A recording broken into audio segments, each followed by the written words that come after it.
Holy mackerel, everybody. I did not want to stop playing yesterday. My voice is already thrashed day one. Hello and welcome, everybody. I can't tell you how incredibly emotional I was after the stream and during the stream, too. But the stream yesterday, it all of a sudden like hit me that, I really try to put myself out there, everybody. I really try to push myself as far as I possibly can, try to do amazing things here on the stream. And I'm so humbled, everybody, that yesterday we raised over $1,400 for St. Jude's Children's Research Hospital. Incredible, incredible day, a day that I will never forget. Thank you to everyone with all the love, and we're going to keep the love going today. But man, I got so overwhelmed emotionally that I could barely breathe. It was amazing, everybody. Absolutely amazing yesterday. And again, we're going to keep the love going. I am part of a global super stream event. And again, if you don't know who I am, by the way, probably should start with the intro. Probably put a 1 in the chat if you can hear me, everybody. Let me get you guys in right over here as well. I hope you guys like my cool background as well. Thanks to the peeps at Fallout for Hope who did this graphic in the background that I added to my office, which is pretty cool. Yeah, we are here. My name is Kismet. Let's start with that. Again, you can tell I haven't had enough sleep. Overseer Kismet is my name. They also call me Kismet the Wasteland Tycoon because I dominate in every Fallout. And we are doing the definitive Fallout 4 playthrough, which I am calling the Tower of Hope. And that's because we're going to build a giant tower dedicated to, of course, all of you who do donate and help save lives this holiday season, as well as donated to Fallout for Hope and also St. Jude. So we are going to build a gigantic mega structure. But first, we got to go in and we got to earn it, everybody. I don't like to, go in creative mode. I like to earn my way there. So we're going to spend the next 23 more days because we are going to, I'm streaming 24 days in a row, all the way till Christmas Eve, in behalf of St. Jude Children's Research Hospital. Know that all donations go directly to them through Tiltify. You can unlock some stuff here in the stream, including tons of giveaways, which we need to get to. I got absolutely just giveaway after giveaway after giveaway to do right here in the stream. Just absolutely overwhelming. I just also noticed on Twitter, I retweeted it, noticed on Twitter that they went and put that up on the actual main Fallout for Hope, so you guys got up there as well. Thank you so much for that. Make sure to go over there and give them some love on their tweet as well. Go over there and hit that love on that one as well while you're up there retweeting, because I can tell people are retweeting already. I'm getting tons of notices on my watch telling me people are doing that retweeting. Actually, let me take my watch off. I don't need to wear my watch when I'm streaming. Put that right over there. I wear that watch, by the way, because it keeps track of my steps in my day. I'm trying to be around for a long time here to do amazing things like this. So I just wanted to say thanks right here at the top of the stream. Because when you're disabled, when you're sick, when you're struggling, you can lose hope. You can lose. Oh, it's already kicking in. I thought I could get by this, but I'm gonna try. Otherwise, you're gonna see a grown man cry. I'm already starting to do a little bit, but you can lose hope very, very easily. And I gave up my entire career, everybody. You got to think of where I was 8 years ago. I gave up my entire career, everything that I had passion for and I loved to do and I lived for every single day for most of my life since I was like 7 years old. I had to give that up because I was so ill. And I had to think, okay, look, you got to work on your health first this time because I was letting my health go because I was so busy doing other things, raising children and doing what I love to do every day, that you start to give up your health because you're working all the time and you're not, going to the gym and you're not eating properly and you're doing all of that stuff and you're just bypassing taking care of yourself. And that has a toll over, especially decades, when like me, who just neglected my health over decades and just had, the worst kind of food and, wasn't working out, doing all that stuff. And it came back to bite me. And so at that moment, I had to choose something else to do to get me out of the bed every day. Because I could literally just sit in the bed and do nothing. And it would be the same end result of what I'm doing now when it comes to like money, if you judge everything in your life about money. But it's not going to have the intrinsic value that it has when you have a moment like we had yesterday. When just incredible stuff like that happens through a lot of hard work, a lot of generosity, a lot of love from a lot of people. I just want to stop for a moment and recognize that moment, all right? I'm going to cry. I'm a little bit older, everybody. I get more emotional. As the older you get, the more emotional you get, the tougher it is to hold that stuff back. But I say don't hold it back, everybody. Don't hold it back too much. I mean, I want to sit here and watch me cry the whole stream. But that is a day I will always remember. Huge thanks, of course, to Notorious TDK for that incredibly massive donation of over of $1,000 towards St. Jude. Amazing. Thanks to every single person who came in and showed so much love yesterday. And of course, I acknowledge you all on stream yesterday as well. I appreciate everybody coming in and just absolutely showing that love. Now, we're going to keep it going, everybody. We ain't stopping. We got 23 more days to go. Now, normally, everybody, I am, of course, when you see me most of the time about this time, you'll see me playing Fallout 76 and, of course, Fallout Shelter. But since we are doing a stream every single day, what we're going to do is we're going to do Fallout 76 on Tuesday, Wednesdays, and Thursdays like we normally do. And then any other day that I'm streaming, it's going to be Fallout 4. And we're going to be working toward our Tower of Hope. Otherwise, there's no way we're going to get there in time. There's no way we're going to get that done in time. So today will be Fallout 4, and we'll be wandering the wasteland. We are doing the definitive playthrough, giving you all my best tips in the wasteland, everybody. I had such the greatest time. I didn't want to stop yesterday. We were having so much fun playing Fallout 4. I just can't wait to get into it today. In fact, I got to get my giant list of notes up that I have been making for all the fun that we've been doing here as well. Let's see. Making sure I got all this stuff. Yeah. I'm doing a bunch of calculations in here too. All right. Yeah, I can see myself doing calculations for different stuff that I've written down. Just want to make sure I remind myself that that Brando wanted the Spectacle Island. Did I write that down in here? I thought I wrote it down. Just in case, I'm going to go ahead and put that in there again. Spectacle Island.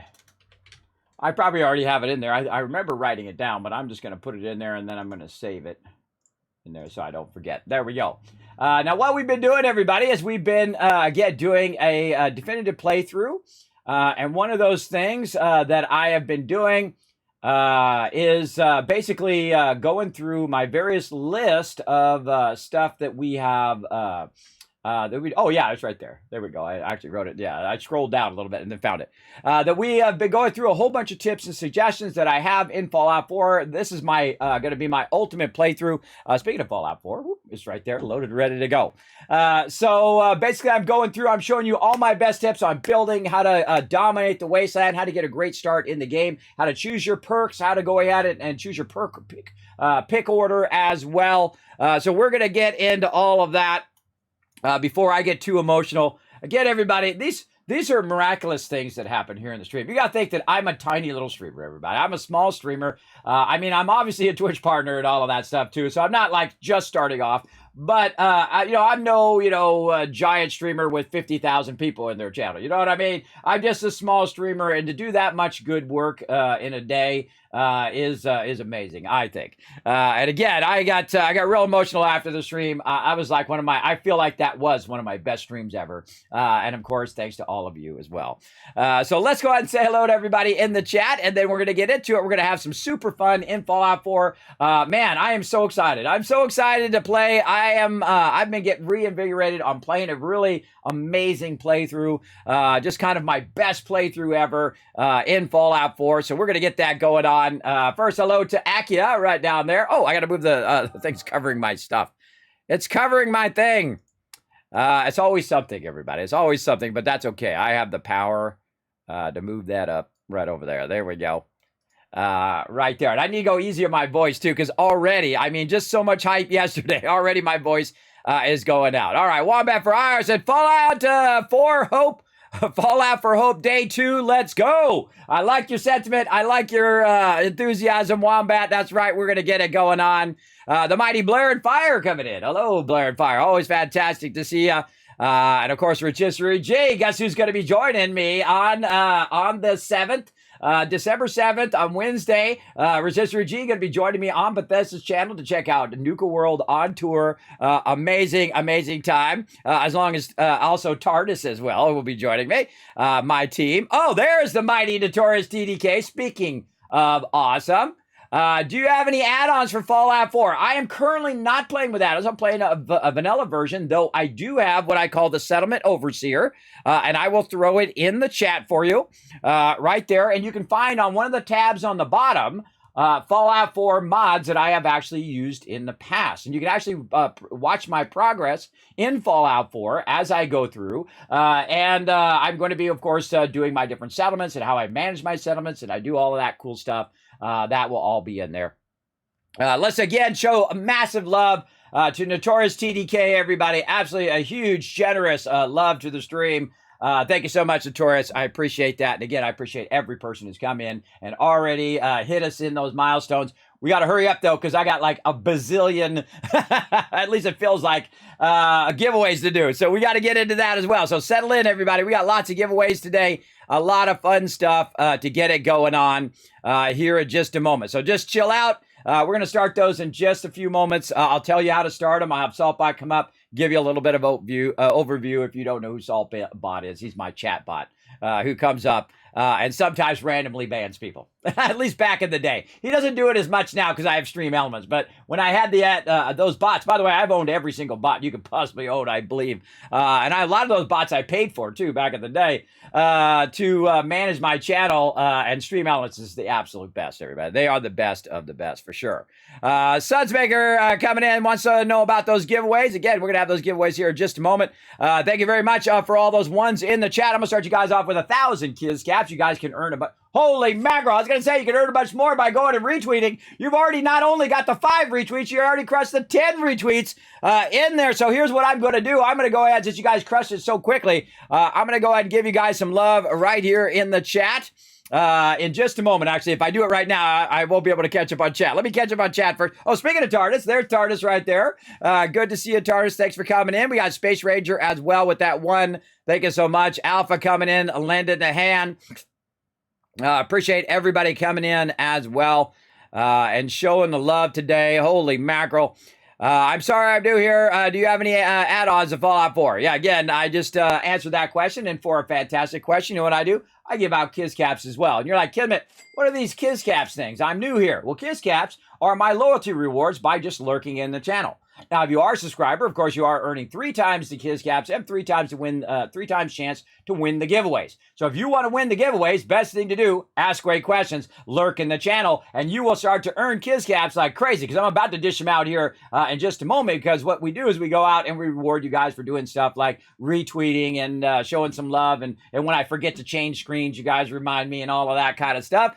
We give you love for that, and then you can use those for the giveaways and potentially win thousands of dollars. I'm not kidding. Thousands of dollars worth of stuff that I've given away all month long. 24 days of giveaways, everybody. And not only do I have a giant list, which we'll get into here in a moment, a giant list of stuff that we're unlocking as we go through, as we're raising funds for St. Jude's, but also I have a bunch of stuff on top of that stuff that's not even on that list that I need to give away. And again, thanks to my awesome sponsors, Bethesda Gear, Bethesda themselves, as well as Manscaped, and of course, Zombie Cure Lab, which is coming out next week, everybody. Super excited about that one. We'll definitely be playing that next week. We're going to be checking that out for sure. Also, say hello to my awesome mod in the chat, by the way. Caveman Mox in there, backing me up. I see you there in mod chat. I appreciate that.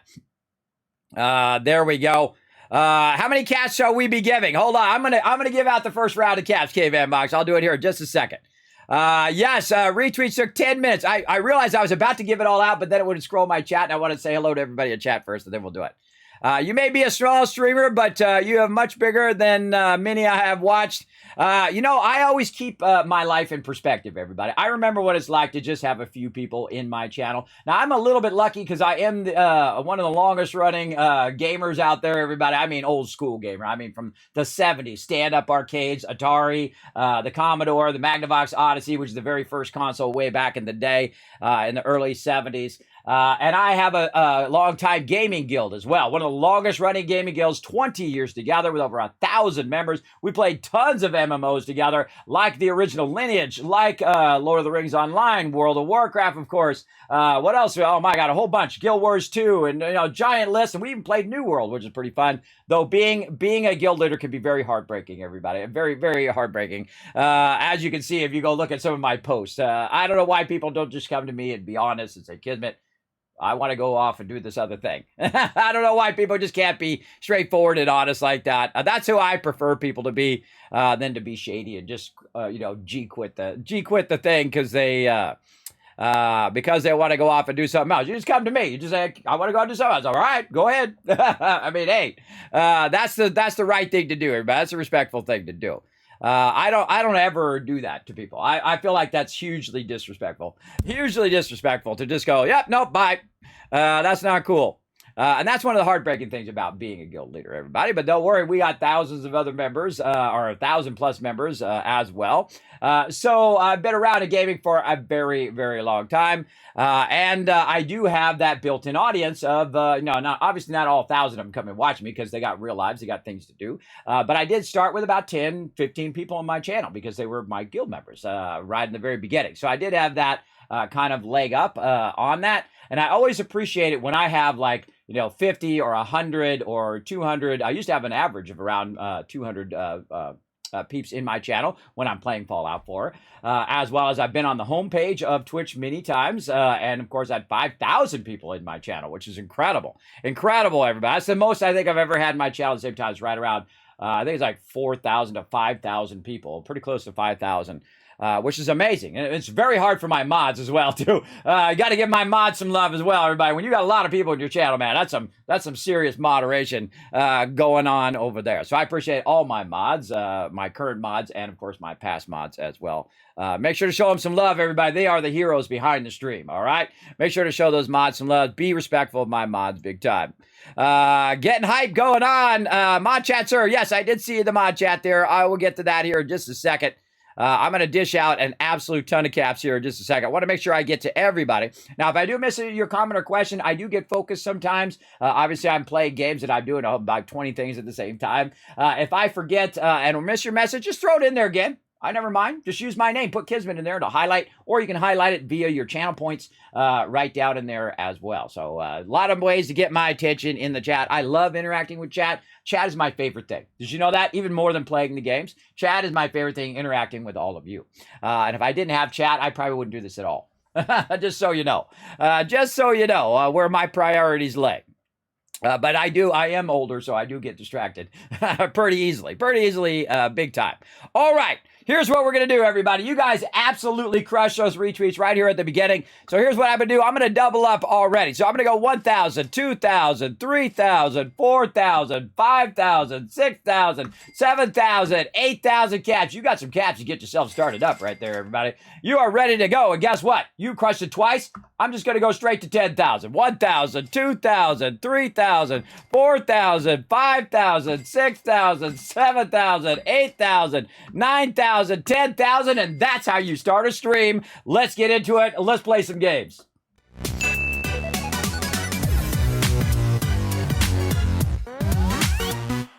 All right, now that is how you get started, everybody. Let's do this. Thank you, K-Man Mox. All right, we're just going to go straight to 10,000. If we get 4 more retweets, Caveman Mox, what I want you to do is every time we get 5, instead of giving them 1,000 Kiz caps, I want you to give them 10,000. Every 5 retweets. We need 4 more right now. Here's what you do, everybody. It's super simple. All you have to do is follow that last link right over there. I'm rich. You will be. I'm about to start a bunch of giveaways, too, so get ready. I'm going to try to do them every 20 minutes, all right? I'm going to get my timer ready because I have a real problem with time whenever I'm playing a game. Anybody else have that problem? When you're playing a game, all of a sudden it's like, it's like, 5 o'clock at night and you're, 5 p.m., you're out of work, right? And you come home, or maybe 6 p.m. You come home and you start playing a game. You think, I'll just play for about an hour. And then it's like, oh my God, the sun's coming up. I got to go to work. We all been there, everybody. We all been there. I know that's how you know you're a true gamer right there. When time went by like that. And that's how you know you love what you're doing. Man, I did this for 10 hours yesterday. yesterday. I was playing Fallout 4, and it felt like this. It felt like just a few seconds went by. Absolutely incredible. Yes, yeah, Akia knows what I'm talking about. Now, again, everybody, this stream and every stream up until the 24th is here. I am streaming on behalf of Fallout for Hope for St. Jude's Children's Research Hospital, a global super stream event of over 500 Fallout streamers just like me out there trying to raise funds as well to help save lives, basically. Now, you can actually choose different things in there, and those will unlock our various different giveaways as we go along. I'm going to go ahead and show you that real quick. I'm going to go ahead and pull that up. Those are our different milestones right here. Now, we've already unlocked the first whole column, everybody. So I got a massive amount of giveaways to do. And then also a bit of that second column as well. Right now, we're about $1,400. And I think 12 cents or $12, $1,412. There we go, $1,415. $1,415, we get to $1,500. We're going to go ahead and unlock another giveaway as well. So we're about $85 away from that. Now, if you do donate, everybody, you can actually unlock different things. Now, if you want to see this bigger, by the way, you can check this out on my Twitter and also on my Discord, which I'll go ahead and throw that Discord in the chat as well as a bunch of those other social medias you can check out. Now, those are our milestones, everybody. Now, our sub goal is an insane sub goal. Last year, we raised over $3,000 for St. Jude's. We're going to try $5,000 this year, and I set big goals, everybody. Don't set small goals in your life. Obviously set small goals per day, but in life, you want to also set some big goals, some crazy goals that, everybody would think would be impossible for a tiny little stream like mine, but we're going to try to go for it, all right? Now, remember, you can do some of this donation fund over there on the side. If you donate $1, you're going to get a thank you from me, and of course, on behalf of St. Jude's. You can send some love to the chat for a $5 donation. You can get your name on the Tower of Hope for any donation $15 or above. So if you do say, hey, Kismet, I want to name a robot, and you donate $20, guess what? You're going to get to name a robot, and you're also to get your name on the Tower of Hope. And same thing happens as you move your way up, right? Say you want me to dress up as the Wasteland Tycoon right there. You can go ahead and choose that with $250, and I'll wear my yellow fedora, my whole outfit. And you'll also get your name on the Tower of Hope. So any donation above $15 automatically gets their name on the Tower of Hope as well. You can even go all the way up and choose which faction that you want me to choose in there. And I have finally sided with every single faction. In my last playthrough, we actually sided with the Institute, but I can only last just long enough to side with them, and then it was over. But if you make the call, then I will side with whoever you want to side with. You can absolutely make the call on that right there. So again, those are what we do it here, everybody. And again, we're going to start keeping those giveaways going. I need to go ahead and get these milestones up over here. There we go. So I can remember where I'm at while I'm doing these giveaways. We're going to start a giveaway right now. It's not at the end of the stream, everybody. We do giveaways as we go through. I'm not one of those people that waits to the end of the stream. I think that's not cool. Not everybody can hang out in the stream all day long, especially when I'm doing like 10-hour streams. So we've already got, on the very first day, we're at 14-15. Again, we're trying to shoot for that big, massive goal of 5,000. I think we can do it, everybody. I think we can do it. But again, whether it's $5,000 or $5, everybody, we're going to have a good time, and we are going to bring a little positivity and love into your day. Let's go for it. Let's go for it right here. So let me go ahead and get these giveaways started up, because again, I'm notorious for getting stuff. And let's see, where do we leave off? The last thing we gave away was a hand puppet number 2. So let's see. Hand puppet. So we are on random game giveaway number 7, where we're going to do a 5 blast. Did we actually do a 5 blast? We did do a 5 blast on number 6. Okay. Now, this is what's I call a blast, everybody. Now, 5 blast means I give away 5 random game codes. Now, these codes can be worth $200. You're going to get the game and a whole bunch of DLCs. It could be worth $100, $50, $60. You know what I mean? Down the road, it could be a game. It could be a AAA game, a AA game, or just a game, right? But hey, it's free. They're your caps. Use them when you need them. We're going to go ahead and do another 5 blast right now, where I literally give away 5 codes. So that gives you a high chance of winning, everybody. Gives you a huge chance of winning here in the stream. Now, remember, it's open to everyone who's in the stream, whether you're a viewer or whether you just got here. Oh, look, you guys getting super loot down there. So we're going to go ahead and start that giveaway right now. There we go. We got that going. You can see it popping up behind me. Now, because my voice is already going out and I'm only on day 2, I'm going to go ahead and have the mighty Saltbot come up and explain how to be part of the giveaways. Let's go. Thanks, Kismet. I'll give them a quick overview. Hi, I'm Saltbot. Let's talk about what are Kiz Caps, how to earn them, and how to enter Kismet's giveaways. What are Kiz Caps? Kiz Caps are loyalty points for watching Kismet's stream. Use them for contests and giveaways. How do you earn Kiz Caps? You earn 100 Kiz Caps by going to the Twitch menu in the upper right corner, open your chat in a new window and type /host space Kismet. You earn 1000 Kiz Caps by hitting the follow button, plus get free emotes to use in Kismet's channel. Work together with your fellow Teamwork Tycoons in chat. Type !RT, then click the last link, hit the like and retweet buttons, and everyone gets 1000 Kiz Caps for every 5 retweets. For those of you who want to go above and beyond, you can donate to the stream. The more you donate, the bigger bag of Kiz Caps you get. Plus you can subscribe using your Twitch Prime or choose one of the 3 levels of sub support for 5000 Kiz Caps. This also unlocks all the awesome Kismet emotes, holiday emotes and animated emotes. Plus while you are lurking in chat, you're earning 3 times the Kiz Caps and have 3 times the chance to win giveaways. How to enter Kismet's giveaway? First type !loot in the chat to see how many Kiz Caps you have. For every 10 Kiz Caps you can buy 1 ticket. Here are several ways to put in tickets for the giveaway. Type !ticket space max to enter as many tickets as you can. This can only be done upon first entering the giveaway. Or type !ticket space 1. Everyone gets a free ticket and a chance to win. To increase your chance to win, you can buy more tickets like 10, 1000, up to 10,000 tickets. This is a promotion from Kismet and his supporters. Twitch does not sponsor or endorse broadcaster promotions and is not responsible for them. Thank you for being an amazing part of the stream and good luck. Back to you, Kismet. Happy streaming. Thank you, Saltbot. Oh, I love my Saltbot, everybody. That's a character I created because I did lose my voice on stream. When I first started streaming, everybody, I literally lost my voice. I could not speak at all. So I started using text-to-speech. Thus, Saltbot was invented. And now he helps me so I don't lose my voice when we're getting so much hype going on here in the stream. Now, I'm pretty excited, everybody. We've got that giveaway going. Now you are in the know. If you want to know more about the giveaways, you can also, or if you forget anything that he just said, it'll be down in the panels down there. We're going to go ahead and get this going. Now, yesterday we played for 10 hours, everybody. We played for 10 hours and we got way further than I thought we were going to. Absolutely crushed it. We talked about some settlement basics, how to get your settlement going, how to manage your peeps, how to do some building, some beginning and advanced building stuff.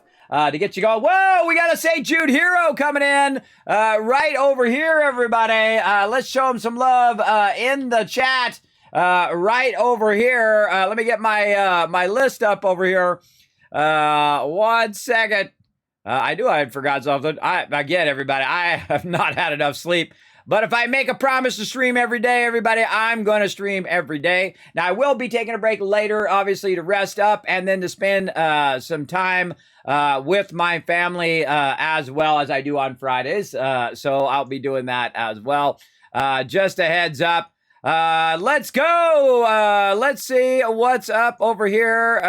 Let's go ahead. I got to go to the right clicky thing. Right over here. There we go. Let's see. That was Caveman Mox coming in, showing some love. Right there. Where is the thing? Where's my thing? You're supposed to tell me why you did that. Why is it not showing me? Hold on, I gotta go back. I got to go back. Show me what he was donating for. Back. There we go.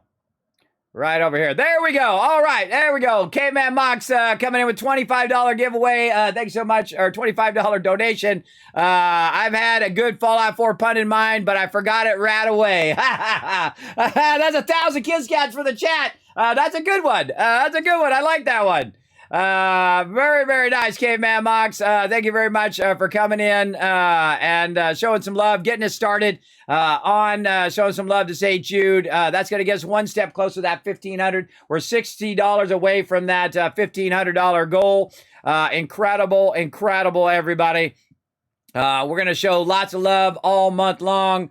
For sure, for sure. Ah, there it is. There it is. I need my advanced thing. There we go. All right. Did you pick an incentive? Let's go in and see. You didn't pick an incentive, or or a reward. That's okay. You automatically get your name if you do any donation over $15 to St. Jude's. You automatically get your name in the Tower of Hope. But we gotta get going. We gotta pick up our stuff. Now here's my dude, of course, rocking the fashionable glasses already. But we got that right at the very beginning of the stream, at the very beginning of the playthrough, which is pretty awesome. Now I found myself a helmet, some basic armor, but I definitely gonna need some more armor. Now, we have our power armor from the very beginning of the game. Let me go ahead and just take you on a quick tour. One of the first things I did, of course, is to come down from the vault-tec, Vault 111 over there, the vault. And, of course, I grabbed a ton of loot. In fact, I grabbed a bunch of other loot that I've been talking about that you can pick up and you can actually bring back to your base, including cones, little barriers, and all that stuff. We threw it off the top of Vault 111, and we brought it over here, and we scrapped it so we could use those resources right at the very beginning of the game. It's actually the first time I did all of them here. Now, it's also the first time I've ever built right here. Now, this is my 9th playthrough of Fallout 4. I have over 2,700 hours live here on stream playing Fallout 4. It's actually my favorite Fallout, but barely, just a small amount as it can be of all the Fallout series. Of course, Fallout New Vegas is my second favorite, everybody. Incredibly great story in Fallout New Vegas. And this game, of course, has building, which is why I love it so much.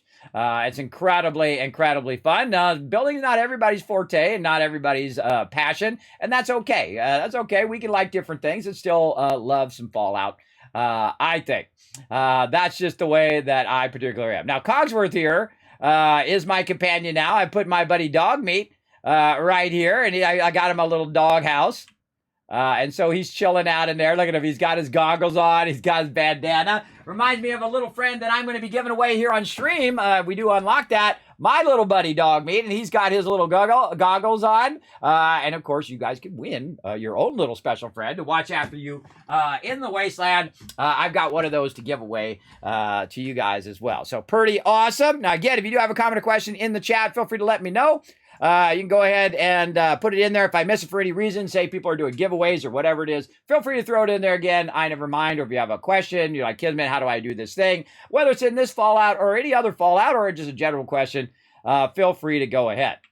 Now, let's go ahead and look at the state of our location here. I'm going to go ahead and run in here. I'm going to utilize one of these beds right here to see what time it is. We're going to go ahead and forward time about 7 hours. I'm going to be forwarding time quite a lot in this playthrough so that you guys can see what I'm doing and I'm not playing in the dark time, all right? I'm not building stuff or playing stuff in the dark.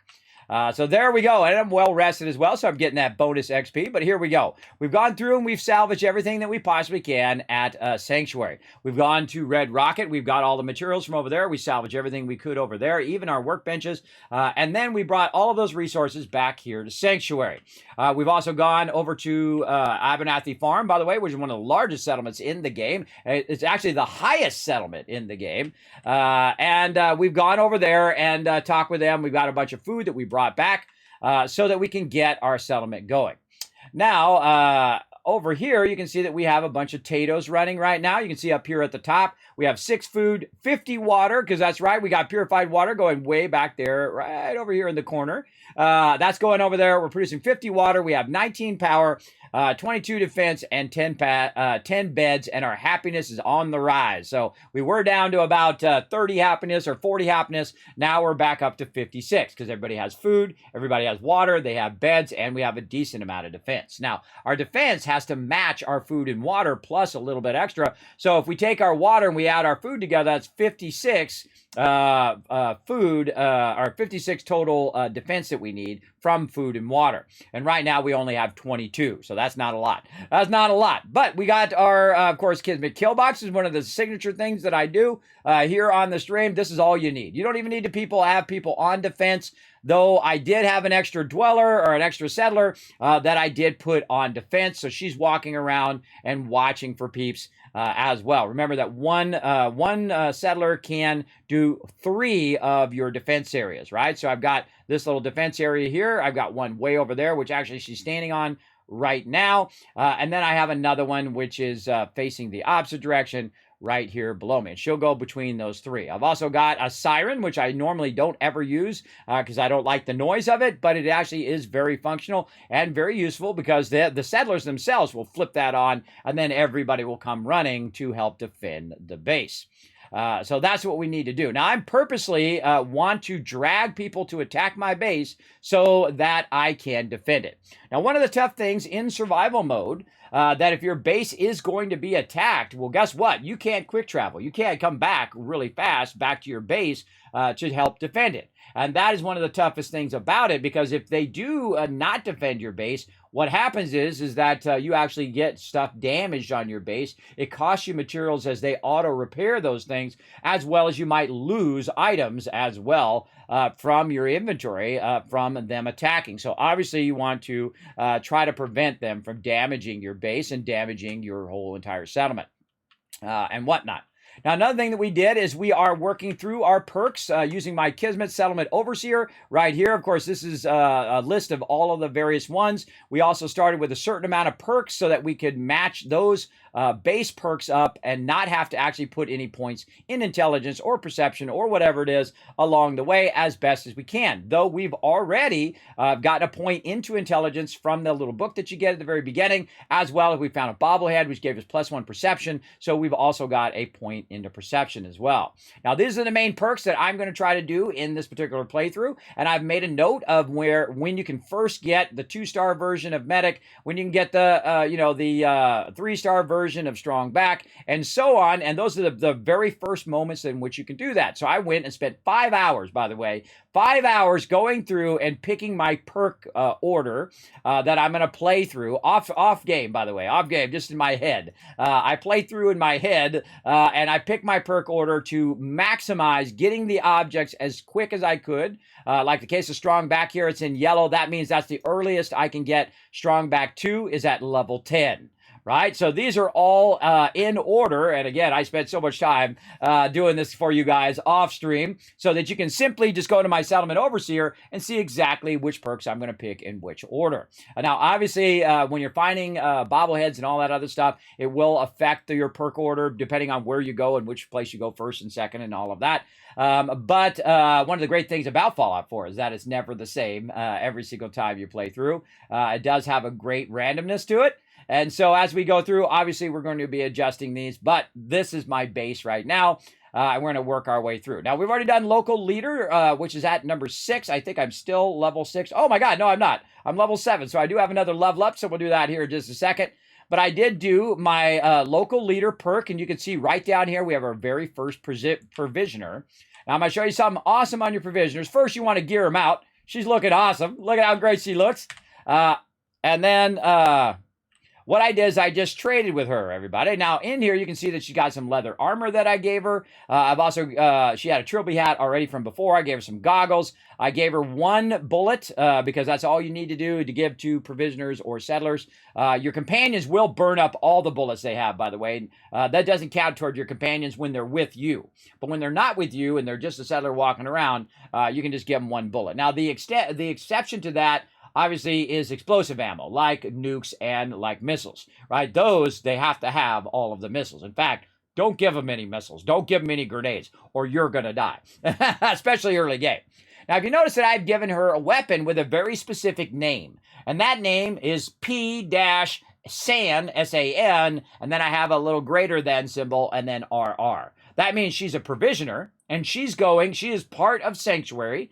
That's where she starts. And she is walking from Sanctuary to Red Rocket. So if I see this person wandering around and I'm like, which one is that? Which provisioner is that? And if I want to move my provisioners or adjust my provisioners or whatever, I can very easily know exactly what her route is, right? It'd be nice if it was already built into the game, but this is the way I thought up of a long time ago when I first started playing Fallout 4 is on how to remind myself of what that particular person is doing. Because guess what? You're going to have a lot of provisioners. You're going to have a bunch of them. So she's walking back and forth from Red Rocket to Sanctuary. And of course, every one I do. And I do small legs for them so they don't have to walk clear across the wasteland and clear back.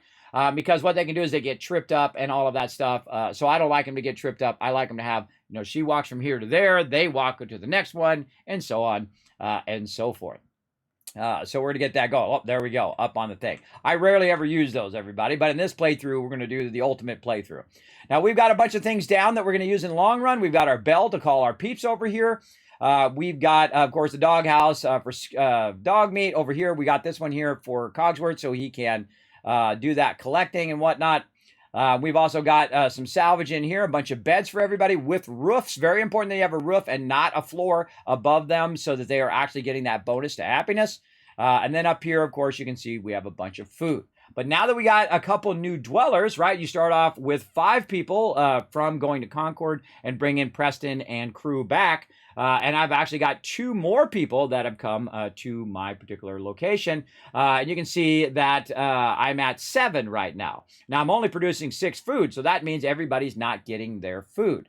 So what I need to do is go in here. Now, if you notice I have this on top of the roof, you don't have to put this on the ground. If you have a little bit of fertilizer, which we went over to Abernathy Farm yesterday, and we went and we got some fertilizer from her, and then we brought it back so that we can go into our resources here under miscellaneous and put our garden plots up above here.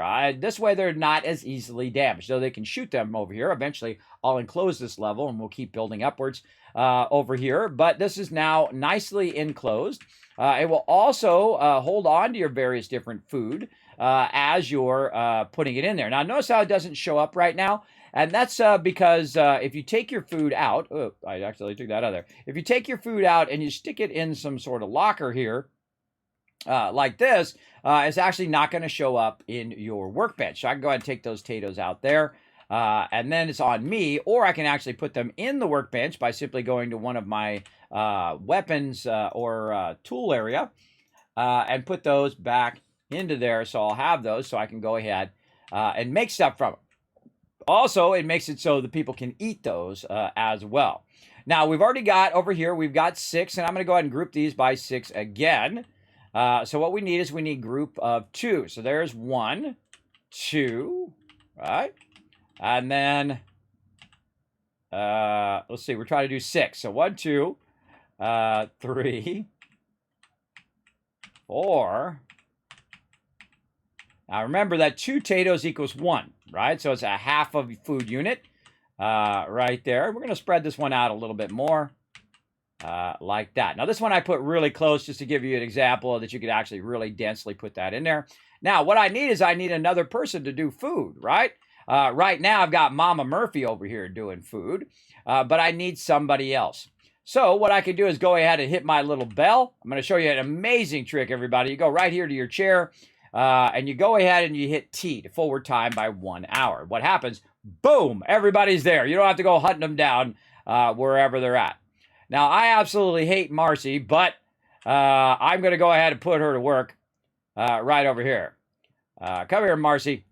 So right now she's collecting junk for me. She's running around scavenging, but I'm going to go ahead and tell her to go right here and get this food. Now we're going to watch our food right up there at the top. We want to make sure that it does go up to 12. That's what it should be. There we go. And now 2 people can build enough food to sustain 12 people, right? So that's what's so great about optimizing your food and putting down just enough food for your people to manage, right? You want to optimize each person so each person is doing 6 food units worth of food. Now, we got these potatoes from Abernathy Farm. We went over there and grabbed them and brought them back. This is the #1 staple of what they like to eat. The actual easiest thing to use for food is actually mute fruit because it's actually worth one full unit versus all the other food, which is worth a half a food unit. All right. So now we have enough food for everybody. And of course, we're going to need more defense as well. We're definitely going to need more resources and things like that as we go along. Are you using any mods? No mods. No mods in this playthrough. I have used mods in the past, but this is a vanilla version of the run-through, and this is my definitive run-through, everybody.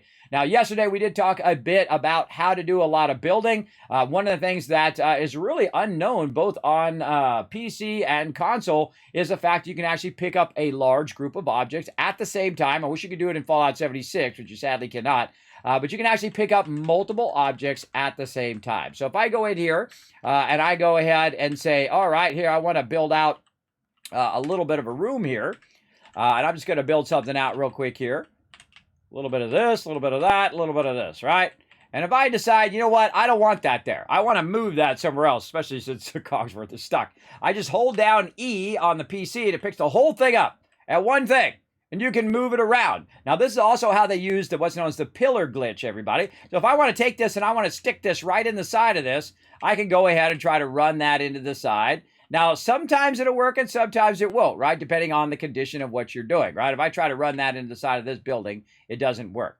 But if I have a pillar there and I'm using that pillar to push the thing in there, the pillar is actually what it's looking at and not the actual objects that you're moving, right? So that's what's called the pillar glitch. Now, I've never used it in my playthroughs, but we might even try it this time, as well as they have a bunch of other uses like that. I feel like a lot of things like the wiring is a little too, sorry about that, bro. That's my bad. Let me get that out of the road.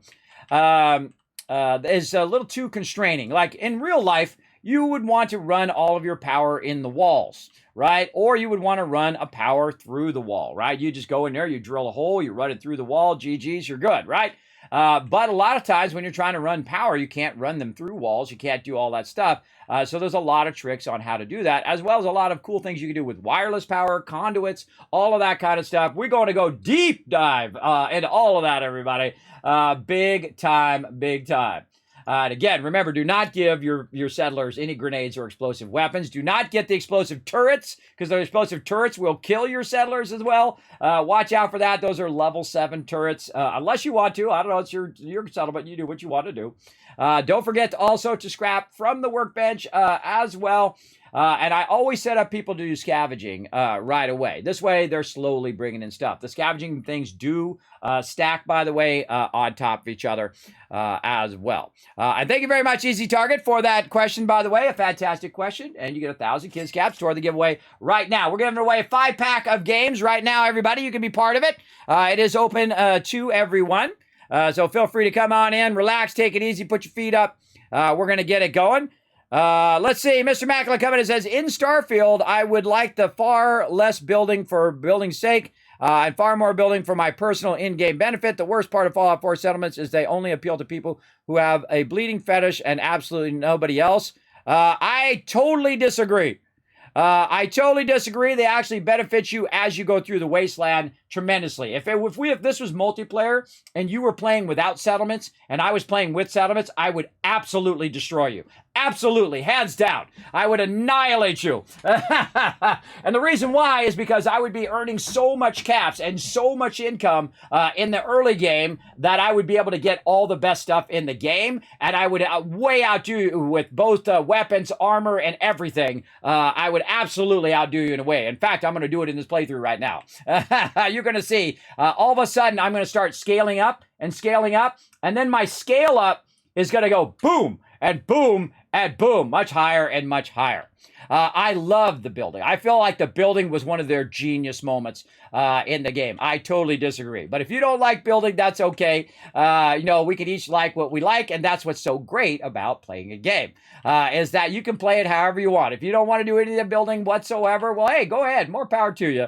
I love the building. I feel like that's the reason that keeps bringing me back to Fallout 4. I love the storyline of it as well. It's not as great as Fallout New Vegas, but the storyline is okay, depending on who you choose and all the things. And you can play through one time as the White Knight, and the next time as a mustache twirling evil person, or you can just play as a complete smart aleck the whole time. I love doing smart aleck playthroughs. I feel like the smart alecks always got the best lines in every Fallout, everybody. It's really, really fun. And one time you can play through and you're using all the weapons, and the next time you play through, you're playing through as melee, or you're playing as a sniper build or stealth build or whatever. You can play through a bunch of different ways and really get different experiences every single time. And that kind of replayability is also another reason why I like Fallout 4, not just the building, but the building is fun for me anyway.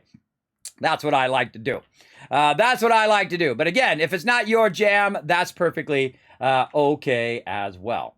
And again, even if we're not playing together in the same game, if two people were playing the game at the same time separately, I could absolutely dominate anyone, and be way ahead of them at any moment in the game by using what I learned as a settlement builder. So there you go. There we go. Whoa, we got some love coming in. UEGSI coming in with a raid right there. Thank you very much for bringing in that raid love. Welcome, everybody. Come on in. My name's Kismet. I'm the Wasteland Tycoon. I'm up here having some fun building my sanctuary base here, talking a little bit about what we did yesterday. Whoa, JC Renner coming in with a double raid.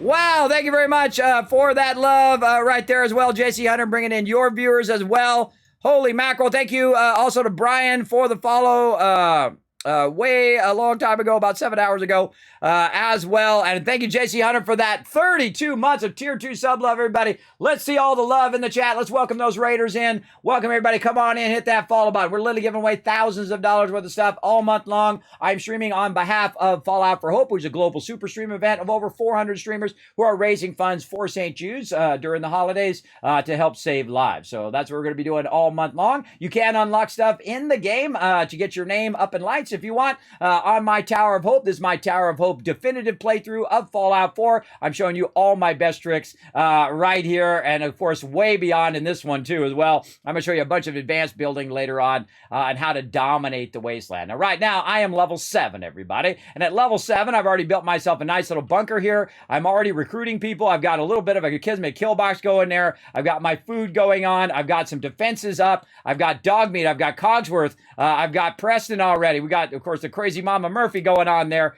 And we already have 2 settlers already on top of our 5 base settlers here. And we also have our local leader unlocked. And so we've also got Red Rocket. So we want to go over there and get that going here in just a bit as well.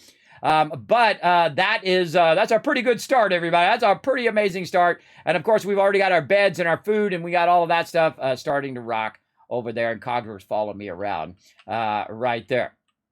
So we got a lot of that going. We've also been modding our weapons already over here, but we got to get some more stuff actually, I think we got that stuff. Yeah, I think we did. We did. We went and got more adhesive. That's right. So now we can go ahead and upgrade our stuff already. Now remember, I'm only like level 7 right now, and I can already go up here into that superior damage, which is 27.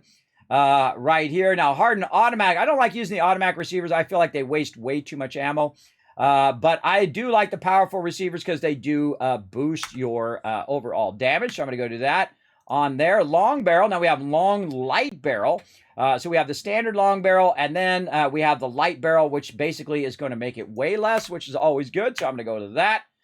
We have our comfort grip, and now we got our shark's shooter's grip, so we have better recoil. And then also when we're shooting off the hip and not aiming, we are going to do some better accuracy there. We can't get our other magazines here because now I've used up all of my adhesive, and we'll get more of that going on. Now, there's a real easy way to make adhesive, by the way. All you have to do is go over here and utilize some of those materials that you picked up. And you go into your cooking area and you make vegetable starch. But we need some corn and we need some meat fruit. We got plenty of purified water. We got a bunch of potatoes, but we don't have our stuff that we really need. Now, one of the things that I do need to do as I'm playing through the game, if I do want to build up a bunch of purified water, is to pull it out of the workbench so that it will continuously gather that purified water for me. So you can see I've got 33 in there. I'm going to go ahead and just pull that right out of there. So it will continuously grab that and bring that in. Now, one of the things I'm going to actually do here to get started is to organize my resources. I have a whole box of stuff. This is not the workbench. This is just a box of random loot that I put in there. Now, what I like to do, and one of the things you can't do in Fallout 76, which makes me cry a little bit, is you can't have separate inventories like you do here in Fallout 4.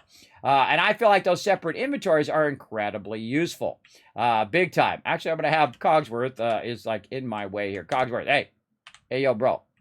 Go down. Oh, I don't have my sound on. Let me turn my sound on. Go down there, bro.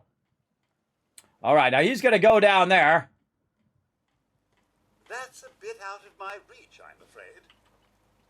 Well, you can't go in the middle of the street. Of course, sir. Come on, you can make your way through. You got this. Maybe not. Go on. If only I could, sir. It's just a tad bit out of my reach. Yeah, he's not a good companion when you have your stuff up on the top there. All right, I'm going to go talk to him here. Hold on, talk. Hey, Codsworth. Take this. Oh, I gave you some purified water. Dismiss. Right then, sir. You know where I'll be should you require anything. All right, I'm gonna send him right here to Sanctuary. The problem is when I'm doing crafting and stuff, your people are right up in your face the whole time, and they're always like walking in front of you and doing this really awkward thing all the time. And so when I'm doing a lot of crafting, I will go ahead and get him out of my face. I just have him hang out here at Sanctuary, and then I'll go ahead and talk with him here in a bit. But what I want to do, he's in my face anyway. What I want to do is go ahead and organize some of my stuff here. So I'm going to go ahead and use my containers here. And I like using the lockers. You can use different colored lockers and things like that. I'm going to go ahead and use the different colored lockers here just for different reasons. And then we'll go ahead and put a blue one in here. Now what I'm going to do is I can also label these things as well. They have some really good labels in Fallout 76 where you can go in and give this stuff a whole bunch of different things. Man, I forget where my labels are. Holy moly. I have not done that in a really long time. I think it's decorations. Decorations. Miscellaneous. I can't remember. Holy moly. Wow. Wall decorations. Let's go with that. Yeah, there we go. They've got this really cool thing where you can go ahead and do like some pre-done labels. Now, if you notice that here on this one, it works a lot better. But if I put it on this one, it kind of glitching through the side there. I mean, if you get it at the right moment, or if you use your scroll wheel to try to bring it forward, you can actually get that to the right spot. All right. So if you get frustrated and whatnot, you can go ahead and just kind of keep trying to work it. I call it fuddle with it to get it going. You can try to put it in between as well. But I find that these ones are actually more difficult to use. So I'm going to go ahead and actually scrap those. I'm not actually going to use those. That's why I like to use these ones right here, because it's very easy just to put a label right there on the front. Now, the first thing I do is, what is the most thing I'm going to be using? What's the thing I'm going to be getting into the most? Now, I can go ahead and tell you it's probably going to be food and water. So I'm just going to call it food, though. And the reason why is because I'm going to be constantly pulling purified water out of the workbench and putting that into an actual bench here. So what I'm going to do is go in here, and one of the things I love about Fallout 4, by the way, is the take all feature. So I took all of that out of there in one shot. Now it's empty. Makes it really easy for me to organize. I'm going to go to aid here, and I'm going to go ahead and put my purified water in. By the way, I'm level 7, and I've already collected 71 purified water. I know, crazy, right? That's worth a lot of money, everybody. You got to think that each of those is worth half the value of whatever it is. So it's worth 10 caps each. That's basically 580 caps right there, and that right there. Now, of course, I normally get rid of all of this food, everybody, but in this particular playthrough, we are going to try to use our food as best as we can. So we're going to put all of this stuff away directly right in there, including all of our aid stuff like jet and all of that. We're going to go ahead and put that away in that first locker. And then we're also going to just walk right over here to the workbench and look and see what else we have. We have a bunch of stuff in here as well. So I'm going to go ahead and pull everything out of here except for the potatoes that we need for food, right? So remember that they actually pulled it out of the workbench. So very important that you do keep some food and water in there. And actually where I'm going to keep the food and junk eventually is over at, we're going to walk it over to the other spot over there, Red Rocket. And that allowed me to kind of better manage what's going on over here at my primary. This is my primary location. So on my primary location, I want to have all my stuff nicely organized so I can find the stuff when I need this stuff, right? So again, look at all of this stuff we've collected right here at the very beginning of the game. An absolute giant list of stuff just from the few settlements that we've been to. And of course, we did clear out the actual Vault 111 with all of that stuff. And there we go. We have a single place for our food right there. All right. Now, again, we're going to go back in and we're going to make a few more of these ones. And again, that's why I like these the most. As one, they're pretty big. You can use really any container. Any container will do. But I do love these little lockers. You can also use like a basket. Keep all your stuff in a basket. I think that's just super funny, everybody. I think that's hilarious. So we're going to go ahead and put another one here with a little bit of a gap there.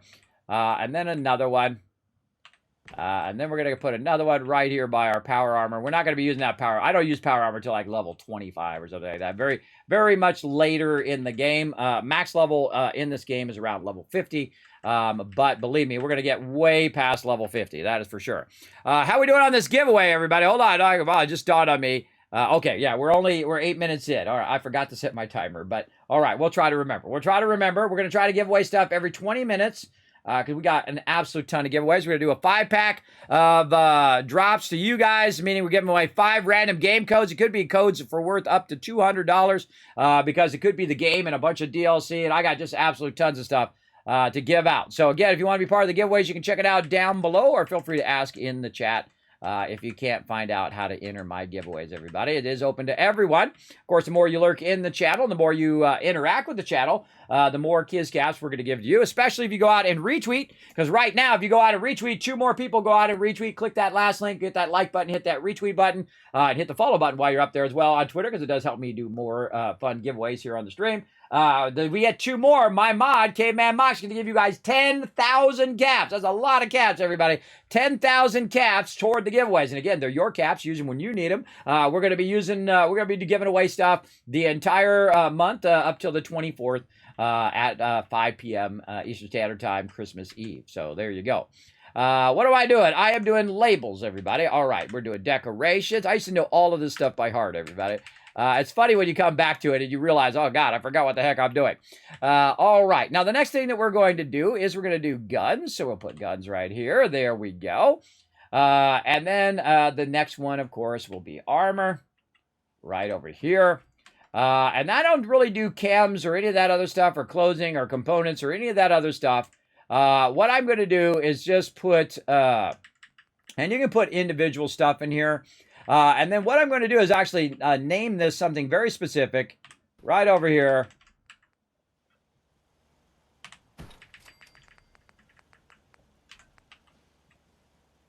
You can probably already guess what I'm going to put in there for all you smart peeps.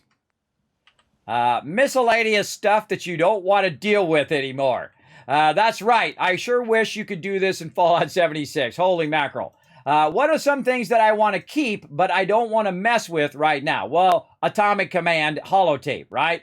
Now, I don't want to get rid of these lifestyle magazines, because those actually we need to scrap or something. Gronic the Barbarian, we want to keep those. Now, I could be putting those in my little bobblehead, the holder thing. You can also use those as storage as well.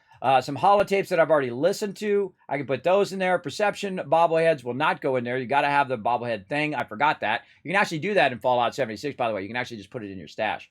Red Menace, the Robco fund that we found as well, subway tokens, and your special little book. Those are like mementos. Now, I could get rid of all of those right now and it'd be no big deal. But I love to collect things. That one of the building benefits that I love is that it's like a part of your journey, right? That you're actually getting mementos, you're getting things that you put in your base that you're like, hey, I got this weapon from this, and I got this person's outfit from this person, right? And so on and so forth, right? As you go through, it's basically like a history of your gameplay, which I think is amazing. I feel like that's one of the best features of that. So as you're collecting different power armors, you can put your power armors on display. Just absolutely awesome, everybody. Awesome. I also have a bunch of mods and whatnot in here. Those mods I should probably just get rid of.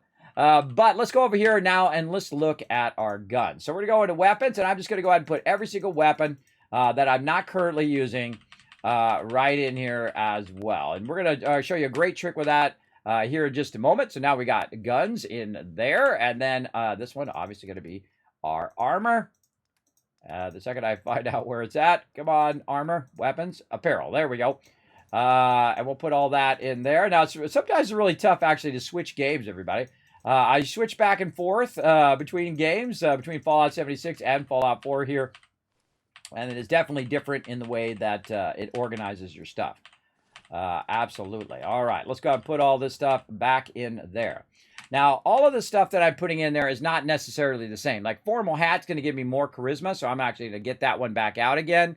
Another thing that I'm not going to really use for a very long time, unless I wed somebody, boom, is that other wedding ring from my spouse. So that's another good thing to throw in miscellaneous that you're not really going to deal with, but you don't really want to get rid of. because it's something, it's like a memento of your journey, right? So I'm going to go ahead and put that wedding ring in there as well. And this is awesome, everybody, because you're going to get a ton of stuff that you want to keep in mementos, maybe put up and put out later on. Maybe you want to build your base. You want to put your special book up there and really build it out. So I highly recommend a nice miscellaneous chest where you can put that in there. Now, by the way, when it opens, it does kind of hide. As you can see, it does that because the door opens just a little bit. It hides your label, but when it closes, you'll be fine. So there we go. Now, if I was in survival mode, everybody, I would also put my ammo in an actual thing because the ammo does weigh in the survival mode. I'm playing through normal mode right now. There we go. They got crushed.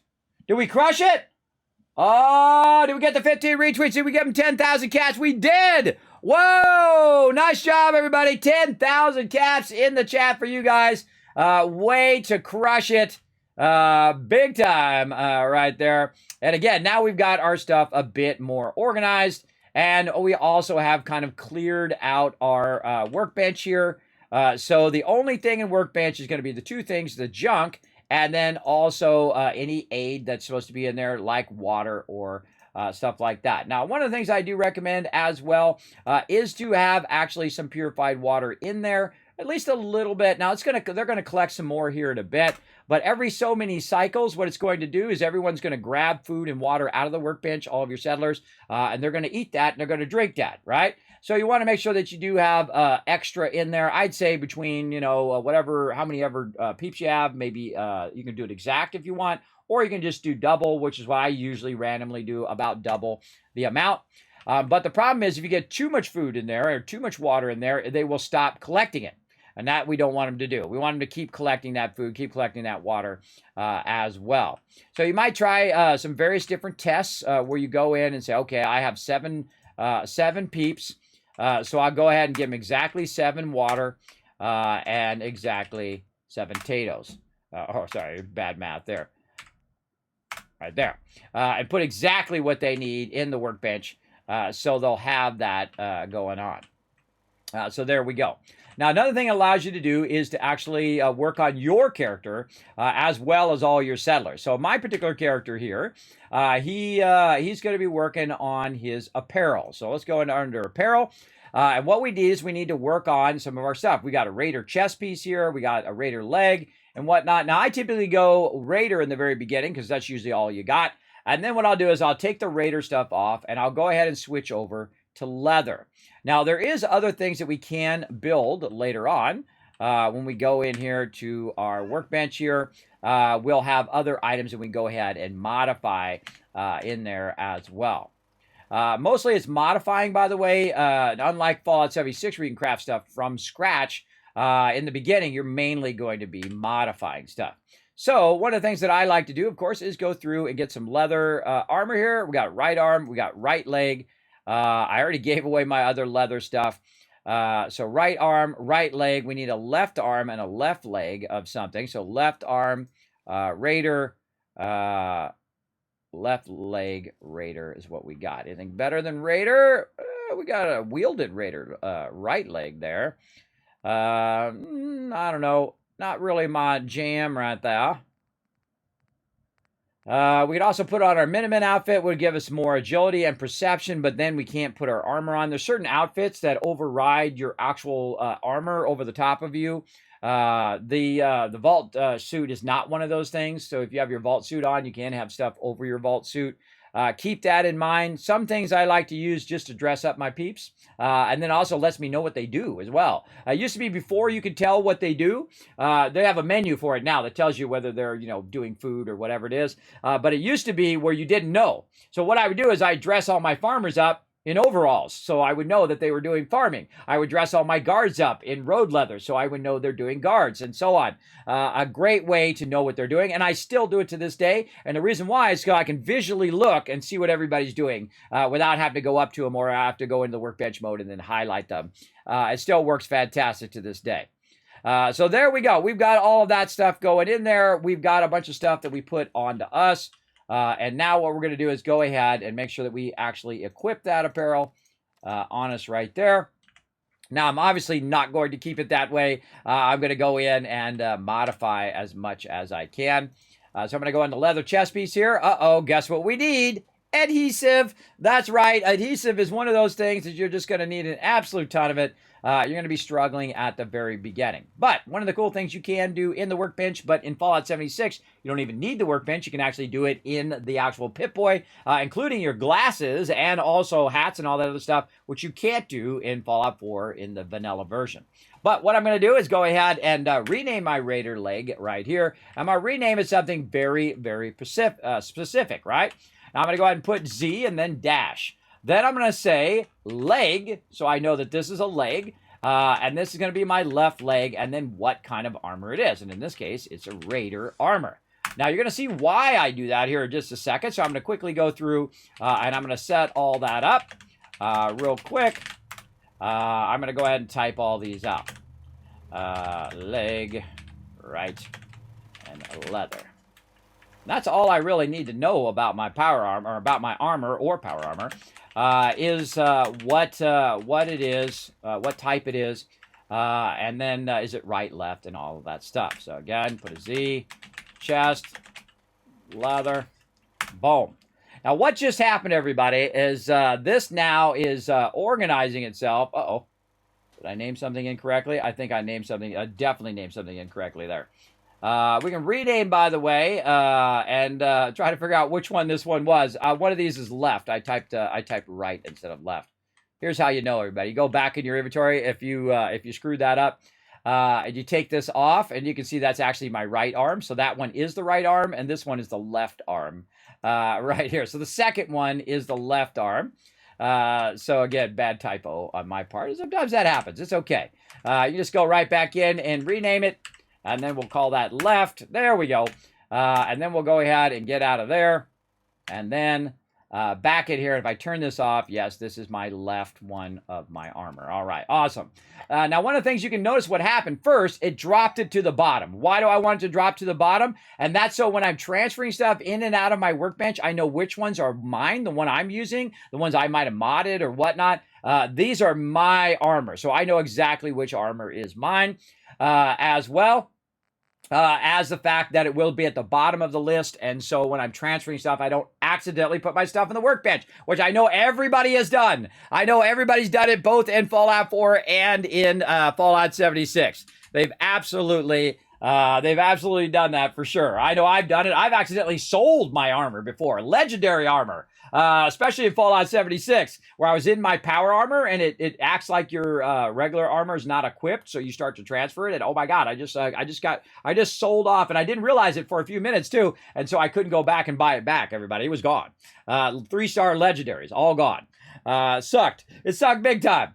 But one of the things that I would love for them to add in Fallout 5 or in the updated version of Fallout 4 is the ability to lock your items. Duh! You hold down the Alt key or you press, bumper and right button if you're on console or whatever, and it locks your item so you can't take it out of your inventory. And it doesn't show up in the vendor, and it doesn't show up when you're trying to transfer your stuff. And if you want to get it back again, you just click that same button again, and then it unlocks the item. I know, crazy idea, right? I mean, something as simple as that, everybody. No one, I guess, thinks that the people are going to constantly have that problem as well. Now, one of the problems is with Fallout 4 is that I don't have the ability, without mods, to go in and rename my helmet and also my glasses. You can't do it, but in Fallout 76 you can. So they didn't prove that in that version. So big love to them for that. So now I've got better armor. There we go. Now I can take a little bit more of a hit when I'm running around the wasteland. Looking good, looking good. Now, the same thing with my gun and all that stuff, but I'm going to need a lot more adhesive to get that going. So that should be our highest priority at this moment in the game, is to make sure that we are gathering more adhesive, getting corn, getting razor grain, getting all the different varieties of food going. Now, luckily, we bought a bunch of fertilizer, and we found some circuitry to get that going. And we want to go ahead now that we've kind of got this going right now. Let's see how many peeps we got. We're still at 7. Okay. And we have our radio beacon going over here, so we are gathering people. And we actually got 2 people at the very beginning, which is pretty amazing. That actually is very uncommon. Typically, you get 1 at a time after a certain amount of time as you're going. There we go. And let's go ahead and run our way over here. to Red Rocket. Now, I typically do a lot of running because I typically play in survival mode. But I'm playing in normal mode here because we only have 24 days. So we want to try to get as far as we can and try to get that Tower of Hope going on. So we're going to run over here to Red Rocket. And one of the things is now that we have the provisioner across here, we can actually build stuff over here at Red Rocket that we can utilize. Now, the first thing I want to build at Red Rocket so I can get it going is the ability to get more people to show up. So I need the recruitment radio beacon. But once again, no circuitry. So adhesive and circuitry are the two things we're having trouble with right now, right? So I can't really do anything with Red Rocket right now, though it doesn't really need any maintenance because it doesn't have any people. It's already at 50% happiness. There's nothing really going on with it. And if it does get attacked, it doesn't matter because there's nothing there for them to attack in the first place, right? There's no resources here because I've scrapped everything here at this particular location. But we want to go ahead and work our way out into the wasteland and see what we can find. Now, before I get too far out in the wasteland, I do want to find my buddy Cogsworth and have him follow me around here for a bit as well. Or maybe I'll bring Dogmeat. I usually bring Cogsworth with me, but I'll bring Dogmeat with me for now. Let's go ahead and get that going. I've got some quests that I need to do, some beginner quests that, of course, my buddy Preston, another settlement needs your help, has given to me. All right, Mr. Cogsworth, where did you... oh, no, you want Dogmeat. Come on, Dogmeat. What's up, bro? Hey, boy. Let's go. Come on, boy. It's time to go. And, of course, I've given him his goggles and his red bandana. Just like the little plushie Dogmeat you can get from Bethesda Gear. I think this is one of the greatest things they've come out with a long time. Of course, I'm pretty partial to Dogmeat. So, there you go. They got me right away, everybody. Right away. Yes. How many hours? About 2,700, which to some of our Fallout fanatics like me is not a lot of time. That actually is not a lot to people who are hardcore, everybody. People who are hardcore, people that have 5,000, 10,000 hours. Now, I obviously don't have that much time in my life, and if I did, I would totally be at that level too. But what I do is I usually play about 500 hours per playthrough, and I feel like that's kind of my sweet spot, and I'm in playthrough number 9 right now. Yes, I have played a few times through, everybody. And again, we're doing the definitive playthrough. Come on, Dogmeat, let's go, bro. I'm taking you this time. And I try to do something different every single time. I'm building in a different spot there. I'm doing different things. I've chose different style perks. Oh, I forgot to do my perk order. Hold on. I'm picking these, pre-picking the perk orders right here before I do it. Like right now I need science, so I can go ahead and get my larger generators as well from that Science 7. And again, I've written that out. It took me like 5 hours to write that out, everybody. A long time for you guys to check out. And you guys can check out all of that information right there at that link. You can't modify it, but you can go over there and you can highlight it, copy it, and put it in your own document if you want. If you got like Excel or Google spreadsheets, you could go ahead and copy, paste it in there to use in your playthrough in the future. So we want to go ahead and get science going. So we're going to go ahead and try to get that going on. I thought we had a level up here. Here we go. We got a level up right here. Science. Confirm selection. Bam. There we go. All right. So there we go. Now we've got our science going. We got local leader. We got strong back number 1. We got gun nut. And we got scrounger. So we're getting more loot per container and more ammo per container and caps collector. And again, if you'd like to know what perk order I'm doing, it's right here in the spreadsheet. You can see I just did science there. So we'll mark that off. I've also added 1 point of intelligence, and also I found a bobblehead, which gave me 1 point toward perception, which has already kind of got me going a bit on that as well.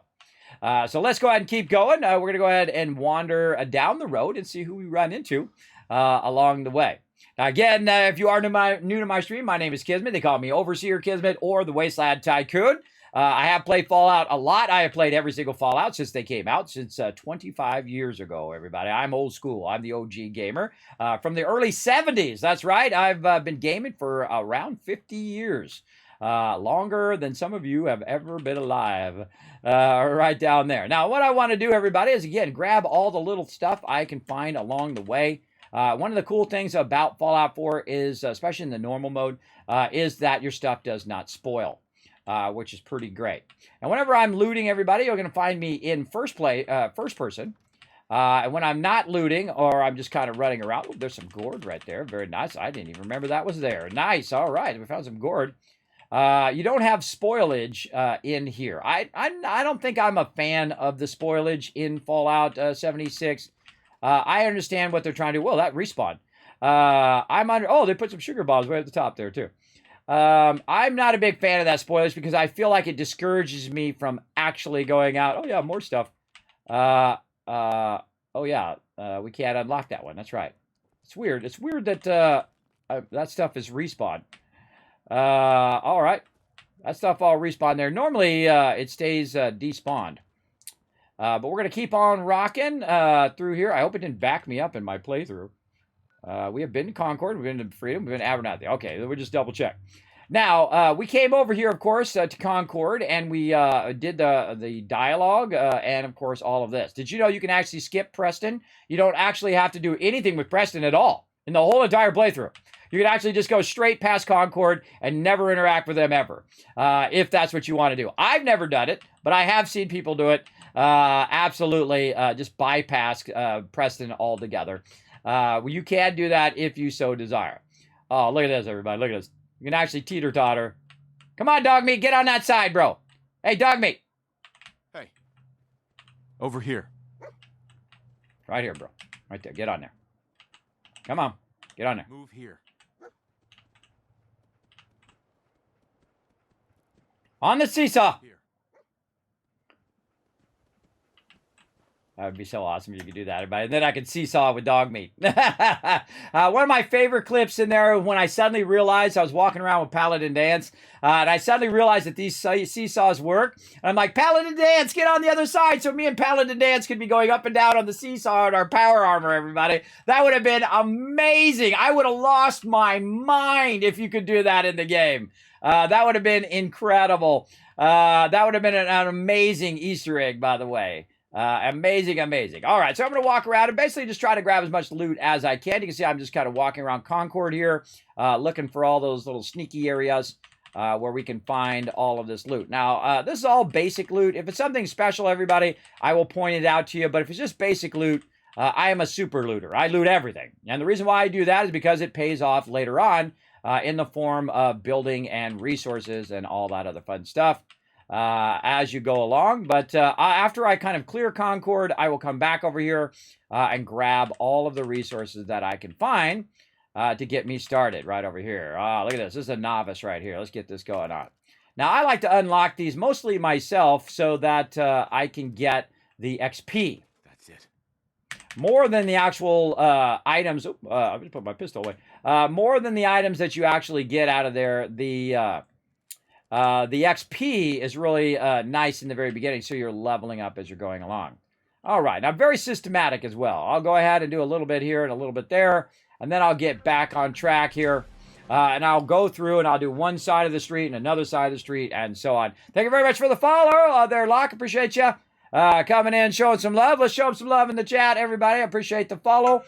Now, again, everybody, I played over 2,700 hours live here on stream in Fallout 4, and we are doing a playthrough, a special definitive playthrough of Fallout 4 with all my best tips and all my best suggestions for the Wasteland for you guys to dominate just like me and be a Wasteland Tycoon just like me and absolutely crush it. And so that's what we're doing right now, and we're already off to an amazing, amazing start. We have already got a lot of stuff unlocked. We got our people back from Concord. Back in the settlement. I like to double back as well, just in case I missed something when I walked through here previously. I typically walk around the outside edge when I am coming to Concord, because sometimes they do run in between the buildings and come at you. So what I'll do is I'll run up. And if you missed it yesterday, I ran up, of course, and went up in here and, of course, helped out in there. And I carried all that loot back to my primary base. But I'm back for more loot. So I'm going to go ahead, and I was coming down this hallway, or this way here. So we're going to go ahead and work these buildings on the outside and see if there's anything up here. We're going to come back for the church there. Again, just go around and very systematically look for any loot just laying around back here. Now, if that was me, everybody, I would scrap all this stuff too. But you got some ashtrays. You got a little bit of loot laying around out here, mostly barren. You got this guy right here, Minuteman, who's dead. Oh, no. Wow, that's a bummer. She must have been one of the 7 that were here before they got down to 5. Remember how Preston's telling you that we were so many, we were 20, and then we were 7, then we were 5, or something like that. And then I think she might have been one of those peeps. Now, there are a bunch of random encounters that you will happen in different places, and we're going to go down the hill there in a bit. But as you can see, I always have my weapon out because you never know what's around the corner. I don't remember where every single spawn is, everybody. That seems like a lot of work to me. Remembering that. And when you see some barrels like this is trying to help you either get the high ground or try to get up onto something, right? So that's why whenever I see that stuff, I'm always thinking, oh, is that something I can get up on? Is that some sort of fight area where I need to get up on the top of that?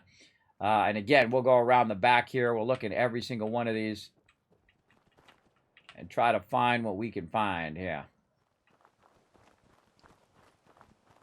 All right, we're going to double back toward the church here.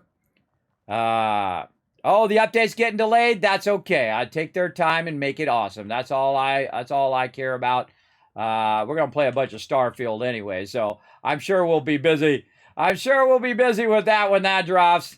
But with the second they come out with that HD version of it, we will go ahead and give that a full playthrough as well.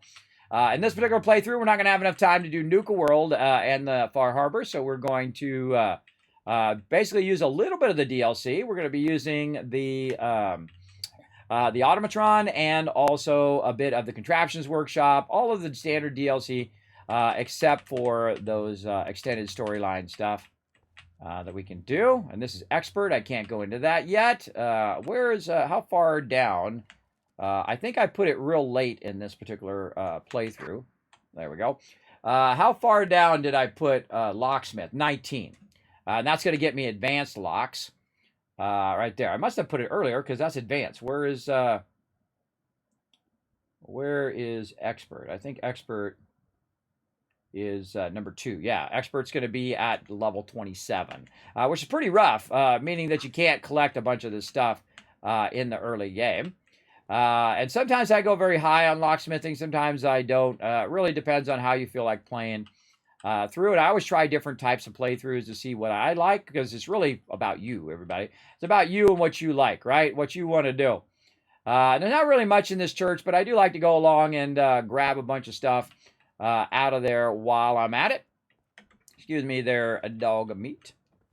I just try to get every little bit of resource that we can grab along the way. And we're going to run back down again. And we're going to head back out of here as well. So there we go. We've got that done. Now, we've done a little bit of this. We haven't done the runs down there yet, but that's okay. We're going to start working this way because there's a lot of loot on this side that we can really get to over here. Now, I've grabbed a little bit of this loot, and I probably should have grabbed more while I was here earlier trying to help out the Concord peeps. But I'm just going to go ahead and sweep through here, again, get every bit of loot that I can. It's going to make a difference in the long run. Oh, look at that. Light bulbs, everybody. Oh, light bulbs are awesome. Why are light bulbs awesome? I'll show you why right in here. We'll go ahead and go into our junk right here. Light bulbs. Light bulbs, of course, being glass and copper. Copper, you're going to need a lot of that as well. And, of course, we've already got some gears, some things, but, of course, no circuitry yet, right? No circuitry, because if we had circuitry, it would show up with a little magnifying glass, because we've tagged that circuitry for search, right? So we tagged it in our junk for it to actually highlight that with a little magnifying glass. Actually, later on, you can actually get it to highlight, creepy, you can get it to highlight the actual container that it's in as well. And we already got that chem box. We already cleared all of this. We're actually up here when we're not overburdened, which is amazing. I'll get me a jetpack and eventually go up on top there. I think we actually did loot that actually fairly well. All right, we got that going. Looted a good amount of that. Now, again, we got a bunch of dead peeps out here. Sadly, Minutemen got killed there. Apparently, another Minuteman over there, so that's why they went to 7 to 5, I guess. And then now we just go up and down the street. Now, there's actually a lot of hidden places that look like they're closed down. Not this one, but there are some places, even a settlement that looks like it's barren and that you can't get into. But you actually can go around the back of it, and there's actually a way to get in there, and you unlock that settlement as well. And I know I've walked past it many times and then realized, wait a minute, there's a door over here on the side of this. And I went to the door on the side, and bam, there was actually a settlement there. Ooh, look at this, the Underground Concord Civic Access. We'll come back to that in a bit. But what we want to do is get all the surface level loot. So we're just going to go up and down the street and try to get as much of that as we can. And of course, most of the time when I'm walking through, I will grab stuff out of there. See how that stuff is still gone? And most of the time when you do grab stuff out of there, can't get that one either, that it will be gone out of there, right? It'll be forever gone, so that when you come back, it'll already be looted. But sometimes it does respawn, especially when you're in an event. Of course, we killed ourselves a Deathy Claw right down in here. And again, there's like a whole tunnel system under here that you can get into. There's a civic access there too, which again, we're going to try not to get distracted because we can get very easily distracted. Now, we could pick these up, everybody. We were really hardcore. We could pick these up and walk them all the way back to Red Rocket. Now, we're not going to get that crazy, everybody. I'm just going to throw that down over there by basically holding E to pick it up and then hit R to throw it. If you missed me talking about that yesterday. Get ourselves some Nuka-Cola there, and let's go down the other side of the street, right in here. I believe we looted most of this. Oh, we missed a little bit of stuff over here, in there. I think we got all of this back here.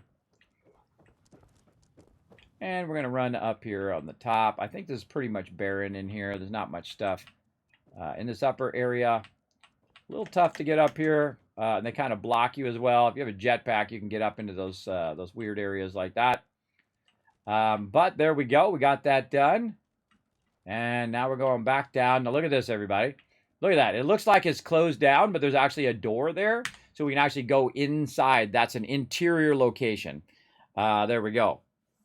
You're going to go full internet blackout until we finish the game? That's a real smart idea, Mr. Macklin. I strongly agree with that. So nobody spoils it for you. Absolutely. That's looking awesome, everybody. I hope they're doing a great job on that. I like the fact that they decided to take their time. And that Xbox also came through and said, you know what? Make it great, right?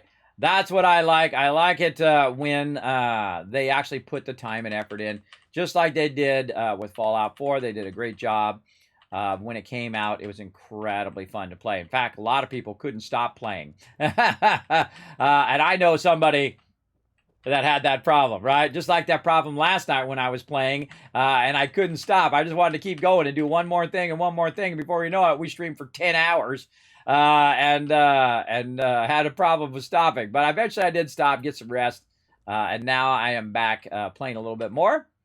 And again, I think this is where we first came in. Yeah, that's where we came in here. Or wait, no, that's the other back door. We came in the other side. Yeah. Now, sometimes, by the way, there'll be stuff in here like a file cabinet or something in which you can find loot. So definitely want to keep that in mind. Again, I do not have the lockpicking ability. Some people do lockpicking very early, and that's okay. I've done it in previous playthroughs. In this particular playthrough, I'm going to kind of try to rely on my companions more as I go through to try to get them to try to unlock stuff for me. And there's certain companions who are especially good at certain things. Some that are better at terminals. Some are better at lockpicking. And we're going to look into all of that later on. So we're at the speakeasy right now. We're just collecting a bunch of random stuff, tin cans, and all this little stuff. All this stuff adds up, everybody. It really does, especially when you start building gigantic mega bases, which I'll be doing. Especially the giant Tower of Hope that I've already got a plan for in my head, right? I've already kind of thought it out ahead of time, which I like to do. And there's an upper balcony up there. So we want to go ahead and head up to that upper balcony and see what we can find. Again, I always have my weapon out because I don't remember what's here, what's there. Dog meat's got my back, though. Or he's going to run off and drag a ton of aggro on me. Oh, this one! Got a bunch of knives and plungers. Creepy. Creepy. They put the skull in the toilet. I don't know what's up with that, but that's pretty scary. See, that just told a whole little mini story right there, which I really like. Then over here, you got this guy just hanging out, having a whole bunch of Excel, hanging out with his virtual wife there. Very scary. Very, very scary. Oh, but there we go. Casual outfit, silver locket, hairbrush. All right, looking good over there. Again, we're just going to super loot everything. Yeah, close them shutters. You can't really see outside in this particular game because they have it where it's, just a texture over it. We got that. I'm looking for any kind of other stuff up here. We already did the bedroom. Oh, we didn't do up here. All right, there we go. See, that's why I always kind of double check to see if I've forgotten something. Oh, that's a Commonwealth, which is going to put me out on a balcony, I believe. Man, I've been out here in a while. Let's go and check it out. Again, we're going to do a whole bunch of stuff we haven't done in a really long time. We're doing a definitive playthrough, which I'm calling the Tower of Hope playthrough. And it's going to be really fun. Now, again, everybody, we're here for St. Jude Children's Hospital. If you do want to get your name in-game and get your name on the Tower of Hope, as well as to help save lives, you can go ahead and be part of our charity fundraising by going ahead and clicking that link right there in the chat. Remember that it goes directly to St. Jude Children's Hospital through Tiltify. I am not involved in the transfer of money at all. You guys click the button, it goes directly to them. You can also take it off. Yeah, there we go. Yeah, you get up here on the high ground. Wow, that's been a long, long time. I don't think I've done that in any other playthrough other than my first playthrough, by the way. That little spot. Well, bye, dog meat. Yeah, I think that was my first playthrough that I went through there. Because it also, when you're looking over there, it looks like something that you can't go through. It looks like just a closet or something that you might miss if you're just in here looting stuff randomly. Oh. This. Too difficult for me to get in there. So we got something else to come back to and try to get in there. I probably won't remember. And you can see that there's a basement down there as well. Look at this. We can see there's a basement down below. That's going to take me to the Commonwealth. So how do I get down into that little basement is a great question. Right here, of course, is the stairwell. So it's kind of giving you a little hint. And that's what's so great about Fallout 4 is that they are doing a lot of little breadcrumbing and a lot of bit of, ooh, what's over there? What's that over there? Well, that's that down there. I feel like they really thought that out. Like when you're standing there and they put holes in the ground, they're doing that for a reason. They're doing that so if you look down, you're like, oh, wait a minute, there's like a cellar here. How do I get to that cellar, right? It's all of this stuff that's like, ooh, what's over that mountain? What's over that side? What's on that other side of the thing? What's on that other roof? What's down there? What's over there, right? A lot of those moments happen throughout the entire game, and they're really well thought out. So amazing, amazing. Plus, it's also very randomized in a lot of the encounters and things that happen to you as you're wandering along. So I don't know if I'm going to remember that, everybody, but, we'll give it a try. We'll try to remember. Now, we've already cleared out the Museum of Freedom there when we were talking to our peeps, and we slow walk back.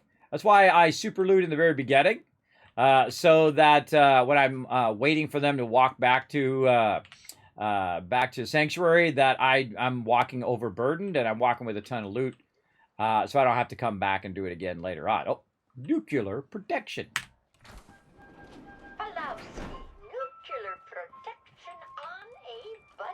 I love that every time, everybody. I love it every single time. I love the way she says nuclear. Nuclear protection. I love it. I love it. All right, there's the other speakeasy door. The door that's like the one up above. That's where we were just a minute ago. Let's see. Are any of these ones we can go into? I don't think any of these. I think there's an opening here. So we'll go in here and see what we got in here in this little bit of space here. Not much. There's some places, by the way, that don't have anything, but they get you to where you can get stuff as well. You can see we can make our way up onto the ceiling here. And again, always have your gun loaded and out in front of you in case things start to go down. Oh, yeah. This is, whoop, right there. This is the way you get across the rooftops. Yeah. I remember this now. So you jump over to this one, jump to this one, Jump over here. Wow. Good. Cool stuff. Cool stuff, everybody. Oh, there's how we got over there. Oh, can we go down in the chimney? I don't think I've ever tried that. But there you go. So you can get across the rooftops right there.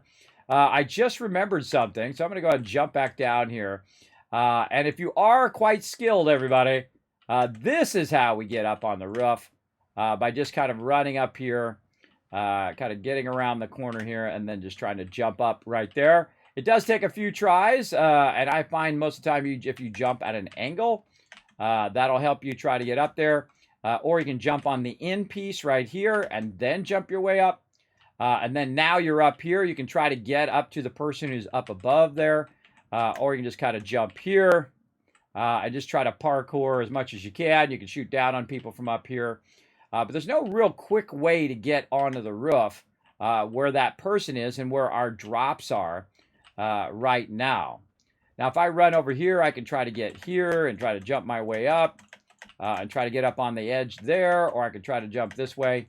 I've found no easy way to get from where I just was up there, and this is actually really tricky to get back up here too. You got to jump. You got to jump and go right at that angle again, and look, it just kind of like slides you off while you're trying to do that. But this is actually good when you are fighting these guys because you can run up. If you find some raiders here, you can run up again, jump here, jump up on that, and then jump up here. And again, getting up there is really tough. Really tough, see? But later on, you get power armor and you get jetpack, and I'll just fly up there like it's nothing. But there is a bunch of loot on the top of the other building on the other side. And getting from one side to another is pretty tricky. It'd be great if you could do like zip line or something like that. That would be fun. But you get the general idea, so it's always kind of fun to explore those, you know, climbing up there and seeing what's up on top of the building, or just using it as a kind of tactical thing where you are getting in a good tactical position above. Got to go to the doctor's appointment. All right, Brando, you have a great day, man. Let's show him some love in the chat, everybody. Thank you, Brando, for hanging out. Let's go around the corner house here, and let's go into the workhouse and see what we got in here. Yeah, I hope your doctor appointment goes great, and they're just like, you're good. I've never had that happen, but maybe it'll happen to you. Normally they're like, pay us a bunch of money, and we may or may not tell you what's wrong with you. That's pretty much how it goes for me anyway when I go to the doctor. Yeah, big time. All right. And again, we're just looking for loot, everybody. We're not in any hurry on this playthrough. We're not trying to get to the end in the day, which I could do if I really wanted to. I could really go hardcore. I mean, super hardcore, for sure. I'm still looking for this girl who's supposed to put herself in one of these rooms or something. Oh, it's this one. Oh, I remember this. Yeah, you got to do a little whoop. Do a little whoop, whoop.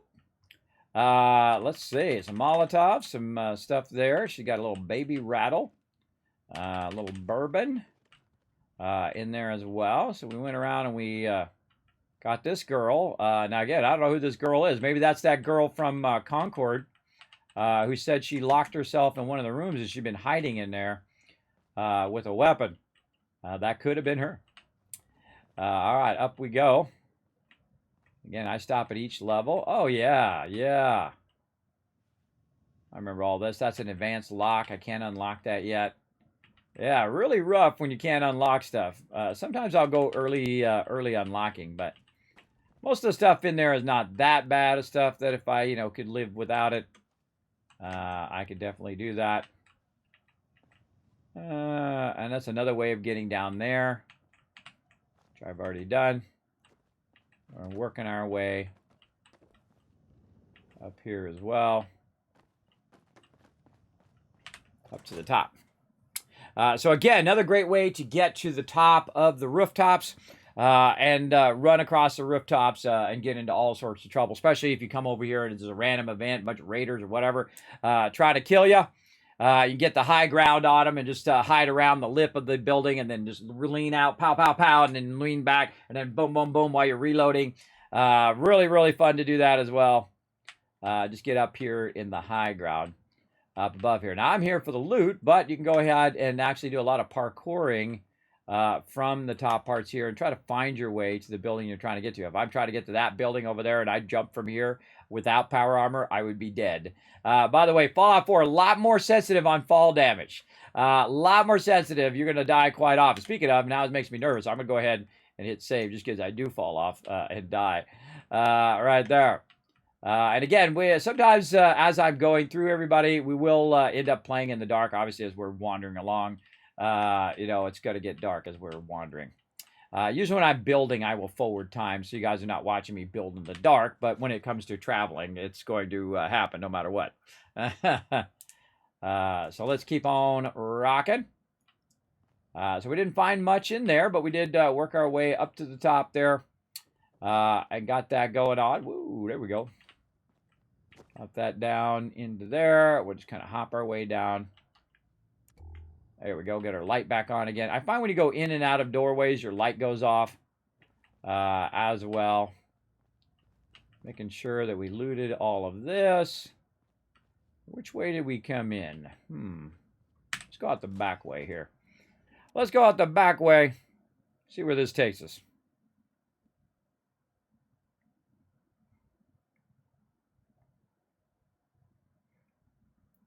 Now, one of the cool things is after you do get rid of the raiders, you don't have that much stuff attacking you here in the early game when you are going through Concord. So it does give you the opportunity to go through there and find any loot that you can as you're wandering around. And I always take the time in most of my playthroughs to go ahead and again, see, it turns my light off every time I go in and out of there. It drives me crazy. But this is actually the back door of where we were and the back area of where we were along the front. Don't really see anything in there because we went in from the front side because we were coming down from the main area there along here. Now, I haven't found too many buildings on this middle area here, which is where the playground is, where we were just a minute ago over here on this playground. There are kind of like a little balcony there and whatnot. Another balcony up there on the top where we were. You can see there's not really much back here. There's a couple sinks. Definitely look down in the sinks. Look up as well. You never know what you might find. I wish these went all the way to the bottom so you can climb your way up. There's actually a lot of those in Fallout 76 that you can climb up and get into all sorts of trouble. We already looted all of that. We've got one here. Not sure if I looted the front of this. Come out here and look at the front of this. I think I looted. See, you can tell where I've been, everybody. There's no loot. That's another reason why I loot is it helps me find that stuff. And you're like, Kismet, you're not blowing up every single car. That is true. That is true in this particular playthrough. I am not blowing up every single car, but I might do that later. Because in the early game, you want to save every single bullet. Every single bullet's going to make a difference for sure in that early game. Later on, we got plenty of ammo. We got tens of thousands of ammo. It won't be such an issue. And then again, this is where we went right there, the workhouse, and we were working our way down the street, ending up at this house, and then we're going to go around the end, and we're going to go down the next street, again, looking through all of these houses, checking the backyard. Now, again, at nighttime, it's a little harder to spot gear that's just laying around or stuff that might be up on top of the houses. I'm always kind of looking at the roofs as well to see if there's anything that I run across. Now, there are big areas like Concord here.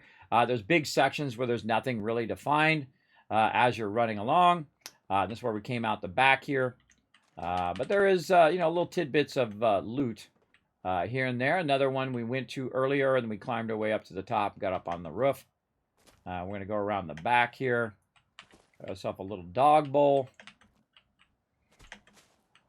Now, another reason why I'm doing this is I'm looking for bobbleheads, magazines, holotapes, things of that nature.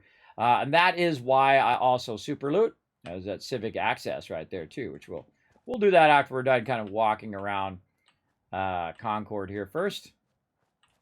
It's very easy to get distracted, to go on to the next thing or go on to Diamond City or to do all of that stuff. And if you're in a hurry, that's what you want to do, go straight for Diamond City. But in this case, we're going to have some fun just wandering around, seeing what we can find. There's some bobby pins there. Very nice. Some jet, some psycho. Look up on the top there. Remember we found those sugar bombs up there earlier. And not much here. A little bit of stuff there. What I'm really looking for, everybody, is circuitry. Circuitry is what I'm looking for here. Raider dead. Shotgun shell and some gear over there. And this is a novice. All right, that one we can open.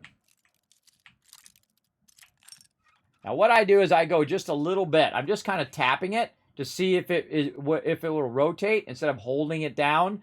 You just want to kind of tap it a little bit. Okay, I can't move it. Then move your thing. And then, okay, move your bobby pin. And then, can I move it now? Okay, I can move it now. How far can I get it? Okay, when it starts to hit the edge, you let go of the button, and it will go back. Then you move your bobby pin a little bit more, and then you move it, and then you unlock it. That's how I do that without breaking my bobby pin. Because when you hold it down, it's especially harder on console, I've found, because I've played it also on console as well. Not all the way through, but just to play it, to feel what it's like. Also in Fallout 76, I've played on both consoles, PlayStation and on Xbox. Obviously not all the way through on there as well. Again, I only have so much time in the day, everybody. That's why I don't have 10,000 hours in Fallout 4. I only have so much time. And so I try to use my time wisely, because my time is my most valuable asset in life and in game. So I try to maximize my time in everything that I'm doing and pick the things that I feel are the most important for the moment. Now, there's some cool stuff down the way there. Over there, there's an encounter, and then also some stuff for us to discover over there. We got to go over here to 10 Pines as well. We got to get that done. If you go too long, by the way, this can fail, and then you don't get that. And then we also need to go to the satellite station Olivia. I think this time I'm actually going to go to 10 Pines first, and then go to Station Olivia, and then work my way back over here. But while we're here, again, we'll go ahead and, we already alluded to that, and look through all of the buildings. And I think we pretty well did all of this. We've done all of that. And we went all the way to the end of the block here. And again, there's an encounter down there. I wonder which encounter did I get. Is the settler? Yeah, settlers. Now, there's different encounters that happen down there. And we'll get to that later on. Where's Dogmeat at? He wandered off somewhere. What happens when Dogmeat falls or you get glitched or something like that? He'll just literally get lost. And the best way to get Dogmeat back to you is either to find him and then click on him and he'll come to you. Or what you can do is quick travel. If you are in any of the modes other than survival mode. Now I'm going to go ahead and run over here. Now I've lost Dogmeat. He'll either catch up to me later or never. Because he's back there doing something. I think when he fell off the side there, he got confused as to where to path to. And we're going to go ahead and make our way down the hill a little bit here. And I don't know why this nighttime is literally lasting like 5 times longer than it should. But I feel like what we're going to do is go ahead. Oh, we can't wait. We can't wait in that one. What the heck? Won't let me wait in that particular thing. I forgot. You can't wait in the random ones. Okay, now also, we got to head down this way to the Mighty Diamond City, and we are going to just kind of head down the road a little bit this way. I did want to kind of forward time, but oh well. Or actually, here's what we'll do. We'll go ahead and go to the Museum of Freedom so that we can get Dogmeat back, and it will actually forward time. Whenever you teleport, by the way, it does forward time for you, so there's another great way of forwarding time if you need to. Again, everybody, we are raising funds for St. Jude Children's Research Hospital. If you would like to donate and get your name in my playthrough of the Tower of Hope, you're welcome to go ahead and click that link. Go up there, choose that different stuff. If you would like to know more about St. Jude and about the fact that you can actually write that off on your taxes, good thing to do before the end of the tax season. Right there, you can also find out more information about St. Jude. Now, there we go. We got my buddy back. Come on, Dogmeat, follow me, bro. We're going down the hill. Let's go. There we go. He's got my back now. All right, so we're going to head out of Concord here, and we're going to head down the road. Did I go around the back of this one? I think I did, but let's just go ahead and take a quick little peek. I think I did the back of that one. And we'll just check this one over here. Again, I don't remember where all of the loot is, everybody. Absolutely not. Okay, so we're going to go ahead and head out of Concord. And head down the road here. Remember, there are a lot of decision points where you can either go right or you can go left. Personally, I'm going to go left here because there's somebody who I absolutely love in the game, and she's coming up right up here in a moment.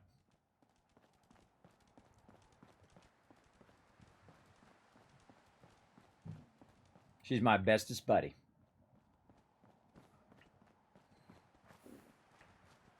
Yeah. Ha ha, crazy moo-moos. Hey there. So what's your story? Looking to trade? Rob me? Or just ask directions to Diamond City? Diamond City. Oh, wow. Right. It's time for a stream avatar boss battle. Right in the Type middle. Exclamation join and Inside then the make your city choice limits. between a warrior, priest, or mage in the chat. You only got so many seconds. Go. All right, there you go. Do a battle in there, everybody. Hold on, I'm going to do that dialogue again. Carla. Need to pick something up? Road's pretty long from here. Curious. What kind of stuff do you have? Just a bit of everything. You'd be surprised what people leave behind on the old roads. Gotta keep your eyes peeled for the good stuff. Got plenty to sell if you're interested. All right, well, good shot at. No. Not interested. Maybe next time. Find them.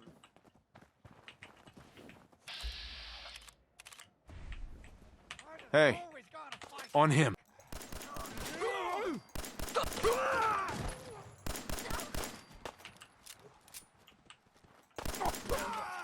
This time. Thanks a lot. I'm never leaving Vault 81 again. I've got to get back to Vault 81. Oh, we found the Vault 81 guy. This is the last time I'm volunteering for one of these expeditions. Wow, very rarely do you find that guy early game. As you can see, I dominate everybody. I'm level 7. I just own those guys. I absolutely owned them. I don't need VATs, everybody. I'm a killer shot, especially with the 10 mil in the early game. So absolutely annihilated them. They had 0 chance on that one. Now, I lost my girl, Trash Can Carter. She's going to wander off, but I want to get the loot here before she wanders off. I should have counted how many there are. Now, one of the problems with Fallout 4 is the fact that sometimes you can't find your loot. This actually happened in Fallout 76 as well. They fixed it by adding a highlighting feature that will highlight all of your loot along the way. I don't know where they all were. I think I got all of them. I don't know. I'm going to go catch up to Trash Can Carter. Now, Trash Can Carter is one of my favorite NPCs in the game, and that is because she always comes by and brings me lots of loot. And that's what I love about her. Now, we missed out on the dialogue about Diamond City because we did that thing right in the middle of it. I should actually hit escape whenever that happens, but because you can't do it again. That dialogue is now forever gone. But, oh well. Basically, she says, hey, Diamond City is a great green jewel of the wasteland, and you go over there and you can find a bunch of cool stuff. That's basically the gist of what she says. I got a little bit of everything. All right. Now, Trash Can Carla will actually walk from where she is all the way back to your base at Sanctuary. So she'll show up at Sanctuary from time to time. And, of course, you can sell her items. Now, I just got a bunch of stuff from those peeps right there. So what I'm going to do is just sell all this random stuff that I just got from there to her, so I can go ahead and get myself some resources. Now I got a casual outfit, I got a formal hat, I don't want to get rid of that, hard hat, all of this. I should have put on my formal hat before I went and talked to her. Military hat there, also charisma, but I like the formal hat. We're going to keep that one. Road leathers, raider stuff, red bandana, secret dress, t-shirts, welding goggles in there. And then a lot of stuff that I typically will get rid of. All of this food I will typically sell to her, but in this particular playthrough, I'm not going to be selling any food. I can also sell burnt magazines and burnt textbooks and all of this other stuff, folders and burnt books to her as well. That actually has a value to her. And then you can see that she actually, I gave her so much stuff, it's actually more caps than what she has. So I can just get her caps, or I can get the stuff that I'm actually looking for. I'm looking for corn right there. So we're going to get some of that. We're going to get some mute fruit. Congrats on that win, everybody. And then we're also going to get some razor grain. Sadly, you cannot plant tarberry, but later on we can deal with that tarberry issue as well. And we'll go to aid here, and we'll say corn, mute fruit, razor grain. So that's good. And of course, you can also find this stuff around the wasteland, but I go ahead and try to grab it very early on so I can go ahead and get my farms going. And again, miscellaneous, we get bobby pins if we need some. Probably don't need any right now, but we'll go ahead and keep an eye out. And then, of course, she has a bunch of junk. Now, of course, we have circuitry tagged for search. So if we see a magnifying glass in her inventory, then that means that that particular thing is going to be circuitry. Look at this. Circuitry, a shipment of circuitry. We get 25 of it, but it's 1,378 caps. Everybody, that's a lot of caps right there. But, oh, look at this. She's got a telephone, which is going to give us 2 circuitry right there. So we're going to go ahead and grab that for sure.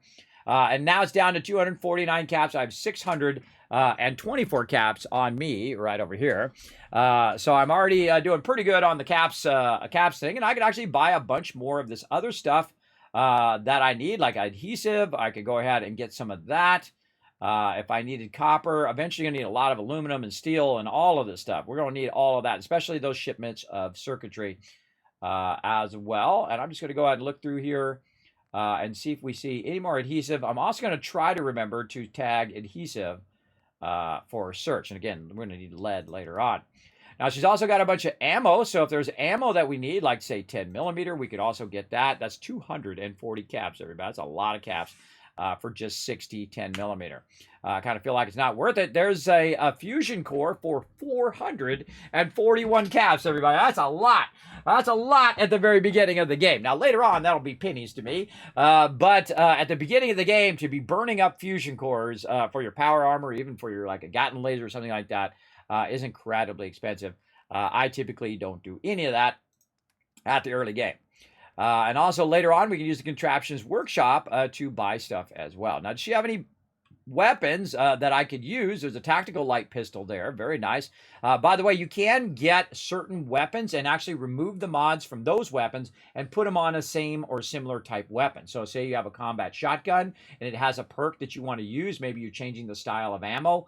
You go ahead and pull that mod off of that one. And then you go ahead and get your other weapon that you really like and you put that on there. It works really, really well. Well, you'll actually see me do that in my later version of my playthrough here. As we go ahead and try to pull mods that we can't make yet and put them on weapons, right? Well, it actually works really well. All right, so there we are. We're looking good across there. And I think we're just going to go ahead and get the rest of those caps as well. Oops, I did something. I took the stuff off of there. Oh, speaking of stuff to sell, we should sell also all of these mods. There we go. Sell all those mods as well. And then I took something back. Laundered red dress. There we go. Now, basically, she's got too much stuff and not enough caps to pay for that stuff. So that was a good time to get those bobby pins right there to try to bring that weight down. Maybe some other stuff here. Let's go ahead and get some oil. Oil's good. Right here in the aluminum canister. That's going to take us to 234. There we go. All right. R for accept, not enter. And there we go. And she's got about 20 caps left. And you're like, well, I want to get those last little caps. Best thing to do, go into your ammo right here, especially your 38 ammo, and just dial in 20, right, like that. And then, boom, you just got that loot, and you also got all the caps. And she's going to end up now walking to my base. So now she's going to come in and out of my base all the time. The second you talk to her, she'll go ahead and walk her way back. So while she's walking her way back, I want to go ahead and pop back over to Red Rocket. Now, again, normally I play in survival mode. And in survival mode, I would have to walk back every single time. And really, the wasteland isn't that big. If you think about it, actually, Fallout 76 is really big. It's 4 times the size of Fallout 4. So that's a really long way to walk. But here, it's not that bad. And in this particular location right here, I want to go ahead and start getting some settlers who can come in here and start to build this up. So I need to get my radio recruitment beacon, which is why I hunted down Trash Can Carla and also looted all of that stuff on the way, so I could track her down, get myself some circuitry. Now I have 8 circuitry, by the way, and I can go ahead and start my radio recruitment beacon. Now, I have this weird theory, everybody, and I don't know if it really isn't any effect or any at all, but I have this weird theory that the higher you put this up, the further the signal goes. That's just me and my potential lore right there. But I seem to get more people the higher I put this up. Again, I'm not sure if that's really a thing, but it's a thing to me. So there we go. Radio recruitment beacon going. And in no time at all, we're going to start to get some people here at our second settlement, Red Rocket. So we're going to start getting now in both settlements right away. So very, very cool. So we'll come back to that once some peeps show up. I don't know where Dog Meat wandered off to again. He's wandered off somewhere. Let's go ahead and run up the hill. Yeah, they're supposed to catch up to you. There he is. Come on, Dog Meat. They're supposed to try to catch up to you when you are running from place to place, from here to there. Now, we're also, while we're at it in our provisioner, going back and forth, doing their thing. While we're at it over here, we're going to go ahead and add something that's really going to help me move my resources from one place to another. I can't add any workbenches right now, but I can utilize the workbenches I don't use all that often. And in the beginning, I don't really use food at all. I am going to try to use it a bit more in this playthrough, though food can be very useful, both in Fallout 4 and in 76. But what I usually do is the workbench I use the least for everyday stuff is the cooking station. So I'm going to take the cooking station here, and what I'm going to do is I'm going to walk it way up here. And I actually forgot to do this yesterday. And one of the first things I do is take this and I run it up the hill here. I run it up the cooking station right over here, as far out as I can go. Right to the edge here. Now it's red, now it's green. We're looking good. Now I don't want to block my provisioner, so I'm going to go ahead and just kind of put it off to the side here. Now what that allows me to do is to access the workbench of Sanctuary where I'm at. And because the two workbenches are connected, what I'm going to do is go ahead and grab everything out of the workbench and then very slowly walk my way over here because I'm overburdened. I'm hitting X on my keyboard on the PC and it auto walks. So he's going to, of course, slowly walk his way back over here. Now, why am I doing that, everybody? The reason why I'm doing that is because when I have the two connected, it's automatically going to pull the resources from over here anyway. So there's really no reason for me to keep it at Sanctuary. And you'll see me actually move my main stash of resources from location to location as I further move my way out in the wasteland. And that's because I want to be able to monitor how much resources is being gathered at each location. And then every now and again, I'll come through, clear it out, and I'll move it to that primary store location. But I found that this actually helps a lot when you do take your junk and you move it over here. Later on, I will actually move it to a place in which I will actually be doing manufacturing and sorting of all my loot and all of that stuff. I may not actually even put it in Sanctuary this time. I might put it elsewhere. We'll see how it goes later on. We've also discovered where Vault 81 is, so we definitely want to get our Vault 81 stuff going on today. Definitely. But I am going to spend some time with the family. And we've already got somebody back over here as well. Let me, speaking of family. Gotta find out what's up. Now look at this. We've already got a settler here, right there. We just wanted to say how grateful we are for the opportunity. Anything specific you want me to do? I'm willing to pitch in anywhere you need. Yes. Yeah. Let me show you. Okay. Okay, look, we actually got another one over there as well. And they like to walk up to you and talk to you right away. And I'm going to go ahead and tell them where to go here in a minute. But the first thing I got to do is get to the workbench and drop this off. Now, by the way, if I kept in one of those workbenches, I could have actually put it up closer and then dropped it in that workbench instead of walking over here. And you can see there's a little bit of stuff in here that I scrapped when I was running through. But now I'm going to go ahead and drop all of my resources in this location away from my other workbench. Now, another thing that's going to happen, everybody, you can see we've got one Tato in there and a little bit of purified water. One of the things that I'm going to do is actually utilize my Tatos from over there and use them over here on this side. Now me, because I did get some fertilizer in the early game, I can go in and I can actually make a garden inside. And very rarely have I done this, but I don't know why. I don't know why I didn't just put all of my food basically on the inside of this particular thing here and then just close this down. And that's going to be much well protected than putting it outside where it can get damaged. So, of course, these people are going to need some food, water, beds, defense. They're going to need all of that kind of stuff to get them going. Now, of course, I have two people already, and I do have a bit of mute fruit, as you can see. So I'm going to go ahead and plant that mute fruit. Not here. I'm going to actually plant it over in the other area. Or actually, no, I'll plant it here. Let's just do it here. We're going to put our mute fruit there, and then we also have some corn. Now, my goal, of course, is to build that out right over here as well. And so we're going to go ahead and basically fill that out. And then as they collect it, everybody, we're going to get more and more of that particular thing. And then we're going to have them fill up every single one of these with the different types of ones. So if you get 1, then you put that down, and then you're going to get 2, and then you're going to have 4, 8, 16, 32, 64. You get the idea. Now, I already have a bunch of potatoes as well, but I do want them to do these. Now, this is 1 food unit. This is 2 food units, those right there. And then 2 of these would be 3. And then this would be 4. And that's 5. And, ooh, does not want to let me have that one in there, huh? Nudge it over just a little bit.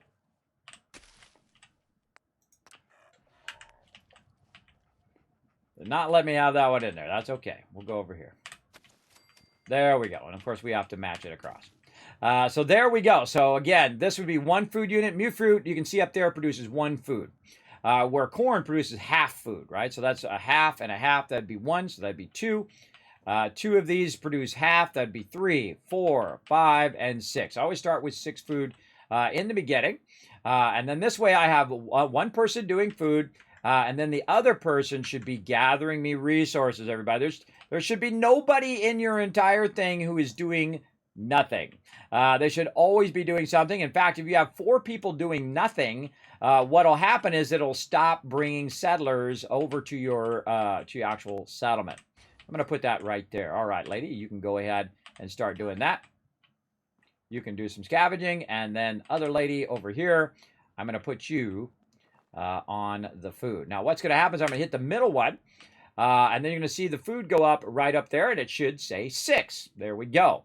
And then that means that these are all now assigned to her. So she's going to produce more mute fruit, more razor grain, more corn, and more potatoes. And as I get more people, they're going to produce even more. Now, this particular location does not have any water where I can put the big purifiers in. It doesn't really matter because what I want to do is go ahead and just put some pumps down and it produces 3 water. Now, one of the things you can do is you can look for little tricky spots where you can put this where it's actually on the ground. I've noticed that you cannot put this inside your base here, and I've tried all the different spots and try to move it around and whatnot. Oh, wait a minute. There was a little bit of something there. Oh, well, I stand corrected, everybody. I don't think I've ever noticed that. Well, hey, I love to learn new stuff. Well, bam, there we go. I actually found a spot inside. I don't know why I've never found that before, but there we go. One of the things I like to do also is I like to turn it around and just kind of experiment to see if there is any spots. I did not know that. Oh, God, I love learning new stuff myself. Now, another thing you can do is you can actually use your garden plots over here as an actual location for your water pump. So I'm going to go ahead and put number 2 there, and that's going to give me 6 of the actual water. So you don't actually have to have it outside. Now, another thing we're going to need is we're going to need some beds for my peeps. So I want to go ahead and put it way back here in the corner so they are fairly secure. Now, of course, I'll come back and I'll build out a big mega build and all that fun stuff. But these beds are the high-quality beds, and they are also actually, let's put them this way. They are also pretty cheap. Pretty cheap beds for high-quality beds. So we'll put one there. Let's try to get a couple of them in over here. And I love doing this, everybody. I absolutely love building settlements. It's just so incredibly fun. Again, it's like using your creativity. If you're a creative person like I am, that's pretty fun. See how that was kind of in an awkward position there? You can put it down and just kind of nudge it. And make sure that you can get through there. If you can get through there, then anybody can. So there we go. Now they got 3 beds. Looking good. Maybe another bed. Sneak it in here behind the counter. And a lot of times when you're trying to do stuff, it's a little awkward. You can use your scroll wheel to bring it a little bit closer. I find a lot of times better just to put it down, walk close, hit E, pick it up, and then you can just kind of fine-tune it right into that spot where you want it to be so people can get by. So not too bad of a start there. Looking pretty good. So we've got them 4 beds. We've got them 3 power, 6 water, and 6 food. But their happiness is going down. Now, their happiness goes down very slowly. Just keep that in mind. So it's not like all of a sudden they're going to get angry and then you're going to lose the settlement. And what we're going to also need is some defense. Now, we did get some circuitry, so we could build a little bit of a Kismet kill box here. And I like to have at least 2 turrets to start with, and then later on, of course, get even more. Now, one of the cool tricks that you can do is go ahead and try to put your Kismet kill box on the very edge of your settlement. Now, the reason why you want to do that, and in this case, actually, I want to kind of lift it up a little bit more. Here she comes. I'm going to lift it up just a little bit more by doing a double high one here at this particular location. And I'm going to aim it way up like that. Now I'm going to put it right at the edge of the settlement. Now what it's going to do is give it a 360-degree view of the whole entire red rocket, which is going to be awesome. Now I'm going to go ahead and use the small wood floor so it's not obscured by the actual floor itself. And put that right in here. And that over there and over here. There we go. And then we're going to go ahead and go to our defenses here because we've already upgraded our gun nut to level 2. So we can go ahead and put 2 machine gun turrets down. And I always use the heavy ones and I put them right toward the edge so they can shoot straight down on anybody who's down below. Or if they try to run up here, which is even more foolish, they're going to get annihilated. Now, I actually want them to attack the base. The reason why I want them to attack the base is they're going to die and I'm going to get all their loot. But I do want to keep their happiness up as well. So now that they have plenty of defense and they actually have food, which is 6 and 6, which is 12. So you relatively want to add your food and water together and have about that much defense, at least the minimum amount of defense.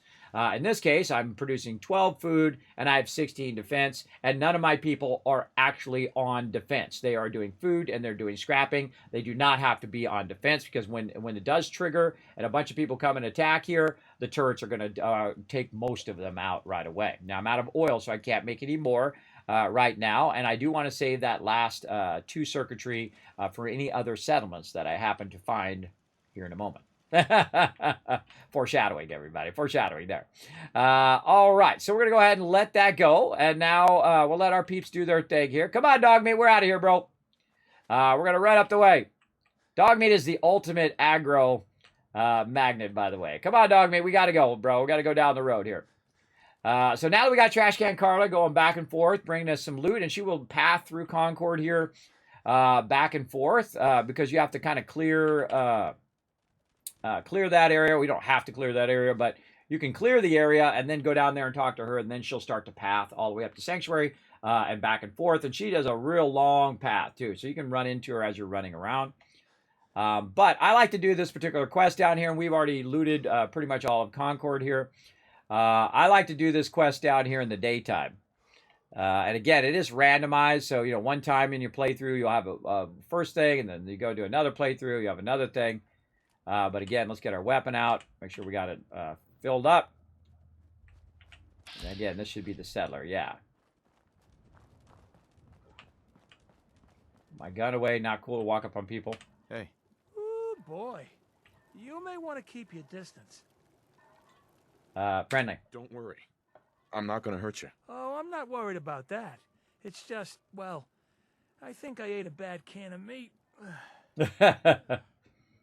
Okay. Maybe it was 3 cans. Seemed pretty tasty at first, but now it's got my guts all in a twist. And, well, you can probably smell it from there. Long-neck Lukowski's canned meat my ass. Long-neck Lukowski's canned poison, more like it. Here, have the rest of it.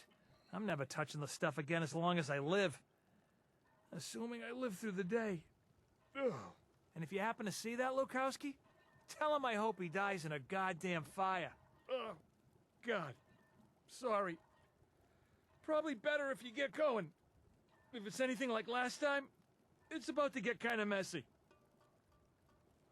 Oh, that's right. Oh, I remember that now. Yeah, Lukowski's way down here. Where is that? Yeah, right over here. Now, again, it's telling me places on the map for me to go visit. Now, again, every time you play through, depending on the choices that you make and where you go first and second and third, the whole entire experience could be changed and you can see different random encounters. And every time, this is my 9th playthrough, and every time I play through, I find something different every single time. Which is pretty awesome. I think that's pretty amazing that that is a thing, everybody. You can play 2,700 hours and still be surprised and find new stuff. I think that's awesome. Hold on, I gotta set a response to my wife here.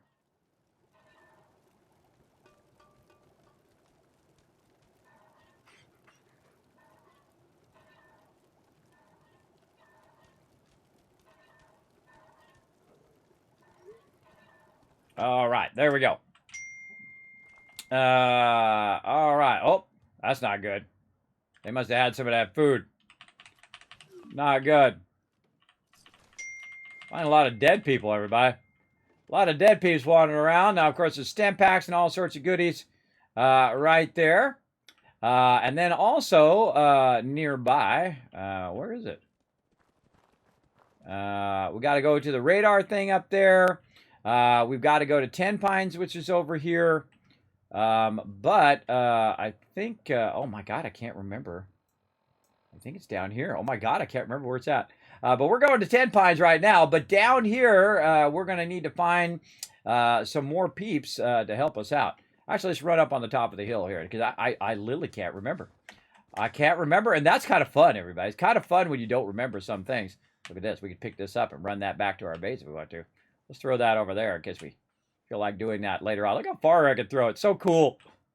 Again, look for this stuff laying around. Oh, look at this. Daddy boy apples. We got a whole bunch of stuff down here. Out of the way, bro. Somebody was going shopping and left that stuff sitting right over here. Yeah, dude could have just came up here and got a bunch of free loot as he was running around, getting that weapon out. Okay, let's go see if it's over this way. I literally can't remember. That's where we came down. And that is, we'll go eventually. Look at this little spot here. There's a skull here. A little bit of loot there. I love all these little random encounters as well. It's got to be this way. I'm literally drawing a blank, and I love it. I haven't played in a while, everybody. It's been quite a while. We're finding some good stuff, though. Oh, look at that. Getting that extra ammo because we have Scrounger as well. Ah, there it is. All right. I was totally drawing a blank where it was, everybody. I thought it was over that way. It's actually right down here. But that's usually where I'm going over there. That's how I usually find it, from that direction. I think this is probably the first time I've ever come over that hill and found it by coming over the hill. Right there. Hey, quit shooting stuff at me.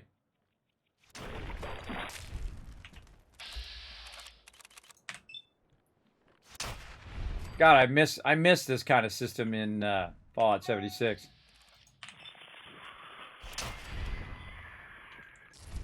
I amazingly had action points.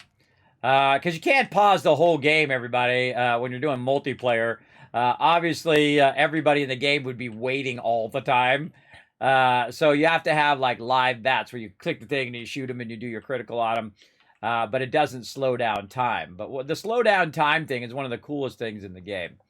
All right, let's go down over here because we're about to discover a new location that we can go ahead and get started up right down here. Here we are at the Starlight Drive. Whoa, look out! First death out of the way, everybody. Oh, God, when did I quick save? When did I quick save?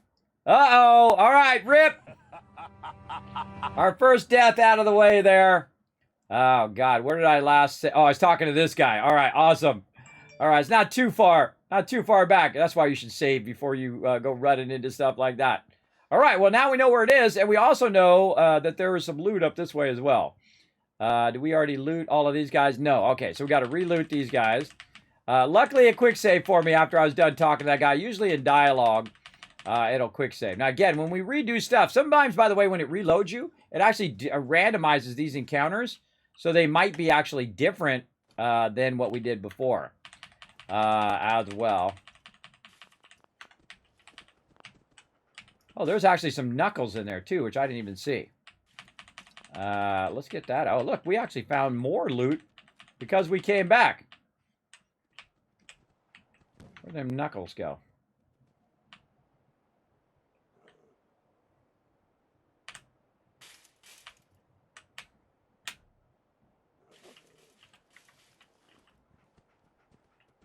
Did I get them?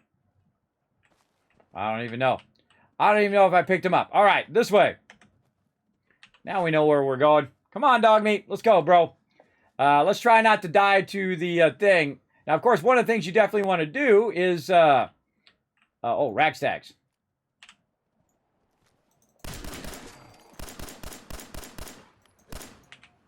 Dang it. Too slow. Where'd he go, dog meat? Did you see him? He was fast. He was fastly gone. Through the bushes and gone in a moment's...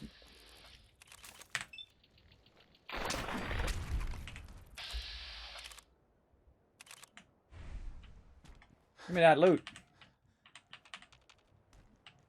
That's going down the hill.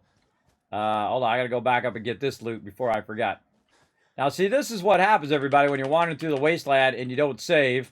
You have to backtrack and try to find out where all that loot was that you were finding. But I also found a ragtag that time. A perfect example of randomizing as you were going through. So we found the ragtag as well. Oh, right there.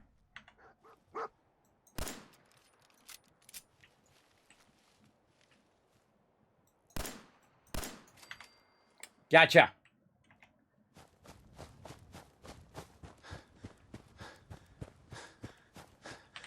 Man's got to eat, everybody. Man's got to eat. So we're going to build up all that ragstack meat and all that other stuff. Again, look in barrels. You can pick barrels up, throw them around if you want. Pretty fun stuff. All right, we got to come down the hill again. We got to get all these mobs.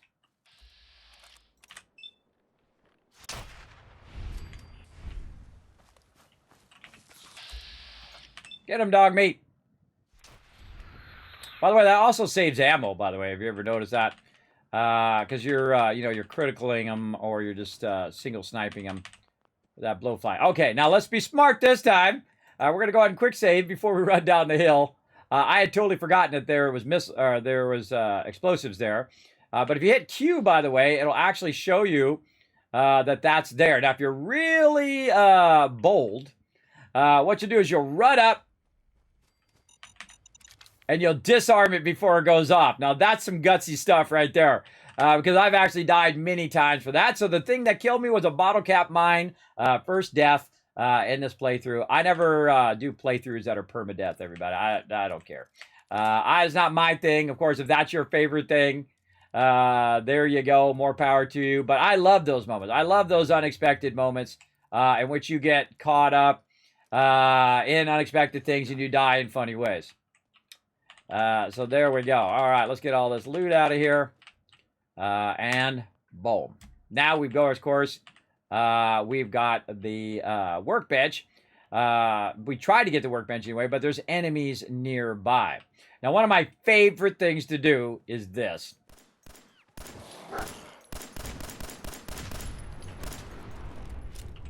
And that's to blow up vehicles.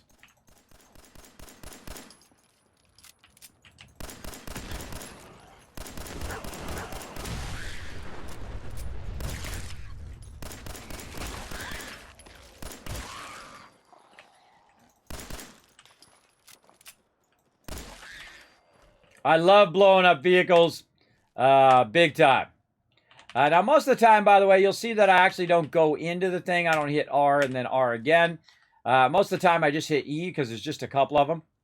And again, you want to go around and hit Q just to make sure you don't get blown up again because it will detect those mines as you're going along. So I had to clear the mole rats. So I'm going to go ahead and run through the center here, see if there's any more who want to get rowdy.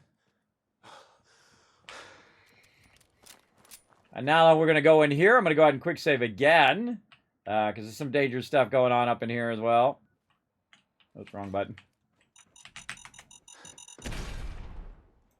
Oh, got crippled. Didn't get out of there in time. So I go ahead and heal myself. And there was a mine right there. I didn't even see it. But I knew there was some in there because I have actually died to that one as well. But I did get far enough away where it didn't do damage to me. Or at least too much damage to me, but it did cripple my character, which can be very deadly in a fight. I love this top part, by the way, of the area. Right over here. Oh, we got a key there. What was that key called? Hold on, let's go back and look at it. Now, later on, you're going to get so much of this stuff you won't even remember. Back storage key is what it's called. And so, definitely look good to look at it in the moment. All right, so we got that loot. We luckily did not die from that this time. And then we're going to go ahead and run to the other side.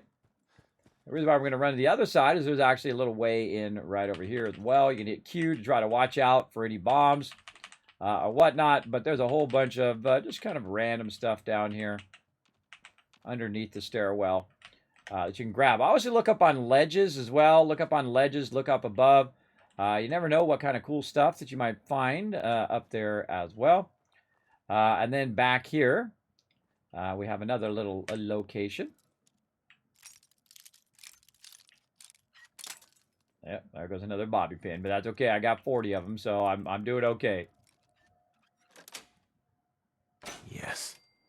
Now, there is a great perk, by the way, in Fallout 76, a legendary perk that makes it where you don't have to do that at all anymore. You don't have to use your bobby pins, and you don't have to do the terminal thing. It just automatically open them, just like that, which is awesome. Awesome. All right, let's look for any baddies. You see any baddies in here?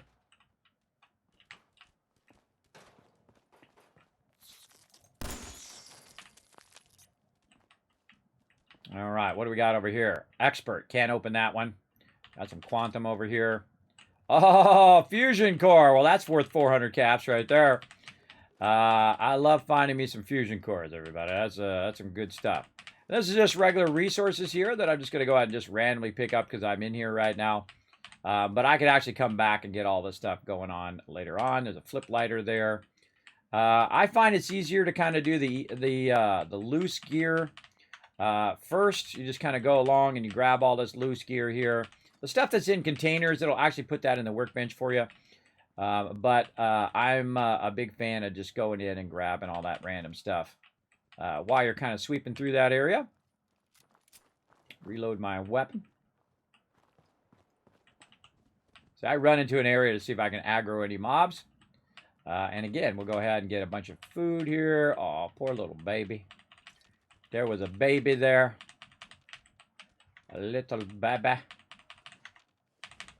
And a bunch of just random loot. Okay. Now, we've got a cooking station right there. And again, we went up there. Of course, we have a bunch of other resources. And we're going to go ahead and run through the middle here. And just kind of make our way back over here.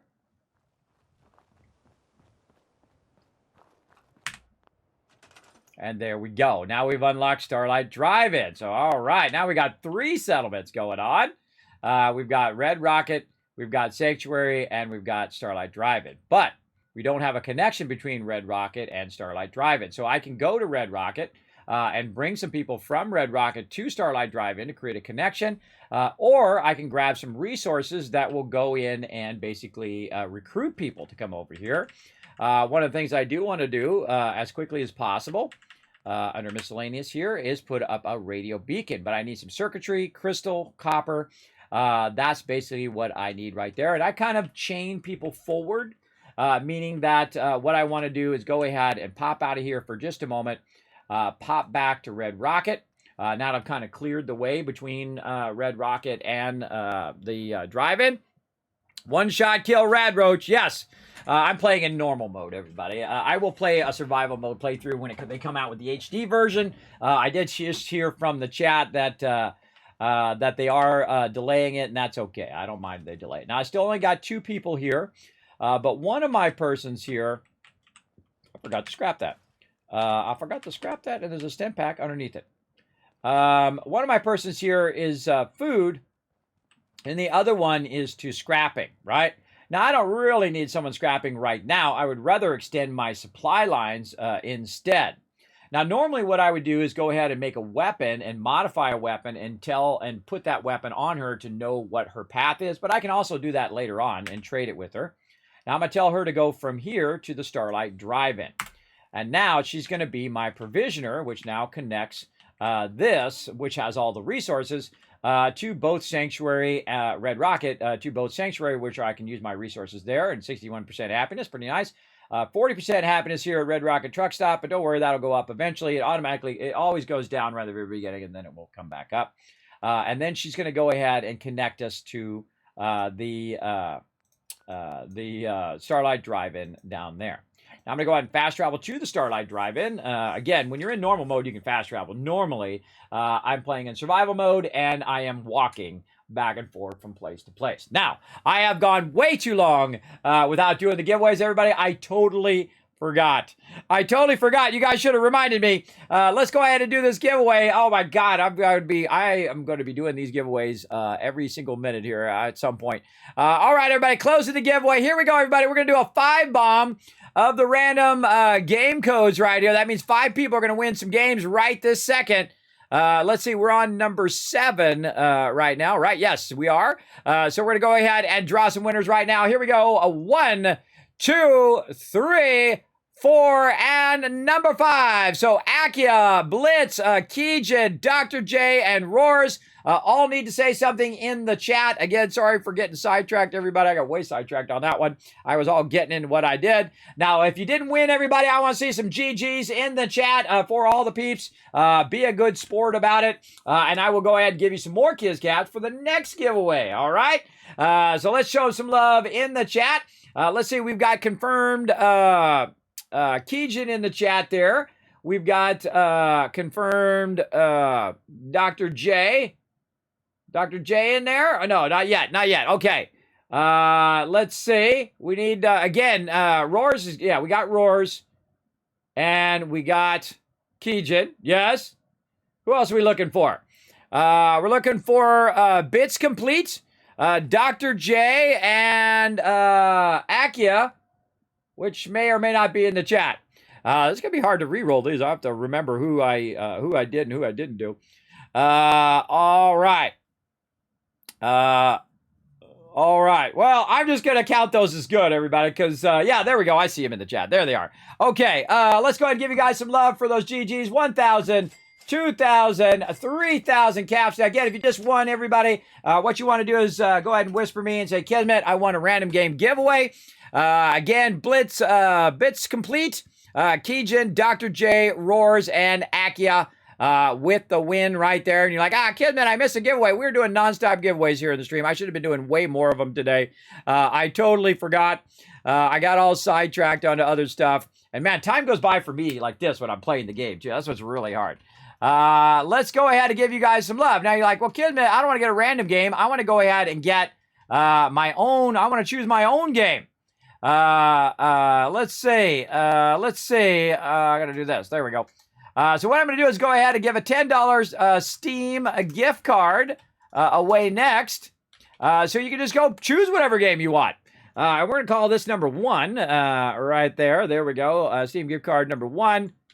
Steam gift card number 1, so I can remember later on. Yeah, we're right there. All right, here we go, everybody. We're going to start another giveaway right now.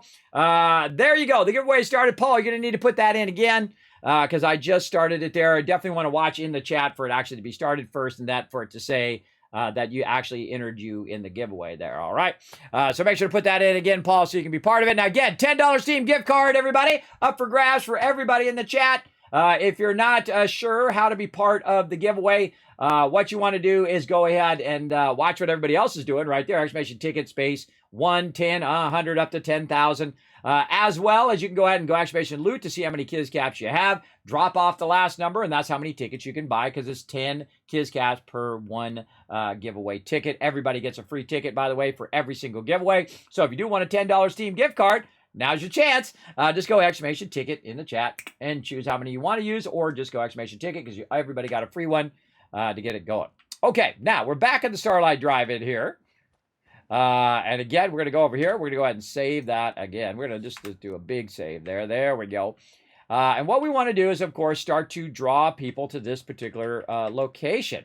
And you saw before that I didn't have enough resources to actually make that object because I didn't have enough circuitry, but now I do. That's because it's now connected to Red Rocket, and Red Rocket has all my resources, including my circuitry, and that's going to allow me to go ahead and draw people to this particular location. And I try to get them going as quickly as possible, everybody, because it does take a good amount of time for them to show up and for you to kind of get that stuff going. So again, I'll go and put this. I normally put this way up on the top, by the way. Again, that's my theory. The higher up you put it, the more it does it. I find that Red Rocket is the one that actually recruits the piece the fastest. for some reason. I don't know why, because of where it's at centrally. But it actually recruits the most people, and I end up sending people from here to other locations. That's what I like to do there. Now, I'm also, you can see I'm in workbench mode here. I can go through and I can take out all this other random stuff. All this stuff is not going to do you any good, everybody. All these fences and random stuff like this. This stuff is not going to help you.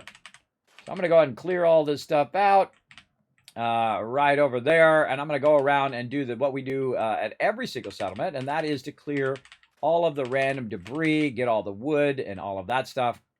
And then as we scrap all this stuff, and there's some things you can't scrap. You can't scrap that, obviously, because it's not highlighting. But what you want to do, of course, is get all of the resources that you can. And then those resources that I'm scrapping here will actually work their way back to my other settlements from here as well, because we have that provisioner line. So basically what they do is if I need that stuff, in theory, the provisioners come and they bring it to me and I can go ahead and use it at this particular location. You get the general idea. Now I find most of this other stuff here, fences and all this other stuff, fairly useless. So I take all that stuff out. A crafting station is good in case I want to access the workbench out in the middle of nowhere. And again, we got concrete. We got all this stuff that we can just get rid of. Again, I'm not going to use any of this stuff here. And also it helps me find other little things that are on the ground here. Break that stuff down. Now, if I could, I would take out the door as well, because this little area here in the back doesn't do me any good at all. And I also don't like fences to be in the way of my Kismet kill box, which is eventually what we'll be adding to each and every one of these locations when we have enough circuitry. But again, right now, hurting on the circuitry. Big time hurting on that circuitry. We got some stuff down in there we can get. Barrels and other random goodies we can grab out of there. And then again, we're going to get this. Now again, always take the stuff off the shelf first and then take out the shelf. And all that random stuff that's going to drop on the ground there, I'm going to come back for that. Again, off the shelf first, then the shelves themselves. Like that. Get rid of all the big stuff. Get that wood crate first, that wood box. Can't quite get that. There we go.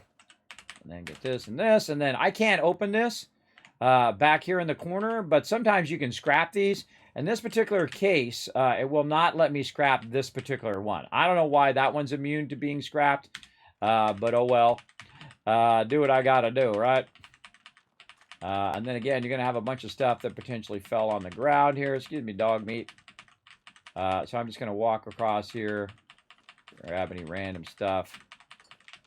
And sometimes walking over it, as you saw there, will actually knock it around too, which give you a more visual representation that you walked over something. It'll make a sound as well of you knocking it around. Does that a lot with cups. Like I'm walking along and there's like a little ceramic cup and I walk over it. It was like, hey, what was that noise?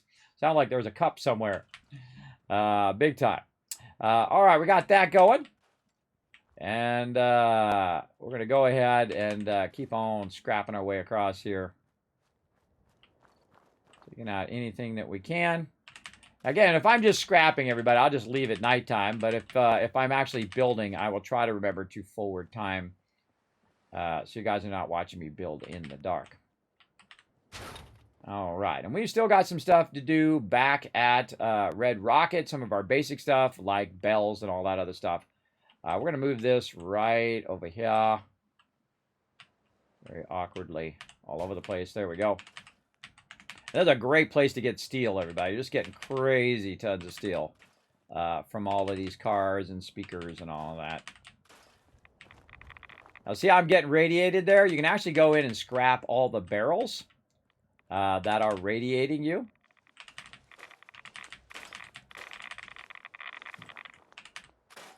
Right there. I'm also getting radiated from the water itself. But as you can see, I'm no longer getting radiated because I got rid of the radiation barrels. Something that's very good to do. Mannequins, dead peeps. All right, looking pretty good. Anything else we might have missed out there? Get this. Ah, look at this. Look at this. What up? Another day day of hard work. Never changes.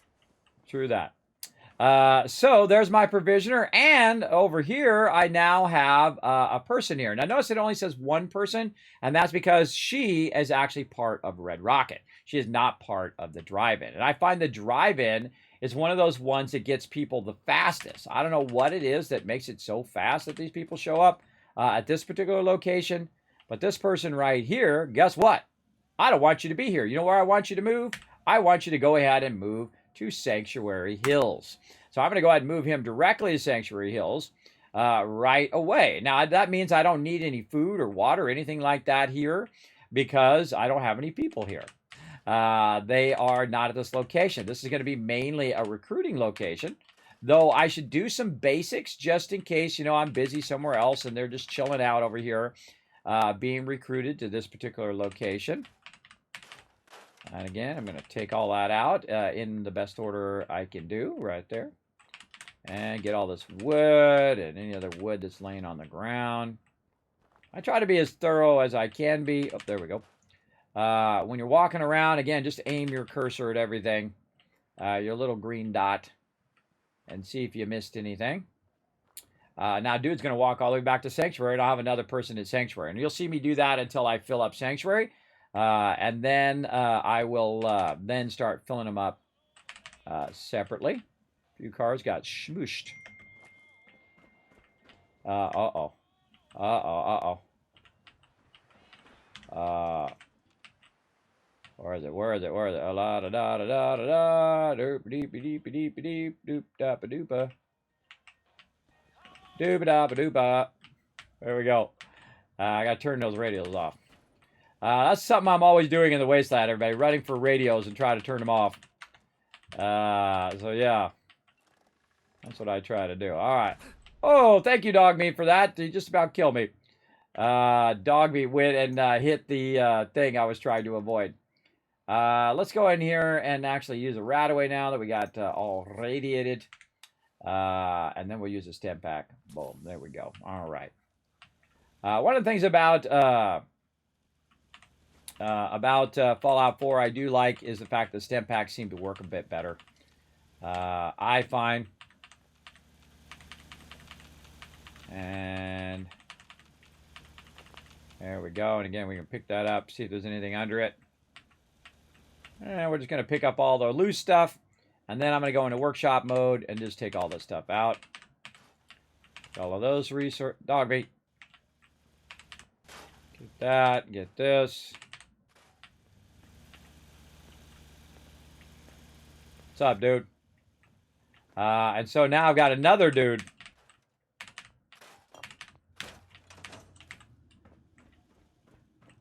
And up here.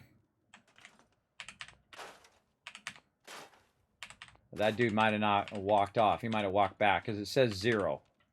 So that dude actually was already set. Because if it said 1 up there, then I would know that I just got a new person. But that's the same person that I sent off to Red Rocket. I mean, off to Sanctuary. Little center block under there.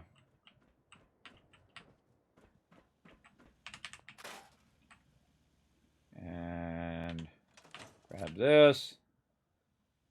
And scrap that. Store that. Get the box first. Then the stuff. Then this. Then pick those up manually. See, the problem with this guy is I can't pick him up and get him out of there, but I can just kind of walk over the guy, just kind of bump him. If I want to. I find the easiest way to get rid of these guys if they're in your way is to actually go and have an explosive weapon. Explosive weapon, you could blast a corner and then you'd be blast out of there. That's super useful. As you can see, we could be running a movie right now. Kind of cool to restore that and then have like a movie running. Obviously not a copyrighted movie, but you know, a Fallout 4 movie. You know, some vault-tec stuff going on there. And again, if you can scrap the door, I would scrap the door or any lights or anything else. Like these stools out here, I'm going to scrap those. Now, why am I scrapping all of this stuff? Well, one, you can notice that my size up there went down. So it doesn't cost me as much of my size by getting this going on. You work, you eat. It's as simple as that. True that. True that. Okay, now, again, another thing I'm going to do is just give them some basics over here to start. So I'm going to go ahead and put down some beds. And again, I'm just going to put them in randomly. I'm not going to build anything too fancy in the beginning. Again, you don't want to burn up all your resources. So let's say we have 3 people who show up at this location. And we're going to try to keep them fairly busy where they're not there. You know what? Let's, can we put a 4th bed back here? I think I've ever tried. It does not want to let me do that. And I'll put it up here. Yeah, right over here. Again, try not to block the stairwell or the entrance and exit there. All right, let's shoot for 4 people. And usually you should shoot for 6, actually. So let's go up here. Try to put another bed. Yeah, we can put some beds out here. But they're not going to be covered, so that's going to affect our happiness. Yeah, let's put some out here. This is actually, in theory, covered. So that's going to be number 5, and this will be number 6. So it's got a roof over it. Then we're going to need some food, so we'll go ahead again and tie into other resources in our other locations and go ahead and get our food going on. Now, of course, I don't like my food to be at the ground level if I can avoid it. So this would be a perfect place to do some food right up here. Now, again, because we are accessing the rest of our resources, we should be able to access that as well. Actually, just dawned on me, I got to look up and see what my wife was telling me. Okay, cool. So we can go ahead and access the resources, including the carrot, which I forgot to plant. Just dawned on me as well. So I want to go ahead and use my potatoes. Now, potatoes are the easiest thing to get in the very beginning because you just go right to Abernathy Farm and get it going. So we want to have 6 of these going. So there's 1 right there. There's number 2. Number 3, because again, we're doing these in pairs. 4. There's number 5, and a level up. Man, I did not do that well. I did not do that well. All right, let's try to do that a little bit better. That was not well. I know, it's kind of glitchy right there.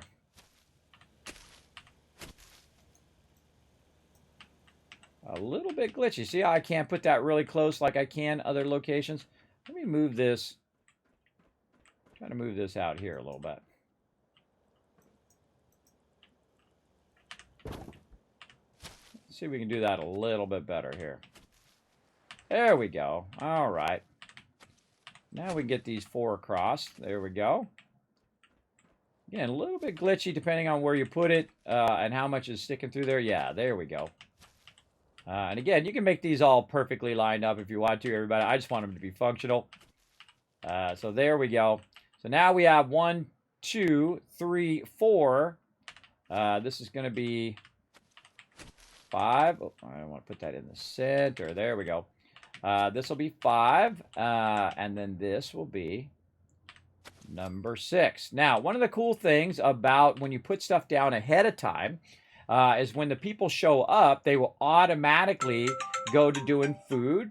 They'll automatically go to doing food, and they'll automatically go to basically doing water and all of that stuff as well. So we want to also get our water in, and I'm just going to aim for 6 peeps here in the very beginning. Now, again, you can go around, you can try to put your water down in all of these locations, or you go up here to your farming plot, and you can literally just put it right here inside your farming plot with your food, just like that. So there we go. Now, again, if I wanted to do, maybe if I just want to do the water separate from where the food's at so it doesn't block my peeps, that would be a one we can try right there. And we'll go ahead and grab our water pump. And we'll say, okay, we want a water pump right there. And a water pump right here. You're like, well, Kismet, it's way up in the ground. Well, we're just going to RP that we put a pipe down through the bottom and it goes way down into the ground and works its way up here. All right. That's what we go to do. There we go. Again, feel free to RP in some stuff, everybody. It does, you know, it don't have to be so critical of it. Just RP in your own reasons as to why you're able to do that. There we go. So that's 2, 4, 6 water there. Or actually 9 water. What do we have? Oh, these are 3, 3, 6, 9. Yeah. Actually didn't even need one of those, but we'll leave it there anyway. And then we've got our food, but we don't have anybody to do the food. We've got our beds. And then also, since I don't have any turrets, or I really don't want to do any turrets here yet, I don't have any circuitry, we'll go do the cheap defense, which, of course, is our guard post. So we'll go ahead and put a guard post in this direction over here, so someone's watching that way. We'll also put a guard post out here like this, and then we'll put one because they love to come down the side here over there. Now, what will happen is people will automatically start to do those things. They'll automatically go on defense. They'll automatically do the food and whatnot. Now, the one I find that doesn't quite often automatically do it is the scrapping or scavenging station. Very few people just start scavenging, but I'm going to put one right over here. And that's basically what I do. That's like a basic build. 6 beds, 6 water, 6 food, and then you try to get 6 defense going on, which is what these do, right? These are 2 defense each. So one person can do 6 defense, one person can do 6 food, and then the water is automatically collected. And then you put the other person, of course, on your scavenging station. And that should hold them over for now. And then, of course, keep their happiness going up. Right now, we have 60 happiness. So the happiness actually went up here at this particular location. We've also scrapped all the resources. And the resources have ended up in the actual workbench. We can also go to the workbench over here and see what we got. Or we could have used our thing over there. I'm going to take the sequin dress out. Dirty water and purified water. I'm going to pull that out. Bobby pins coming out. Junk I will leave in there. Ammo, we'll pull that out. So all we really have in there is this bit of resources. Now, if I grab all those resources out of there, I'm going to be overburdened right there. And I can slow walk it back if I want, but there's no reason for me to do that because I can just store it here and access it from here anyway, from the actual workbench. And then you can see that I put a lot more stuff in there than was actually in there. That's because when I was going around picking up a bunch of resources, I had a bunch from there as well. So now that'll actually be accessible from Sanctuary Red Rocket and here at the drive-in. So looking good right there. And again, every time I come back here, I find that I have another dweller and another dweller and another dweller and another settler, right? Just absolutely tons of them. By the way, right now, giving away $10 Steam gift card. If you want to be part of it, feel free to go ahead and enter in the giveaway. I'm going to try to do this giveaway here in another 20 minutes, and then we'll do another giveaway 20 minutes after that as well. Must be present to win, everybody. So make sure to shout out in the chat. Now, we also got a level up. Let's see, we are level 8. So let's go look at our perks. What are we doing at level 8? Armorer. Oh, yeah. So we'll be able to do some actual power manufacturing as well. And then also, we'll be able to do some power armor station, do some stuff in our power armor station, and then our manufacturing forges. So if you have the contraptions workshop, you can actually start doing manufacturing right at level 8, which is pretty cool. Or even earlier if you do armor at the very beginning. Now me, right about this level is a good time to have my armor so I can actually rank up my gear that I have to that next level. So we'll go ahead and put armor in there, and then we'll go ahead and say, yes, we got that going. Look, we're level 8 already, everybody. We're barely even doing any fighting. We're doing mostly settlement stuff right now. Now I'm going to go ahead and jump back to Sanctuary over here, which now has 9 people over here. And I want to get them going as well. I need to learn how to catch a death claw. You catch a death claw with love. Imagine if camps were this big in 76. I know, right? It would be amazing. It'd also be very laggy because people would make it where it would lag everybody out. Okay, so here we go. So we're going to go into our camp here. I should do a little bit of light in here too. But you see everybody's napping right now. They're all chilling out in the bed right there. Mama Murphy all way over here by herself. And we've got, of course, the new guy who's going to be showing up. And we'll want to get him to work as well. They're probably around somewhere. We got this lady just diligently watching the base, doing a good. Get back to Diamond City one of these days. Biggest town I ever saw. Awesome. Well, she's hanging out over there, guarding everybody, making sure they're safe at nighttime. And we got Cogsworth way down there. Hey, Cogsworth, why don't you get to work, bro? I forgot to put him back on his little tinker workbench over here. There you go. It says he can't do, but he's doing it anyway. And there she goes. Again, she's going to go through the different defense areas. Preston walking around doing his thing over there. And we got to do some quests that deal with him. And then we're looking for this dude, which I see somebody coming over the ridge there, which is the provisioner. And again, I feel like 90% of the time I'm playing this game, it's always dark.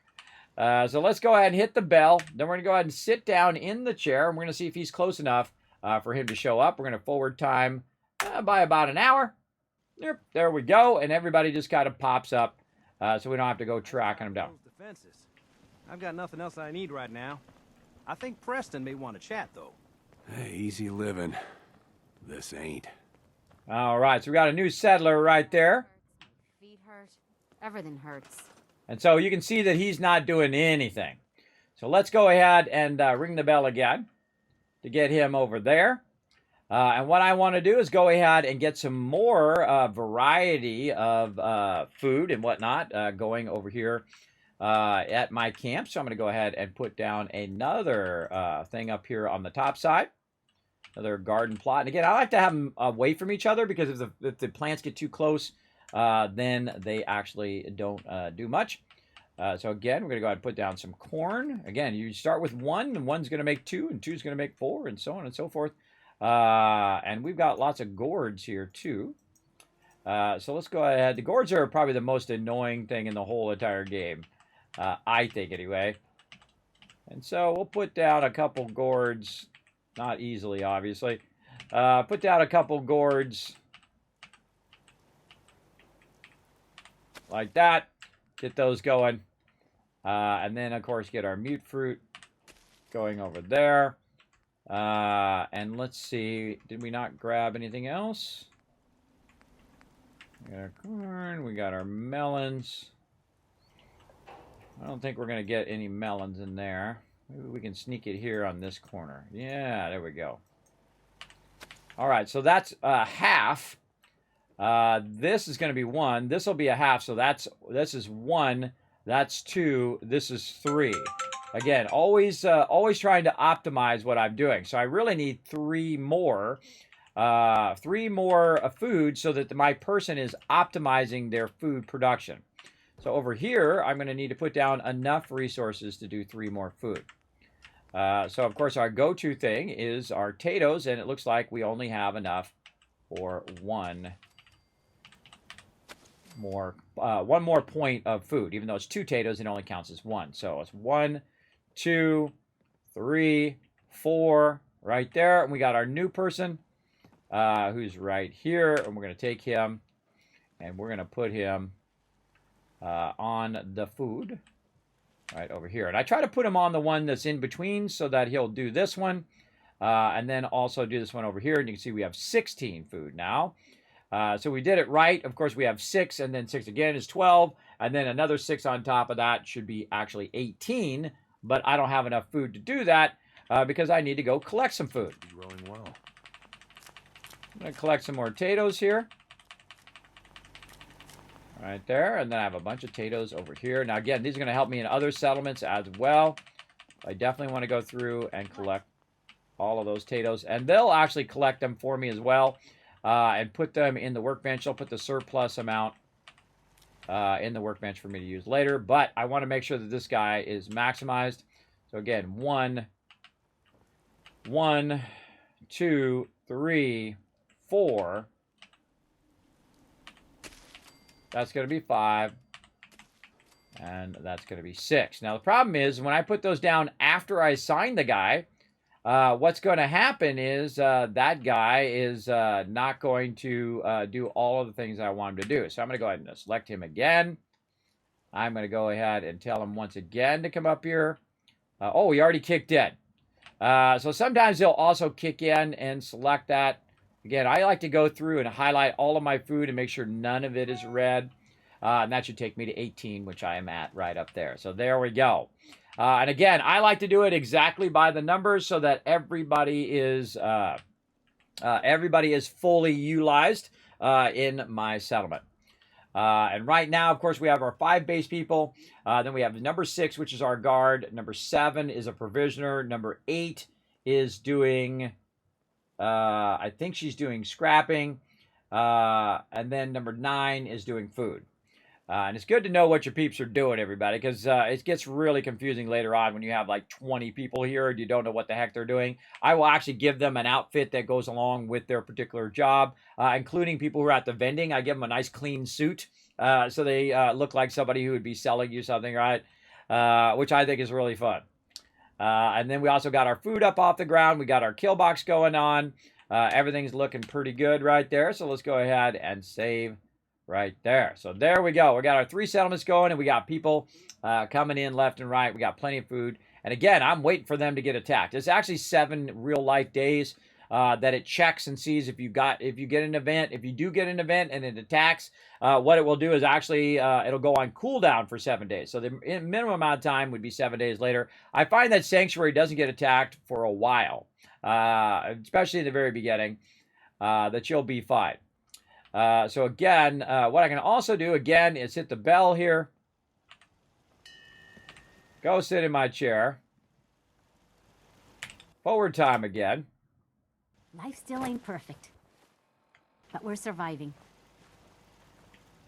Marcy just makes me want to kill you every time. Okay, now how many people do I got standing here? Let's see.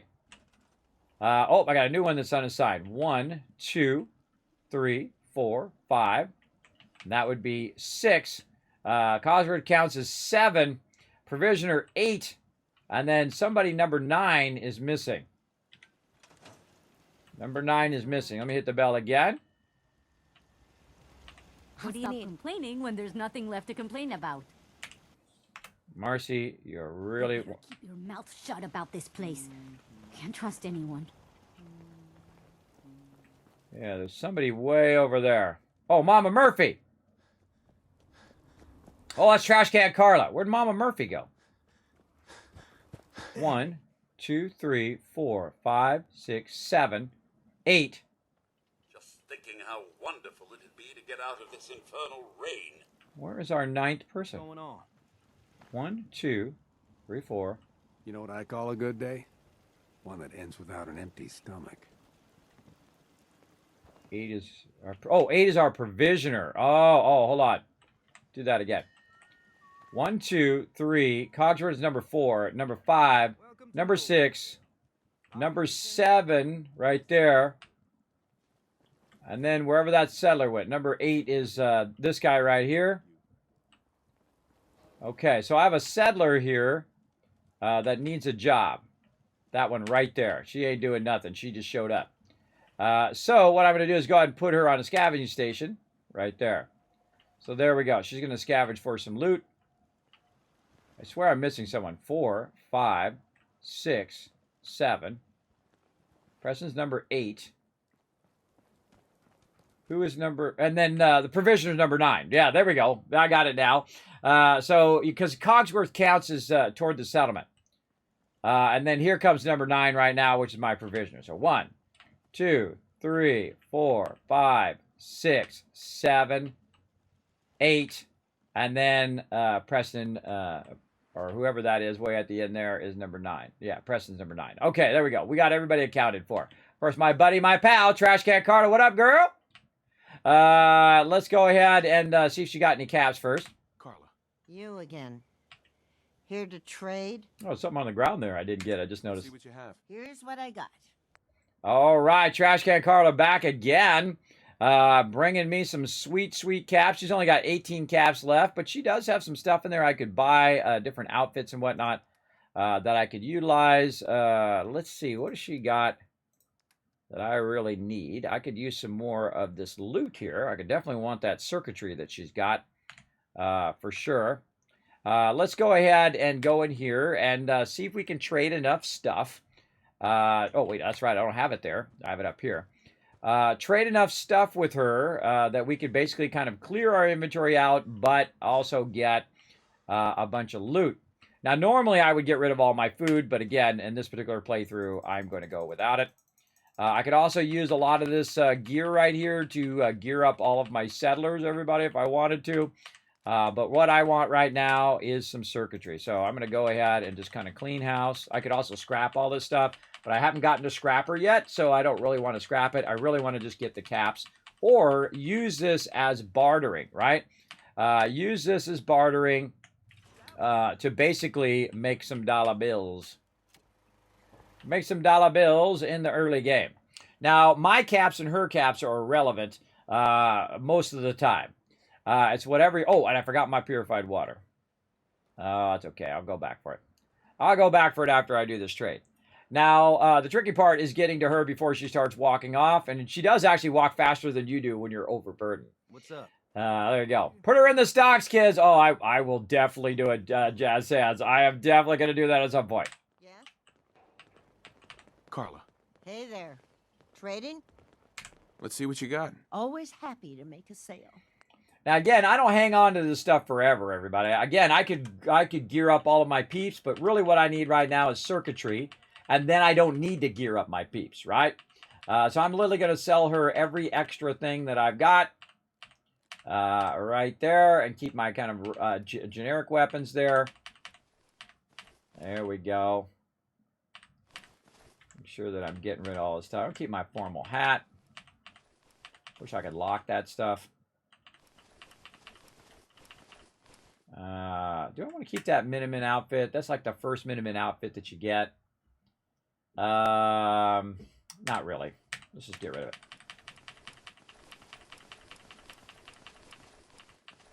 And I don't need to keep the vault suits. I can get more vault suits. I think I can make those later. But you know what? I'll just keep them just for nostalgia reasons. Get rid of them goggles. There we go. Anything else I can sell? Again, normally I sell all this food. But what I'm going to go ahead and do is just sell any purified water that I can to her. And now she's at 1,219. So what I can do now is go into the junk that I'm looking for and buy a shipment. Now, I should actually wait till later because as I get my caps collector up higher, it'll actually cost me less to buy these as well. But right now, I just want to go hardcore in this playthrough. And basically give her all that stuff and get a bunch of circuitry. So now we are styling, everybody. We are styling and profiling right now. All right, and I see some more loot over here that I'm going to grab. Now I'm also no longer overburdened, so I can run back and forth. Now, another thing that I'm going to do, just like the one that I put over there, everybody, that I don't use all that much. I don't use my power armor station that much in the early game. So what I'm going to do is go ahead and move my power armor station kind of off to the side over here nearby where Trash Can Carla is. Now I can just run up there as well, but I can go ahead and access the workbench from in here. So say I want to grab this purified water out of here, which I do, and then take that. By the way, notice there's some resources in there. That means that people have been collecting that for me. And then I can go ahead and take that purified water. Road's pretty long from here. And then barter again. Now, remember, I bought some stuff from her, so I had to give her some of my caps. But one of the cool things is it's a 1-to-1 ratio. So if I buy something for 100, she's going to have 100 more caps. And thus, if I go right back to her right away, I can go ahead and try to get those caps back again. Now, check it out how much purified water is worth, everybody. 234. And that's more caps than she actually has. But that's okay because we can go in and try to see if she's got any junk that we want to get. And oh, I forgot to tag adhesive as well. I think you can. There's a way to do it also through the trade box, but I forget what it is. We want to tag that adhesive. There we go. All right. So now we're trading for less than the amount of caps, so you don't accidentally give her too many caps and you're wasting your caps overall. Let's go in and go to our junk before I forget again and tag that adhesive. We're going to go into component view. Oh, did it not give me adhesive? Oh, which one was adhesive? Carla. Hey there. Trading? barter. Let's see what you got. Always happy to make a sale. Okay, let's try that again. Acid. There it is, duct tape. I'll go ahead and accept that. Get the duct tape out. Then I'll go to junk. There we go. All right, then we'll go component view. It'll say adhesive, and then I can hit Q for tag for search, which is down there at the bottom. Now you're going to see a little magnifying glass. So the next time I talk to a vendor, or I'm wandering around the wasteland, barter. I'll take a look. Sure. Here's what I got. You can left click, by the way, to jump the dialogue if you don't want to listen to that dialogue over and over. And then if I go through there and there's anything with adhesive, which I'm not sure if there is, then it will show up. Also, you can get shipments of adhesive later on as well. But she got 75 caps, and I want to get those 75 caps back. So when I get to a point where I have to use my caps, I'll have those nice and handy. Great use for that, by the way, is like upgrading the vendor later on so they have more caps overall, using your caps to get them more caps. Also, I want to go back here to my locker and go ahead and say, do I got any more purified water? I do. I have 58 purified water right over there. And as you can see, at level 7, I've already basically traded for several thousand caps at level 7, everybody. I go deep, everybody. I go deep on this. Time to do business? Yep. Let's do it. I got a little bit of it. Right. All right. So another thing that I want to think toward everybody is I know that eventually I'm going to need a lot of 308 ammo. So I'm actually going to buy that from her. It's going to be 252 caps, right? And then all this other stuff I don't need to worry about for right now. And then I can also look in here and say, is there any more junk that I want to grab? Eventually you'll see me just buy all of the junk. But right now I'm just going to grab a bunch of random stuff in here as well and just see how much we can get this up to just by grabbing everything but our actual shipments, because that's when things get expensive. So about 1,000. Let's go ahead and put in our purified water that we just got right here. We're just going to put it all in there, except for just a couple. And now it's down to 536. So that means we could get a crazy amount of the junk out of there. Now, what do I not need right now? Well, I don't even know. I'm not even going to look. I'm just going to go ahead and just put some of these down in there until that value comes back down again to about 75 caps. Oh, right there.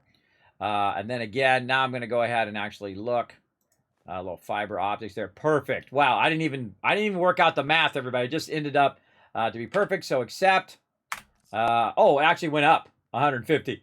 Actually went up by 150. And again, this is why I always have ammo as well that I can use. I can use my 38 ammo because I'm not going to use that all that much, and just go ahead and also get her caps. Now she only has so many caps per round, and she's going to reset at some point. Her caps are going to reset. So that's why I like to get all of her caps off of her. And then when it resets, then boom, you have a couple hundred more caps that you can get. And I like to build up my cap for when I actually need caps and I'm not just bartering items back and forth. But just having the caps themselves does not help you because it's not actually going to a good use at that moment.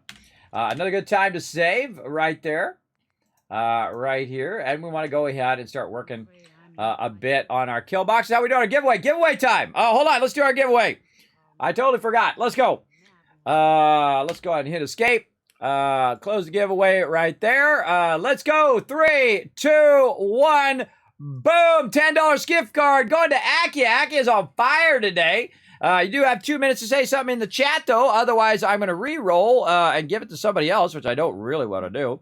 But there we go. Now let's see some GGs in the chat, everybody. The more GGs I see in the chat, the more Kiz Caps I'm going to give to you guys. Oh, get a bit of a stretch in. Oh, my goodness. How long has it been? Holy mackerel, 3.5 hours like that, everybody. It feels like this. And again, I'm notoriously bad of remembering. I got to start using my timer over here. That's actually working pretty good last night until I forgot to set my timer. So I'm going to go ahead and set my timer on the next giveaway. Get that ready. Let's see. Let's see. Oh, Akia, right there in the chat. Akia, you are on fire, bro. You are absolutely on fire right there. There you go. Congrats on that $10 Steam gift card. You're like, Kismet, how do I get my $10 Steam gift card? What I'm going to need is basically your Steam ID. So you're going to need to, if you're not already on my friends list, best thing to do is to friend me over on Steam. And anybody can do that, by the way. You can all friend me, but Aki is the only one I'm going to send a gift card to. You can do that right here. If you want to know my Steam info, you can always just type !Steam. You go ahead and click on it over there. You can go over there and find my profile, or you can use Steam friend code right there. Either way, you can go ahead and friend me over there, and when I get around to it, I'll friend you, and then I will go ahead and send you that $10 Steam gift card. All right? So there we go. Now you're like, Kismet, I missed a giveaway. Oh, you didn't miss it. We got literally crazy tons of giveaways. I am so far behind now on these giveaways. I'm trying to catch up. All right, let's see. That was number 1. What do we got? Oh, we got the thumbs up mug. All right, hold on. What did I do with those mugs? Oh, they're in a box back there. Or did I put them over there? What did I do with the box? Uh-oh. What did I do with that box? I think I put it in the closet. Hold on. Let me go look in the closet real quick. I'll be right back. I got to get one of those mugs out so you guys can see it. See if that's what you want to say the caps on. Let's go.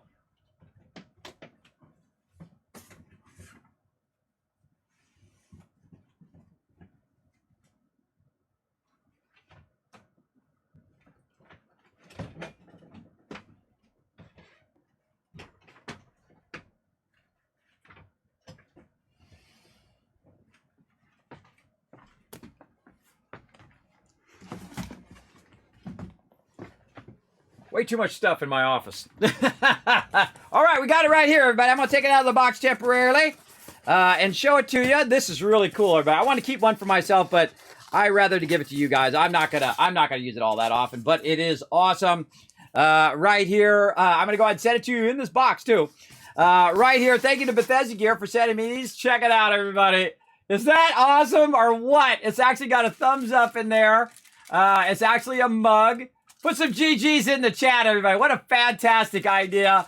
Absolutely love that idea. So you can go ahead and hold it like this, of course, and drink your tasty Nuka-Cola right from your thumbs up thing, right? Pretty cool, right? Awesome. GGs, everybody. And you're like, Kismet, how do we win that? You win that right now, everybody. Not later. Right now. We're going to give one of these away. I got a whole bunch of them to give away as well. So I'm going to put that right over there. And let's get this giveaway going on. I got to remember exactly what it's called here.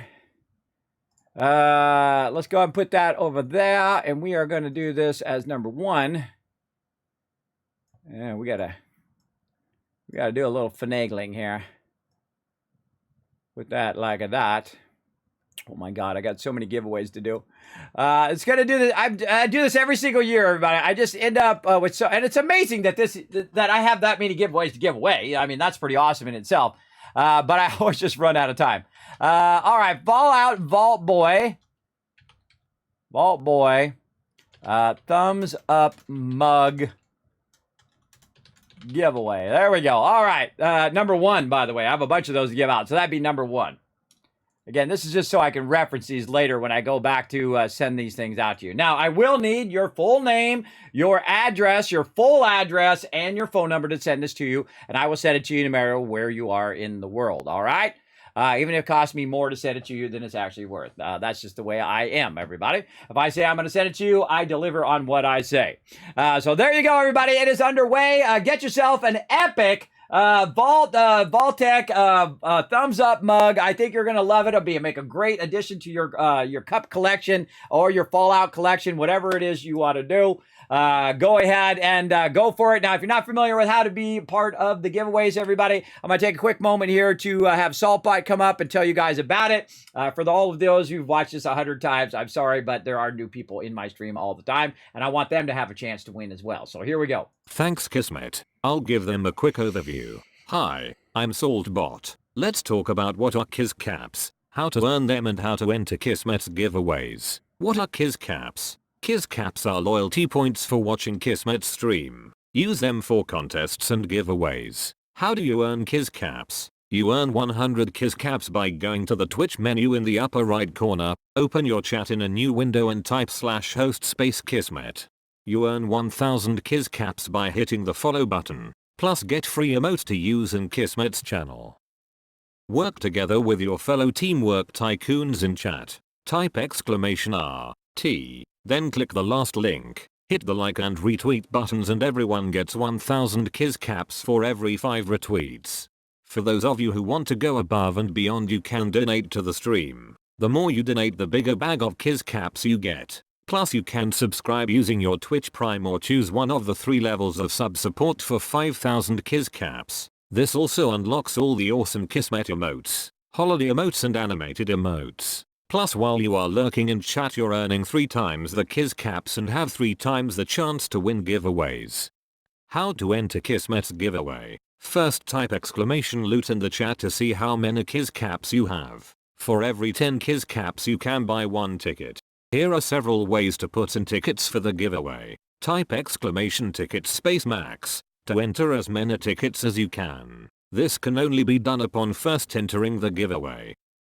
Or type !ticket space 1. Everyone gets a free ticket and a chance to win. To increase your chance to win, you can buy more tickets like 10, 1000, up to 10,000 tickets. This is a promotion from Kismet and his supporters. Twitch does not sponsor or endorse broadcaster promotions and is not responsible for them. Thank you for being an amazing part of the stream and good luck. Back to you, Kismet. Happy streaming. Thank you, Saltbot. Appreciate you saving my voice so I don't run out of my voice. Now, by the way, everybody, we are here for one purpose for the next 24 days until the 24th. We're really 23 days now. And that is to raise funds through Fallout for Hope. Right up there. Where did my Fallout for Hope logo go? There it is. For Fallout for Hope for St. Jude Children's Research Hospital, everybody. If you'd like to get your name in-game, if you'd like to name a settlement, if you'd like to be the founder of a settlement, would you like to have me dress up in my cosplay? That's right, I'll dress up as the Wasteland Tycoon here for the stream, as well as you can even choose which faction I'm going to choose. You can make the call if you want at the end of the game.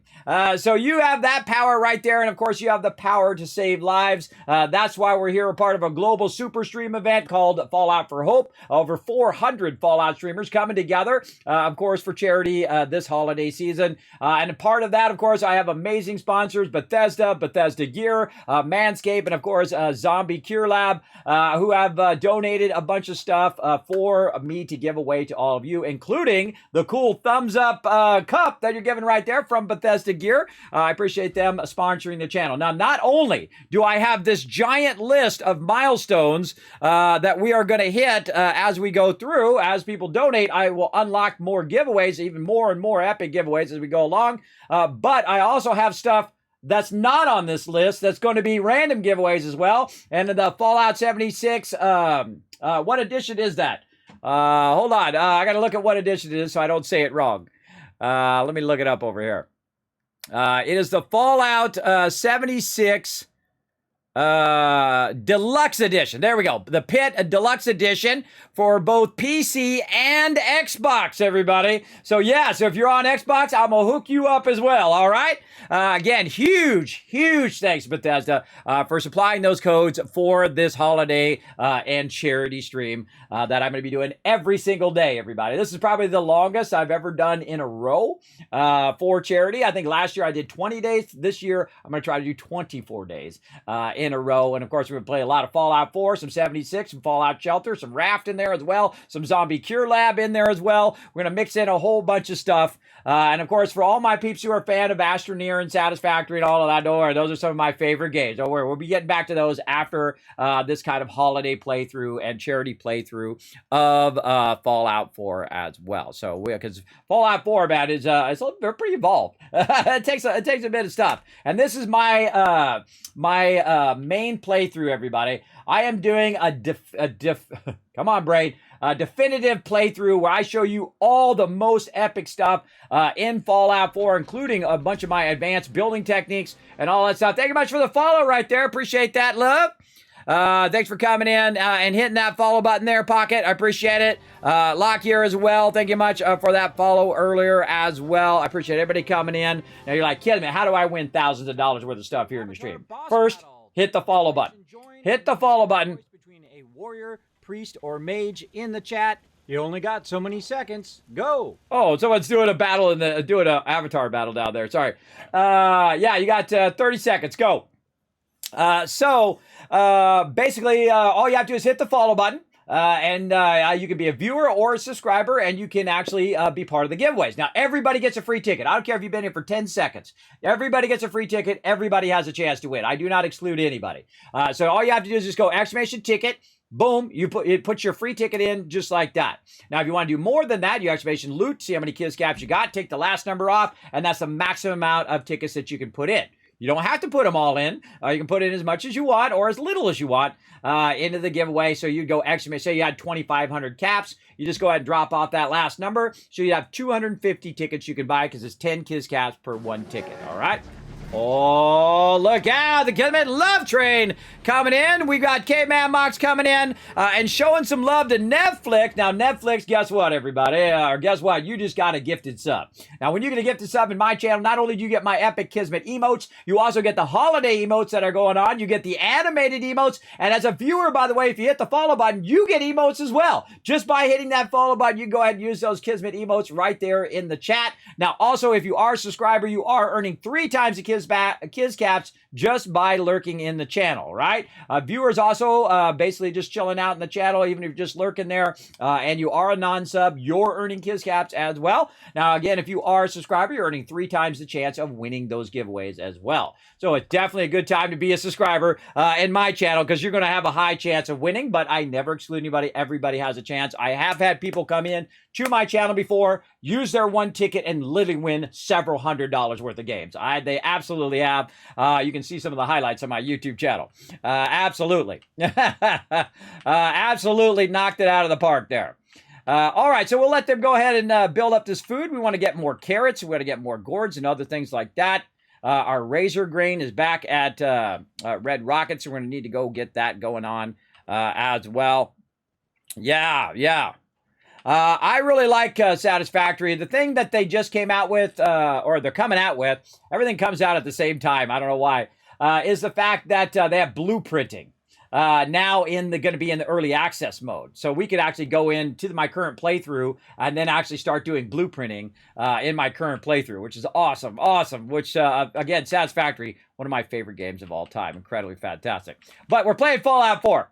That's what we're doing right now. We're going to stay focused, at least somewhat, on Fallout 4. Now, again, everybody, I've got 9 people here right now, looking pretty rock solid in this area. Trying to wait for somebody to attack it. I want to see what happens when they attack. Oh, speaking of attack, Kismet Killbox. That's what I was working on when I got distracted. When I got the distracted. Okay, Kismet Killbox, everybody. Let's get it fired up over here. Now, the minimum kill box that I like to do once I have enough resources, and you're like, Kismet, what is a Kismet kill box? Kismet kill box is simply use a ladder right here. You go ahead and put some things on the side here, and you put some turrets there, and you're off and running. Now, one of the problems with these particular stairs, though, that you can overcome later when you do a little bit more advanced building, which we'll get into, is that if you try to put your turrets down on the stairs, they do not like to go on the stairs. They'll go over here, but the stairs are transparent, basically, to your turrets. So you can't really put them on there, right? But I can kind of try to, work it in between that. You saw it turn green there for just a split second, right? So you can try to work it in where it's actually on the side of that other one. Right there, and I would actually try to put this a little bit further forward too, just so it's hanging over that edge just a little bit. You can work it in there. Come on, you get in there. Now, based on how much this one turns, by the way, too, is how much space that it has as well, and it's real finicky. Get that in there. Just keep rotating it. You see it turn green, you know there's a spot there where you could get that on there. Boom, right there. All right, there we go. So now we got 2 there. And what I would do right here, because this one's so close, is actually move this one over to this side. Again, you want to put it right on the edge as much as you can. If you can't get it just on the edge, you kind of rotate it a little bit. It doesn't matter. This thing will turn in 360 degrees.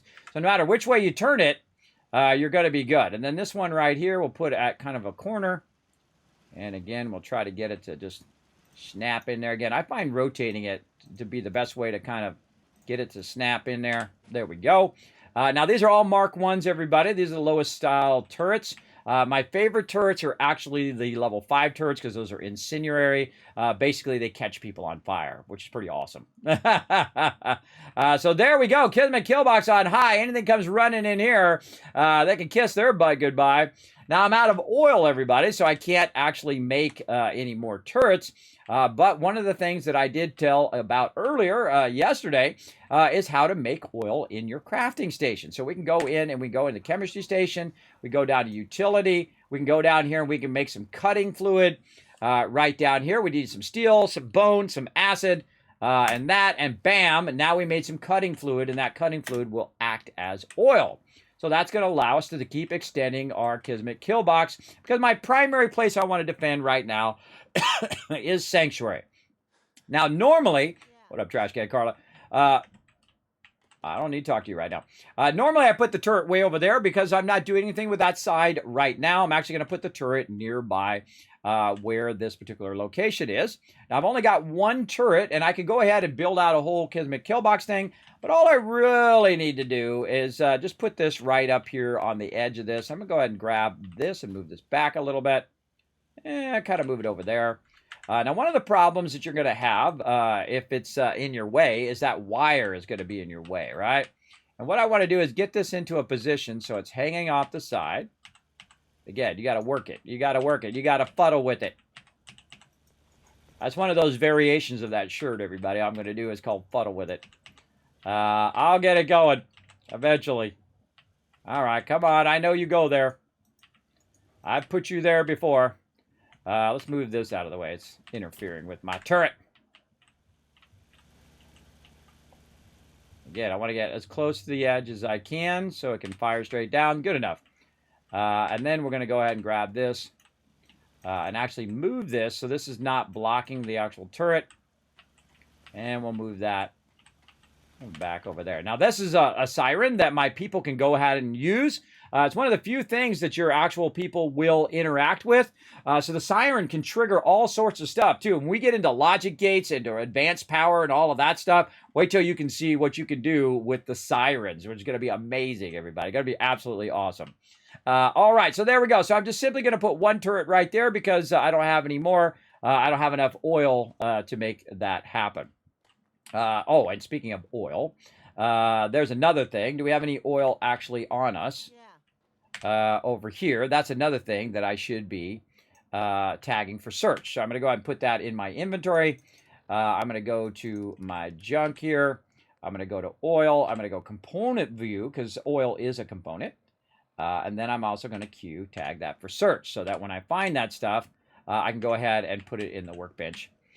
Or if I make that stuff, I can put it in there. So I need 4 oil. Now you're like, well, Kismet, why don't you use the lower level ones? Because they break way too fast, and they're basically junk. Don't use those. Those are junky.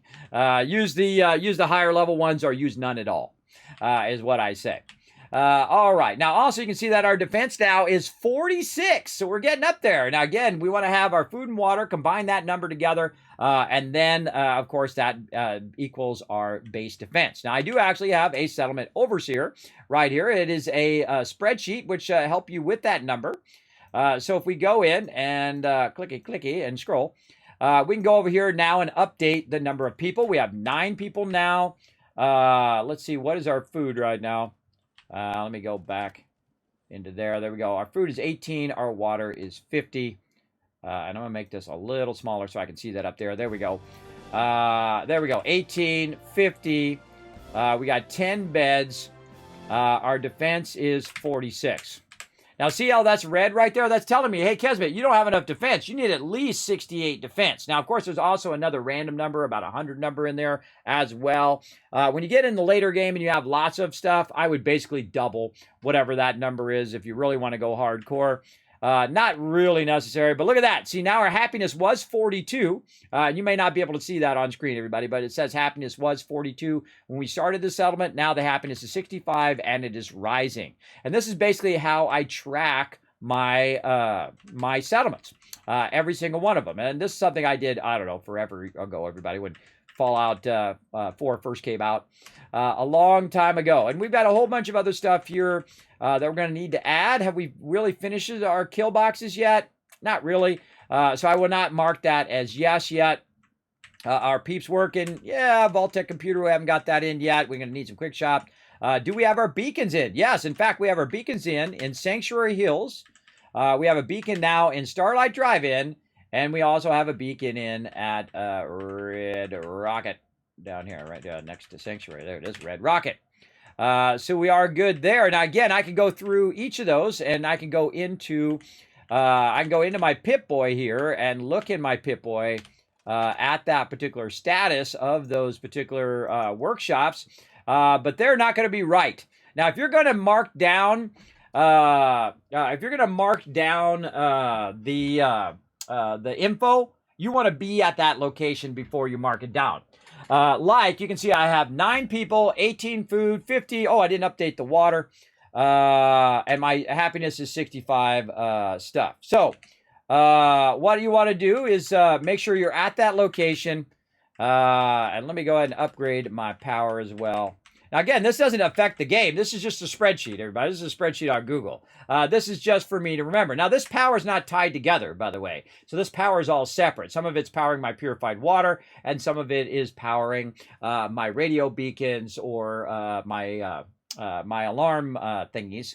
And I think that's one of the columns I'm going to add to this as well. Is that behind the fence, really beds I think should be over here. Why do I not have beds over here by food? You know what, let's rearrange this. Beds over there. Defense, we're going to go ahead and add another one to the right. And we're going to call this Siren. Siren right there. There we go. Do we have a siren there? Yes, we do. All right, there we go. All right, very nice. Because that's part of defense is the siren. So we're going to add that as well. And looking good right there. Now, again, I mean, it depends on how much I'm into it, everybody.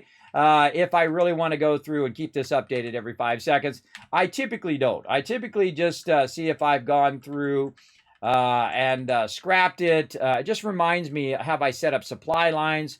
Yes, I have. But really, I haven't really set up a supply line at Starlight Drive-In. I've really, let's undo that. I've set it up from Sanctuary to Red Rocket and from Red Rocket to Starlight Drive-In, but I haven't sent from Starlight Drive-In to anywhere else. So I would count that as a no because it's not actually using a settler from that location, so I would not choose that particular one. Where's my girl, Trash Can Carla? Where you at, girl? What up? All right, so let's go to the workbench again. Let's see how we're doing over here. Now, see all of this stuff in here, everybody? This is stuff that they have collected. That they've collected or I've collected recently and put in the workbench.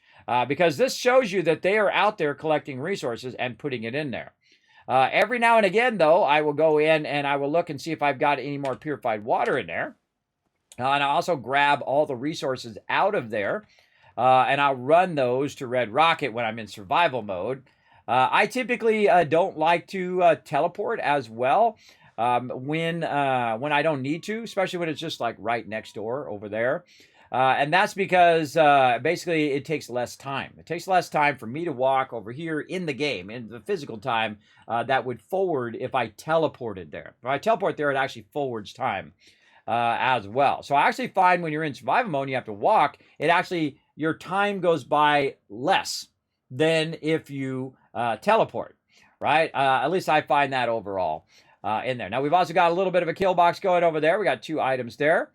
And the reason why I bring it over here to Red Rocket is so that I can see how much stuff is being collected at Sanctuary. And then I keep adding more people and more people scrapping and grabbing me loot. And sometimes they'll find circuitry, and sometimes they'll find oil, and all of those things that I need along the way. So here we are. Oh, we got a Brahmin over here. Hold up, Brahmin. Brahmin just chilling out. He's on the side. All right, well, we need to assign him to something. We need to go ahead and use our Brahmin trough, which I haven't even done any of that stuff on these other ones. I'm going to go ahead and put this Brahmin trough. Ooh, where do we want to put this guy? I guess we could put him in here. Let's put it way over here against that.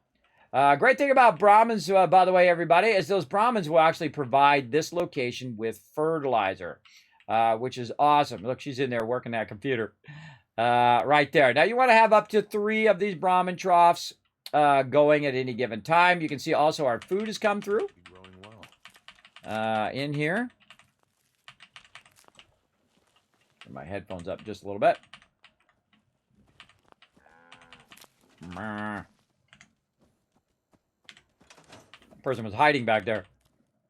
All right. We got our, did we get a bunch of this? Okay. Now we want to take some of this, especially this razor grain, and move that over to Sanctuary as well. Did we get some razor grain? Yes, we did. So razor grain, a little bit of good stuff in there. All right. Oh, I didn't even get that. Didn't even get that mole right there. And again, one of the things we also want to do over here is some of the basics that I do at every single one. One of them is to have a bell so you can call all your people there. We put our Brahmin tray down. We also want to have a fast travel target so that when we travel in, we appear at a certain place, especially when we're defending. Typically, I will put the fast travel target in a high location so I can very easily assess it. You can also put it up on top there. There are certain locations in the wasteland that your people will not walk around the top of. There's certain locations, when we get into that, I will show you all of that stuff. But basically, when I appear here, I'm going to appear right here. And if anybody's attacking the base, I'll be way up here by the Kismet kill box, wiping peeps out. What are you doing way out there? I saw something move way over there. Oh, there's somebody walking. I think that's my my provisioner there. Walking along over there. But again, gives you a nice bird's eye view. And again, I will put this up even higher later on so that I have a good view of anything coming in and out of that particular location. And all right, now we got that done. We'll go ahead and run back. Can't wait to get my action, boys, so I get my action points back faster. Do we get a level up? No, we already did it. We already did our level up. All right, awesome.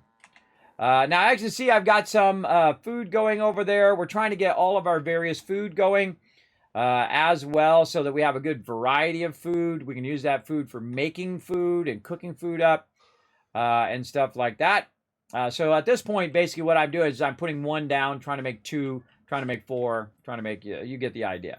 Trash can Carter, get to work. Standing around looking sad. Over here.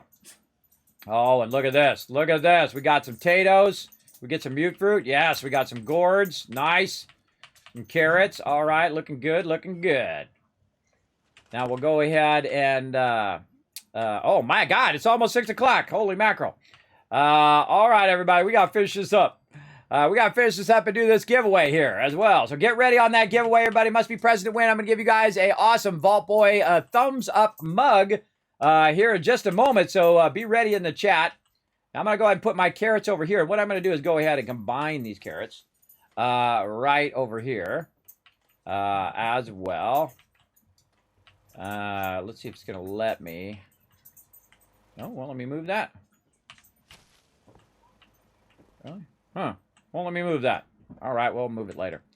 And then we'll go ahead and I was going to try to combine the mute fruit over there, but we'll put it over here. Now, mute fruit is my favorite because it's just so easy to make a bunch of mute fruit. You make 6 mute fruit, boom, and you're feeding 6 people, which is super useful. Now, the razor grain, this razor grain is way too big, everybody. It's way too big, but we'll go ahead and just make some small razor grain right there. We got also another mute fruit. Okay, we'll go ahead and throw that down. You're going to see me just start throwing random stuff down here just to get this stuff doubled up and double up again. We have plenty of potatoes right now. In fact, I should probably put these potatoes in the workbench if I've got them on me. I think they're already in the workbench. No, they're not in the workbench. All right, we got to get those in the workbench so my people can eat those as well. Potatoes, there we go. Right in there. Purified water, it's still working on it. Now again, that purified water should show up in here. Now one of the things I need to double check in here as well. Let me catch up in chat. Is this a spreadsheet? Yes, the overseer's overseer spreadsheet right there in the chat for you. It's called the settlement overseer is what I use it. So I can basically oversee my settlements and all of that. Let's go over here and check on our water. I haven't seen any water in a little bit come through, but no, that water's still working good. Our power is still working up there. And I basically will fill this entire area. It took me like my second playthrough before I realized that Sanctuary is one of the biggest areas for water extraction. So you can use the big ones, but I've really come to use the middle ones. And that's because I can put more of them down and actually literally get like 1,000 purified water or more going here. I think it's up to 2,500 if you really optimize that. The actual number one place for water is Spectacle Island, which is over 10,000 water if you're crazy. If you're crazy. There's only so much you need at some point, everybody. At some point, it's diminishing returns. But on your time and effort and putting all that in. But if you want to go all in, there you go. Now, there we go. So we've got that food in there. Now, we've run out of time for right now, but I am going to be back later, everybody, and do some more. But I'm going to spend some time with the family. So this Friday is like my family night to hang out with the family. We're going to watch some Willow, by the way, the new series that are coming out. We're going to actually watch the movie first, and then potentially the series. And then I will be back later on. But first, let's go ahead and go to my office. Did I save? Let's just quick save again. We're going to go out to the main menu here. There we go. And then we're going to go ahead, get it going. I'm not going to do any ads. Twitch is doing way enough ads, so I'm not going to do any ads. I'm going to give you your points back for that. And hydrate. I'm on it.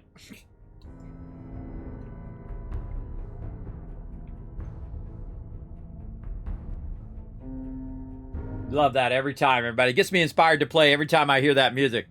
All right, let's go to my office.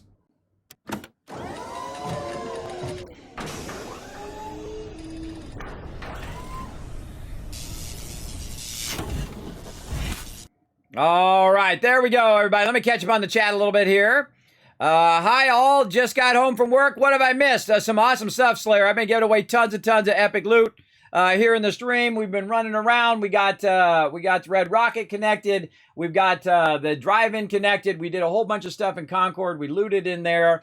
We did a little side adventures as well along the way. We talked to Trash Can Carla. Now Trash Can's Carla is coming to Sanctuary, as well as we got the drive-in and we cleared the whole drive-in out and we made a little bit of a settlement there. But we're gonna use the drive-in as a way of recruiting people and then sending them over to Sanctuary until we get Sanctuary filled up. And then we're gonna send them a Red Rocket until we get that filled up. And then we're gonna get more settlements and we're gonna send them over there until we get those settlements filled up. You get the general idea. I use it more of a recruiting area than actually use Red Rocket until I get to a point, because that I find that the drive-in is like the number one place to recruit people. I don't know why that one recruits people way faster than other ones, but it does. I guess it's this general location, I guess, but it absolutely does. There we go. You're nowhere near number one. Wow, you have 2 million caps. Wow, Caveman Mugs. Nice. So yeah, we had a lot of fun. But we're going to be back tonight, 10 p.m. Eastern Standard Time in about 4 hours, everybody. There we go. Let me go ahead and, again, is that spreadsheet shared? Yes, it is, Special Cajun. You're welcome to go in there, by the way. You can highlight it. You can copy it. You can paste it into your own settlement or your own spreadsheet and use it in there, especially if you grab it from there and put it in like a Google spreadsheet, or you can save it out if you want. You can't modify mine, obviously, but you can take it and make your own and just take out what I put in there and make your own. It really does help a lot. Let's see. Elizabeth coming in says in chart power at 10, but it's actually 19. That's right, because I haven't updated yet. But thanks for having my back. I'm going to give you 1,000 kiss caps for that. There you go. Appreciate you having my back in the chat. Yeah, so all you have to do is type exclamation overseer in the chat and it will basically pop up. How's that spreadsheet help? What it does, it helps me where I don't have to remember, right? What did I do here? Have I done this yet? Have I gotten that done? Did I put down this thing? Did I do that other thing, right? Because I have a sleep apnea, so it makes it really hard for me to remember. But after a while, when you have, 30 settlements that you're managing, it does get very confusing as to what you've done with what. At least it does for me. And that's why I use that to manage it. So I can just remember what I've done. Did I put down a beacon? Did I put down a thing? Did I do the thing? And then I can just look at it all in one quick little chart, which makes it easy. Now, you don't have to. I'm just above and beyond, everybody. We're doing the definitive playthrough of Fallout 4 right here.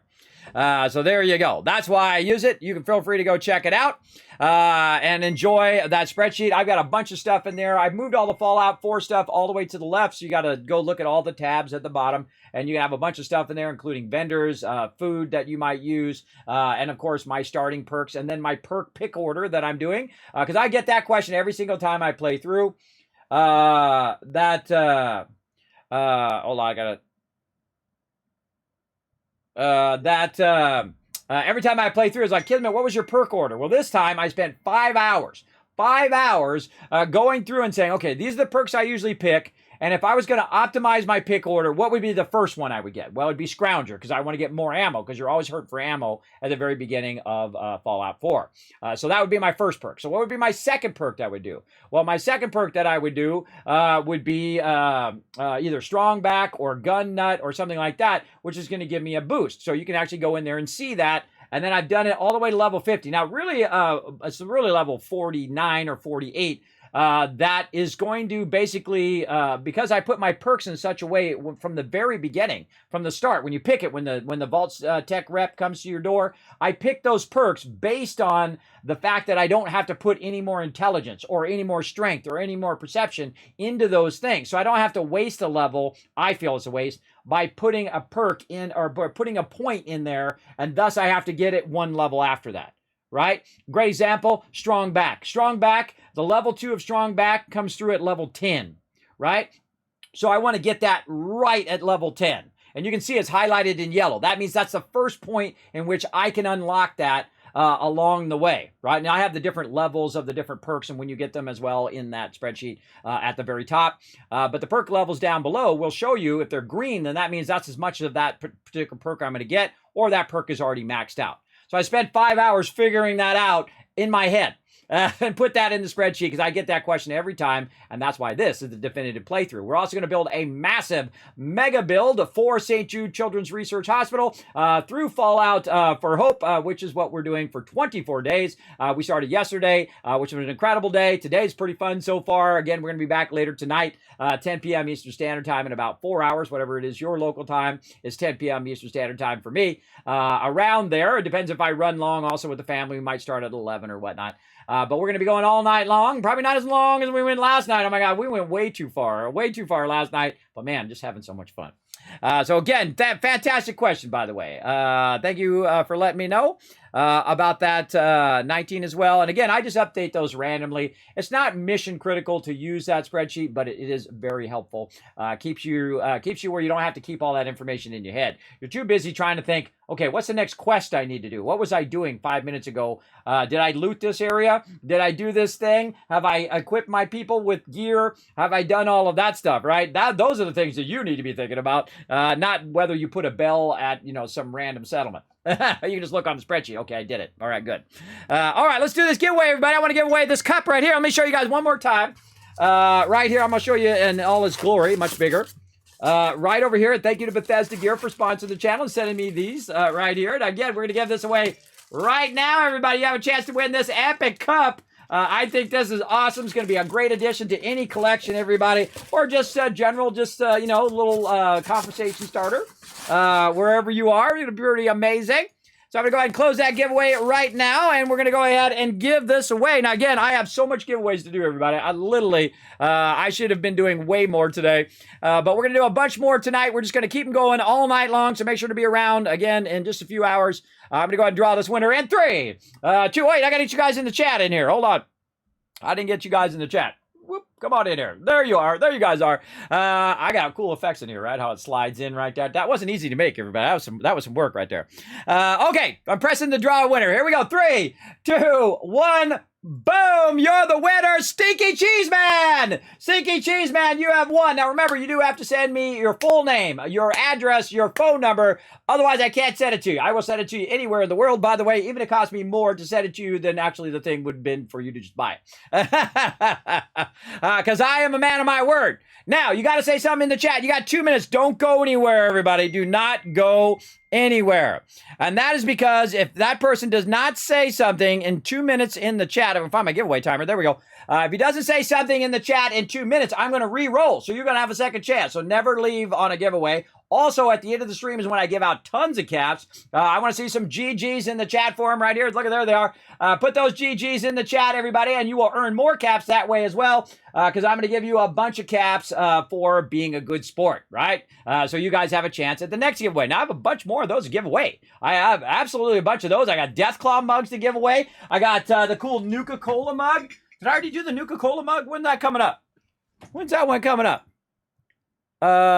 Let's see. Look at this. Look, it's actually like a bottle cap lid on the top, everybody. It's got a little straw area right there as well. It's made out of ceramic. It's really nice. I feel like this is one of their favorite, one of my favorite mugs from them.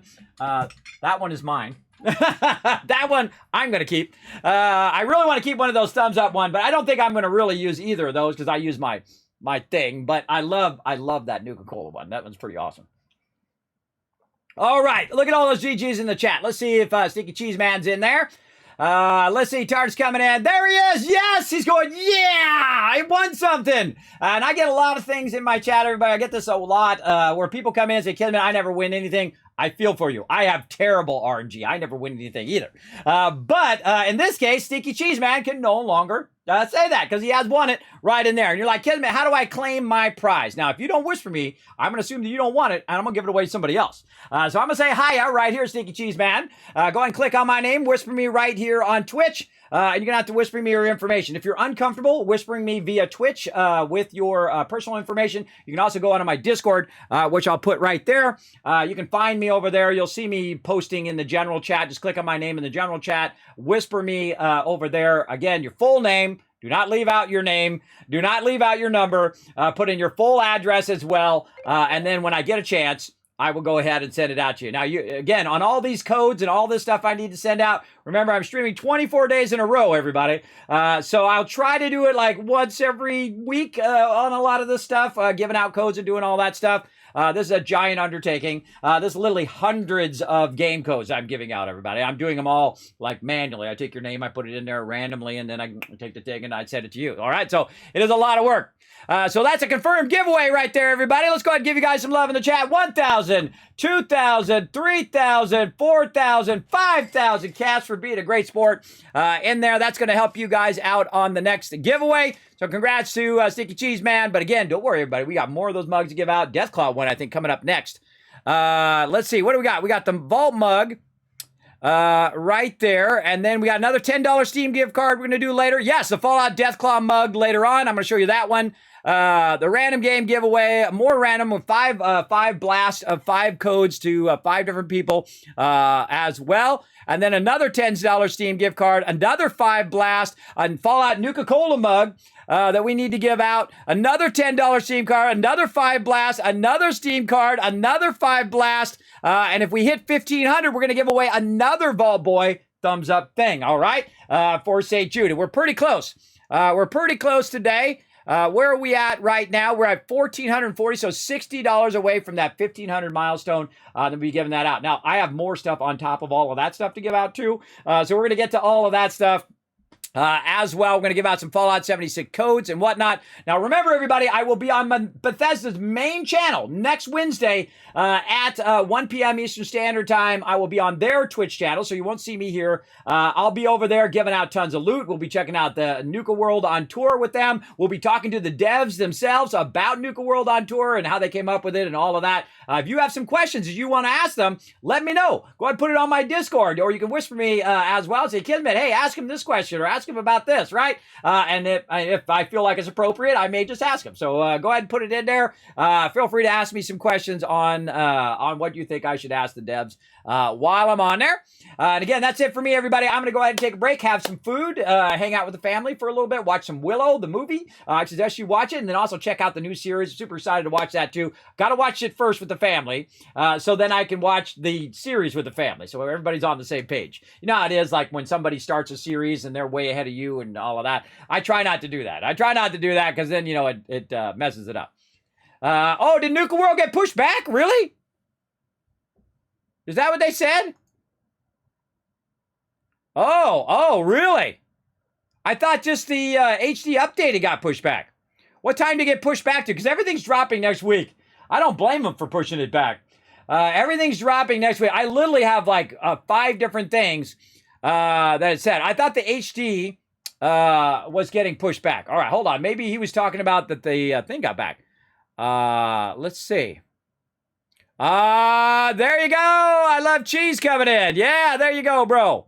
I'm gonna accept your whisper again. Make sure to put your info in there for me. Yeah, let me go check out my Discord, everybody, before we head out here. Let's see. Hi, everybody. Seeing confusion on illegal weapon mods. To clarify, this will be implemented in the Nuclear World update on Tuesday. For those asking about the exchanges of explosive energy weapons, it doesn't say it's pushing back.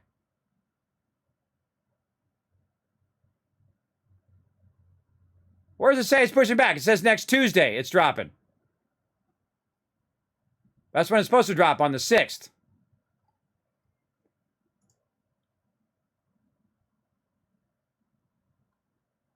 Yeah, no, it's supposed to come in next week on the 6th. Oh, I misunderstood. All right, well, hey, yeah, I appreciate you bringing my attention anyway. Just in case, right?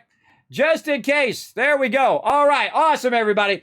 So again, everybody, we'll be back later on tonight. I got to go get some food. I'm going to go ahead and switch on over to the Kismet Love Train to show some people some love here on the stream. But first, here's your chance, everybody. Again, I'll be streaming every single day, December 1st to the 24th. Tons of giveaways. Look at all these cool giveaways down here, including dog meat. The plushie dog meat you can get. We're going to be playing some Fallout 76 Tuesday, Wednesday, Thursday during the day. And all the other days, we're going to be playing Fallout 4 and at nighttime as well. Except for on Saturday, we'll be playing Raft with my crew. If they're up for it, if they're not up for it, then I'll go play some Fallout 4 or that. As well as we'll be working in some Fallout Shelter in there as well after Fallout 76. So again, so much stuff to do. Let's go and show some love over here as well. Now again, you guys can show some love by going ahead and popping on over to my social media here. Again, the more you guys go over there and you hit that subscribe button on YouTube, the more you guys hit that follow button on Twitter, the more giveaways and more cool stuff I get to do, including giving you tons of discounts, which you can find right down below the panels down there. On all sorts of epic gear, everybody. Some of the best gear out there, including epic headphones, awesome hoodies, the best hoodie ever, everybody, from Bearskin Hoodies. That is the version 2.0, which is the best hoodie ever. In fact, I can vouch it's the best because my wife stole mine. She stole one of mine anyway. I still got my other one, which I use, which is really great because it was like 30 degrees the other day. Had that on. I was good. I didn't have to worry about it. Because normally I get cold, everybody. I'm from California, so I'm not used to this. Even though I've lived here for 20 years, they say, oh, you'll get used to the cold.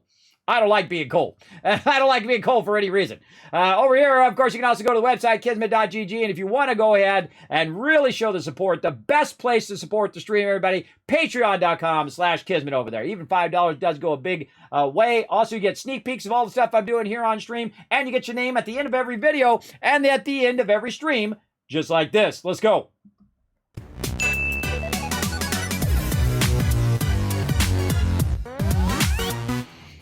All right, welcome to Kismet Love Train. Now, anytime we're running over the stream and I'm running behind, like I'm running behind about 15 minutes right now, my wife and kids are waiting for me at this moment, so I'm in trouble. But thanks to all these epic people right down there, everybody. Look at all those awesome patrons right down there. These are the people that, of course, allow me to do above and beyond here in the stream. They allow me to go over and do videos on YouTube and keep the Kismet Love Train going. I appreciate each and every one of them right down there, and if you want to get your name right down there, again, hop on over to patreon.com/Kismet and show the stream some love. Now, thanks to all these subscribers right over here on the side. Now, normally we do get on the Kismet Love Train, we go raid someone else. But again, whenever we're running over, I've got to peace out and get on out of here. Otherwise, I'm already got wife aggro. And there's nothing more scary in life, everybody, than spouse aggro. All right? Thank you to Pocket. Thank you to Lock here also for the follows. And again, I will be back 10 p.m. in about 4 hours to try it again. I might push it back depending on how it goes with the family because now I'm running over into their time.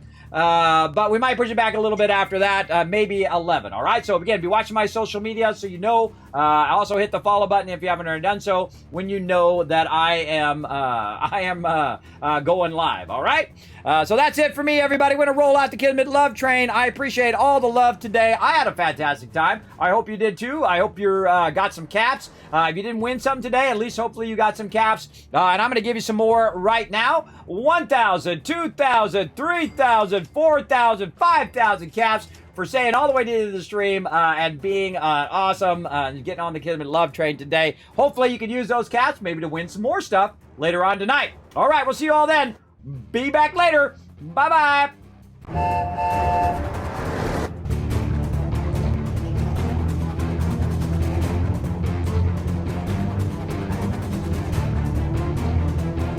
Hi, this is Noru. Thanks for watching. Press the subscribe button. We'll see you all next time. Bye. Thanks for watching this video. Keep the Kismet Love Train a-going. Drop by my Patreon and show your support. Big thanks going out to Resident Spike, Rotisserie G, JC Hunter, AMZ, Carlos, Jeremiah, Notorious TDK, Scriplin, Ems, Brando, and Blaring Fire. Click to watch more videos, and I'll see you next time.